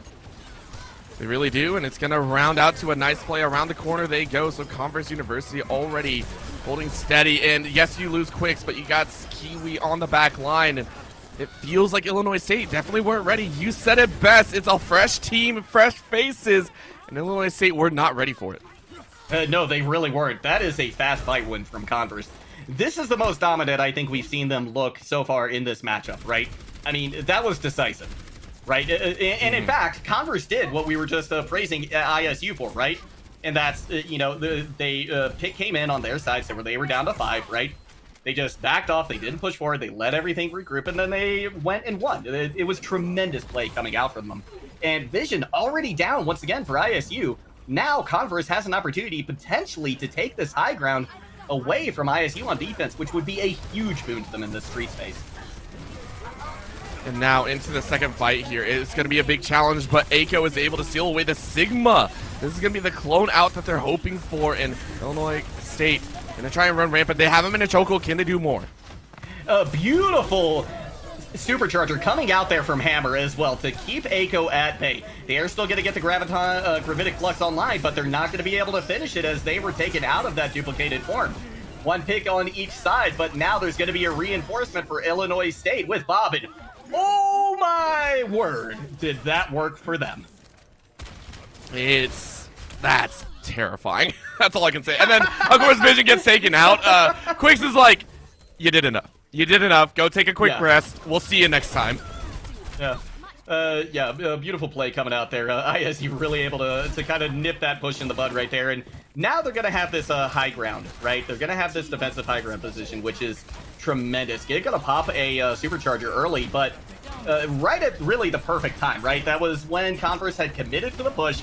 We're able to get a couple picks through it as well. Yes, Gig goes down, but you've got Liar now with the Valking Mercy. They may be able to get the res, and oh my gosh, beautiful pulse bomb kill onto Aiko, but is it going to be enough? It should be, but that is going to be a catch on the back end, and Illinois State are playing this perfectly. They had a little bit of a rough patch at the early start, and they said, okay, adjustments need to be made, and adjust they did. They fly through some of these opening fights, and yes, you lost one of those checkpoints, but I feel this is where it's going to stall out. So Converse University, I'm looking at Guard Chomp. That is the one that I really want to watch. I love Sigmas and how they play it in these tight chokeholds. That ulti can really lay into the fact that, if Illinois State group up, we are talking about disbursement. If they don't disperse that damage, if they don't disperse that aggression, it's going to be a lot of problems. Oh yeah, it certainly will be. I mean, Gravitic Flux is such a tremendously powerful ultimate. Aiko, though, they've got the duplicate online. They have an off angle. They're gonna be able to duplicate the Sigma. So now we're gonna see a Gravitic Flux come out almost immediately. Not gonna pick up Hammer as they were able to use that Fortify to stay on the ground. But the picks are coming in for ISU hand over fist right now. This is Illinois State. At that point, step 1, identify the issue. Step 2, come up with the solution. Step 3, rinse and repeat, right? That is exactly what's happening here. Illinois State say we found our winning equation in Converse. Now it's in their ball court, right? How are we going to deal with this? Now we've been figured out. What do we do? Do we change up heroes, or do we stick with old tried and true? Are we going to wait for the ultis, or are we going to try and challenge on the back end? It's difficult because now you almost feel like you've lost all hope, and you really don't want to enjoy that. So they are going to slap down here on the bridge and give it their best shot. They are, and Hammer going to be rewarded with 1 kill. Vision strikes back, though, but look at how many members of ISU are really low on health right now. Converse can push this advantage right now, and that's exactly what we're seeing them doing. Yeah, down to just 120 health right now. Liar able to get the res out. And that's a huge boon to them. They're going to be able to re-engage here around this corner. Chance pops the Transcendence just to make sure that there's no more just tremendous damage coming in. But Maxwell finds the pick with the Pulse Bomb. Converse University continuing to push forward here. Quicks seeing if they can find a little bit more damage with those Storm Arrows, but not able to get a pick. However, the Supercharger is down for Gig now. So, Still Kiwi pops the Amplification Matrix in response. Echo, though, able to take out Quick, so they're not going to be able to put that damage through. And ISU able to strike back in a big way. At this point, it's Illinois State just like waiting for the counterattack, and they counterattack so hard. I was wondering about this, but again, Converse 1 step away from getting that second checkpoint, so there is a chance for them to be able to capture this one and make it a little bit more difficult for Illinois State. I'm not sure if it's going to happen, though. They have a long way to run, and it's only about 30 seconds left. I don't see any ultimates coming back up for them. Garchomp was able to take out Eiko, though, so that's a very, very important kill. The rest of Illinois State have to be able to float through, though. Are they going to be able to hold it down until Eiko can come back? Or are Converse going to be able to push forward into their own bounty? Oh, it looks like Illinois State did exactly what they needed to do. Popping that amplification matrix on that high ground right when they're ready to cross the bridge. I mean, not only was it just perfect timing from, an execution point of view, but that allowed Eiko to get back into the fight. Now, almost got a pack cap from Maxwell. They were eventually picked off, but beautiful play, heads-up play from them. Nobody, though, left to touch after they go down. So that's as far as the card gets for Converse. That's as far as they go, and it's a well-fought battle, but now it's Illinois State, right? And I didn't point it out during that entire time, and I feel so bad because we were eyes on Eiko, and yet Vision was popping off every single time. We're seeing consistent picks come out here, and that was very, very powerful. Again, Illinois State consistently find those opportunities to cut away at key parts of the composition, and for Converse University, now you got to worry about that on your own side as well. How are Illinois State going to roll out from this start? They are a counterattack team, so Converse, how do you prep for this? How are you going to do this? Quicks has had a decent time, I would say, has found some opportune moments, but they're going to stick with it. So they are going to stick with the Hanzo. I can agree with this. Maxwell is still going to play offset, going to try and look for those lurk kills, maybe catch Eiko unawares, or maybe Liar in a rotate. It's going to be Hammer and Garchomp that are really going to have to hold down the fort while the DPS do their work. It's going to be a tough order as well because Eiko's back on that Echo, and when Eiko's on Echo, there's just so much potential for them to pop off, right? Mm-hmm. They can choose to duplicate whichever hero on the opposing squad is best given a particular situation. Now, most of the time, going to see them going over to a tank, but Eiko's such a good player that you can depend on them to make those kind of off picks when they need to and when it's going to be most impactful. So, and with Liar there to keep them up in the air, that's going to be, I think, a primary win condition for Converse, is taking Eiko out of the fight. Really, it's for anybody coming up against ISU, let's be honest. So, agreed. It's going to be a little bit of card progress made by ISU. A nice halt from Gig. Gets a little bit more damage in. That allows Vision to get there about a third of the way up to where they need it to loose these dragons. They're going to take an off angle on the high ground here, see if they can layer in more with the Storm Arrows. They almost take Hammer out of the fight. Eiko there to finish it up. That's like 3 kills at the same time. 2 via Sticky Beams and 1 via the Tri-Shot. They are going to be dealt with, but not before they get more Sticky Bombs off, which result in more kills. ISU off to a great start here. Literally, the payload has not stopped moving. Eiko said, bet, run me my money, and ran it straight into a corner. So well played, and that is the aggression that you hope to have from kind of your star player here. Vision on the back end, laying down that supportive fire, and the rest of Illinois State saying, hey, we got a great push-off. We still have 3 minutes to play with. Let's go ahead and lock this one out. Converse University feeling the weight here, realizing that they're off on the back foot, and look at Maxwell and Quicks getting some heals moving through, but they are immediately beamed down. It's so dangerous for them. It absolutely is, and now they've got a gravitic flux that they have to deal with as well. Gonna be 2 picks in favor of ISU. No DPS left standing. Hammer trying the best they can to hold on for dear life. They are able to pick up a kill. Sorry, that was Gig able to get that finish off that kill onto Hammer, and with that goes the point.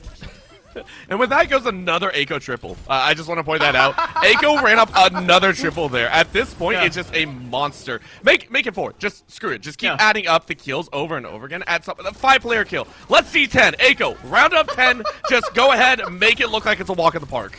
Oh, here we go. They've got their sights set on Maxwell right now, and Maxwell able to take Wire out of the fight. That's actually huge. Aiko down to just 40 HP. They're going to be forced to duplicate the Tracer now to try and duel their way out of this and stay alive. Forced to use the recall already. They're only 60% of the way to a pulse bomb. Oh, they found the supercharger there. They're going to be able to take that out of the fight. Big play there from Aiko. They have the pulse bomb. They commit it, but they're back into their Echo form with no picks resulting from that dupe, but they were able to take out that supercharger, which is huge, and now Illinois is struck back. It's just not stopping, right? Converse realizing that all their plans are kind of falling to the wayside. Aiko nails 2 more. That's a DPS down. Gosh. Oh, Illinois State, you are playing on fire. Yeah, Aiko is just, they're putting on a clinic at this point for not only how to play DPS, but for how to play Echo. And, I mean, they had pushed Converse so far forward, I didn't even realize the point was getting capped. ISU takes this map, right? They have put Converse on match point very quickly. I was watching that entire thing. I was like, yeah, they haven't stopped, and I feel like that's such a shift from the earlier matches that they had. Illinois State honestly felt like they had to duke it out completely to get some of those plays down. And look at that play. Look at that hold react, getting a beautiful ulti off. But it was the challenge, right? Illinois State, we've seen them consistently win on the fact that they win the team fight first and then go back for the payload on escorts. That's actually how they've been winning most of their matches, and especially in that semifinals matchup. This time around, they said, hey, Aiko, we know what you can do and we know how to corral the opponent to the perfect spot. We only really need to send you, and that's why it felt so much quicker, because ISU, as a team, would wipe the opponent and then go back. This time around, you send 2, deal that blow, and still have 4 on the payload. What an amazing display from them. Yeah, it really, really was. I mean, that was ISU firing on all cylinders right there. I mean, just stand-out play from everybody, and especially Aiko. But, you know, the only reason Aiko is able to pop off so hard is because his team's behind him, right? Mm-hmm. So you've got to give credit to every single member on this ISU squad. And you know what? They can smell blood in the water. They are like sharks right now. They have Converse, again, on match point, right? And this is for all the marbles. This is for that ticket to the LAN in Atlanta on May 7th through 8th. ISU, Converse, both gunning for it, but right now, ISU in the driver's seat. It's a dangerous scenario, and I will say that's what's been kind of terrifying to see this entire thing, right? There is no money or prize that really, like, monetary value at the end of this tournament. It was specifically for a ticket in, and you could call that monetary value on its own, but these teams are also playing for pride, right? They had a chance before, and they just couldn't make it, so now they're coming back with a vengeance and saying, we deserve to be there. We deserve to make it to this tournament, and nothing can say otherwise. Converse on the cusp now of now being eliminated right at the doorstep. They have 1 foot in the door. They're in the finals right now, and the foot is currently being crushed by the fact that Illinois currently have a door stopper behind it and are like, no, we're closing this door. We're inside first, inside the house. Yeah. And it's there. It's just there. That's all it is. Yeah. Yeah, it's like their foot is falling asleep now under the pressure, you know? And so now they're going to have to, they're kind of licking their wounds. They're limping around a little bit to try and get that foot, you know, back to normal and everything, because they've got to bring it all here, right? For the rest of the map, or for the rest of this match, right? Mm-hmm. They're going to try and hang their final hopes on Volskaya Industries Orbital. And, this map to me, it harkens back to what we saw in Lijiang Tower. You can run a lot of different things here. It's a dealer's choice, as it were, right? You can run brawl, you can run double shield, you can run dive, you can run ball composition. There's just so many options that really both of these teams are going to be able to play to their individual strengths. So I love this matchup on this map. I think this is going to be very exciting. I do too. The scary thing is again, we know what Illinois State can do on this map. That's what I'm also terrified of. And I love both these teams so much because, again, Converse has shown, in my opinion, the most diversity of an opponent so far. They've swapped through most of the heroes. They've really tested everything out. And I love the fact that they did try. It's just Illinois, again, they're taking their countering to a whole new level here. Not only are they countering with specific heroes, but they're countering with who they target every so often. We do see kind of a change up here and there, right?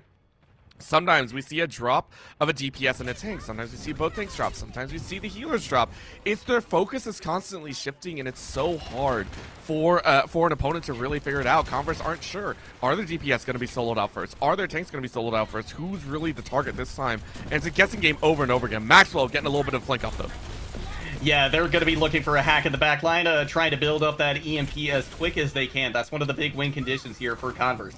Again, this Converse squad, this composition, going to want to try and take it slow, right? They want to try and find those weak points, and they already have. RuPaul out of the fight.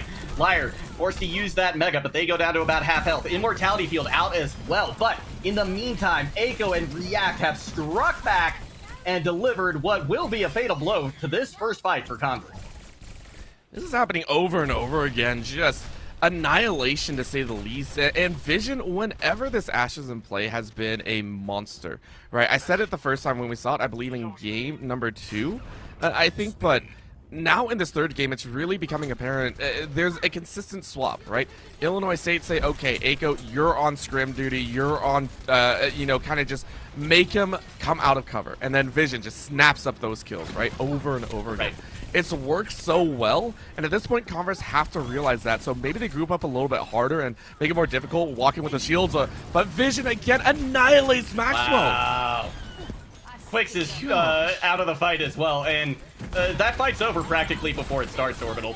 We're going to see a Bob committed as well from Vision, and that's just going to put the finishing touches on a fight that really was already won at that point. What is this? Vision? Right? No, this is just tremendous. To me, Orbital, I've been looking for like a comparison for each of these teams, and I found one for Illinois State.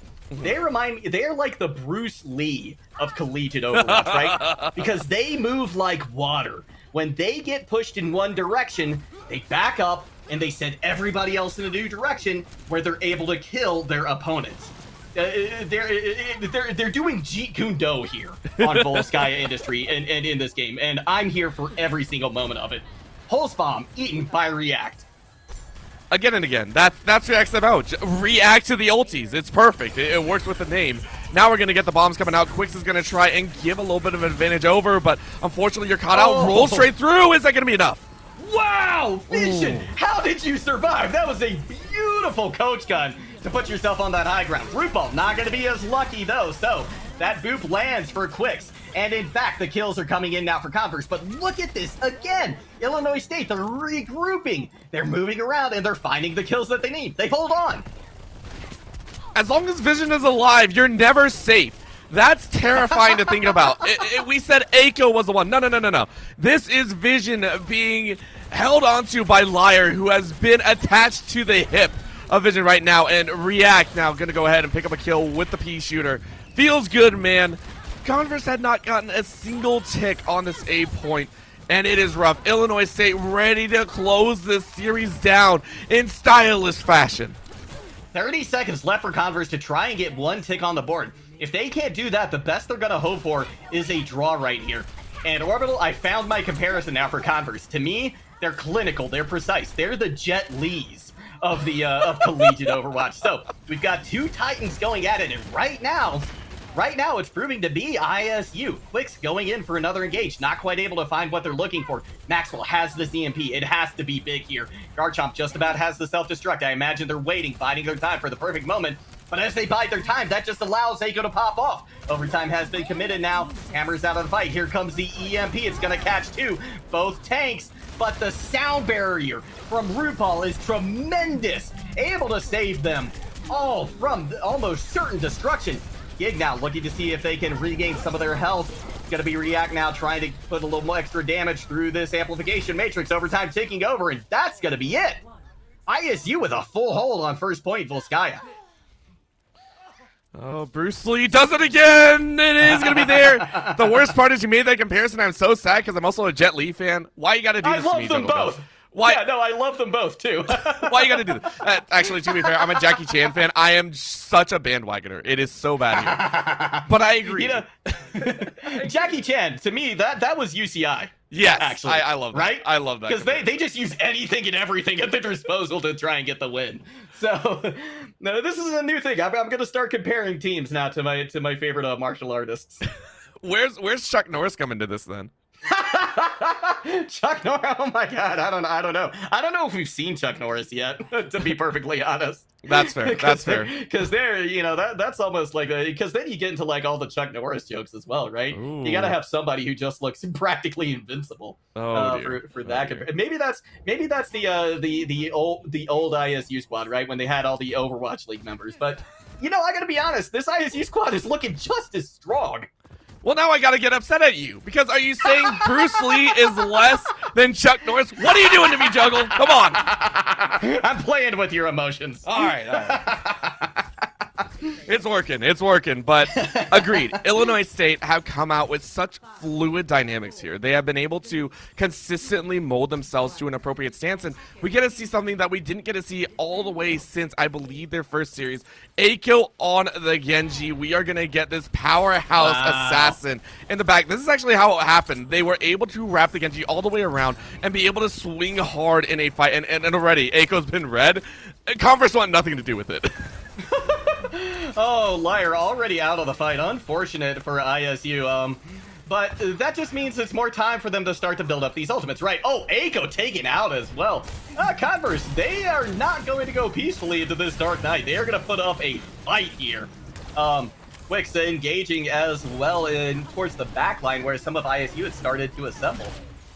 Now, fight's starting to move to point. It's already a nice little tag here. And again, Illinois State, remember, when they played this type of composition, they didn't look for the outright cap. What they were looking for is, again, building up that ult economy, especially with Gig on that Roadhog. You want to have that layered suppression and then force everyone else off of that site and then work Eiko into the back line. That's going to be their MO here. So Converse hoping to hold it down, but this is dangerous. Oh, this is huge. No tanks left for Converse. And Illinois State just has to get one tick to send themselves to Atlanta. They are primed and ready for it. There's hardly anybody left. One member of Converse on point, and that will do it. The grand finals are over. ISU will be going to Atlanta. I mean, a stellar finish for a stellar team here. Illinois State watched through the finals, and I mean, you can't fault Converse University. They played the best that they could. Again, they were so diverse in their setups, in their compositional prep, but it just doesn't matter. A counter-attacking squad against an innovator, the counter-attacker knows what to do. And that's exactly what happened. Illinois State played their game. They played it pretty much to the T of what they wanted and didn't stray from it. Well played. Yeah, absolutely well done. Just a tremendous Overwatch that we've gotten to see all day. Loved our grand finals, and ISU, oh my gosh, they're in Atlanta, they are absolutely a team to watch out for. Just tremendous play coming out from them, and I'm excited to see how they do at the LAN.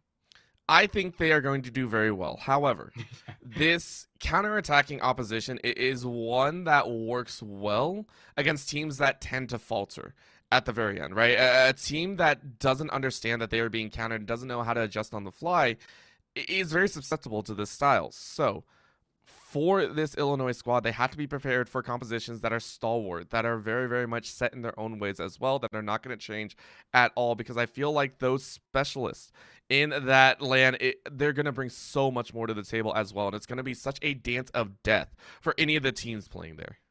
It absolutely will be. Can't wait to see it. But that just about does it for us here tonight. We are going to throw it to a short break, though, because we want to get an interview with one of these ISU players, pick their brain a little bit about that last match and all of the ones that we've gotten to see today. So don't go anywhere. We will be back as quick as we can with an interview.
It has been a long and exciting day of Overwatch, and at the end of it, one team stands tall, and that is ISU. And at the head of that squad is Gig. Thank you for coming in to do this interview with us, Gig. Thank you guys. It's a pleasure, as always.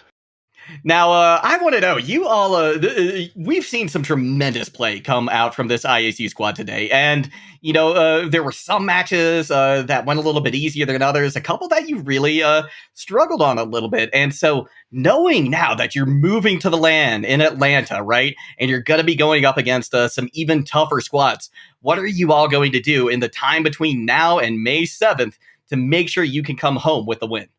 Honestly, we got finals coming up, so a lot of studying, and because we're a bunch of dedicated scholars, so got to finish up those grades, and then can practice a little bit and see what happens. Of course. I mean, and let's dive into it a little bit, because at this point, there is a lot of relief washing over you guys. And I mean, you were at the forefront, right? Your tanking was exceptional. And I got to ask, to start things off, of course, we knew about Aiko, we knew about you. Vision came out of the gate. They're swinging in multiple games.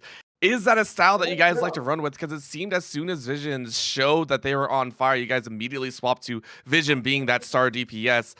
Do you work with both of them being at the forefront, or is that something that was just kind of on the fly? Well, honestly, we're just hoping that either one of them does their job. So if they're doing their job, we win. They usually switch back and forth. I love it. That day. I love it so much. And I mean, it showed such great exception, because across the entire day, you played a total of 11 games, pretty much back to back to back. And that is the most of any of the teams here today. Moving into that grand finals, I was a little bit tentatively worried. I was wondering how your mental was, how your endurance was, and yet it seemed you guys put on the best performance of the day. I mean, what were the comms like going into that final series? Was it a little bit worried, or was it just like, hey, look, we're on fire, let's get it going? Honestly, we're pretty good. The match before was technically the finals to us, so we just knew so we stay awake and we're good.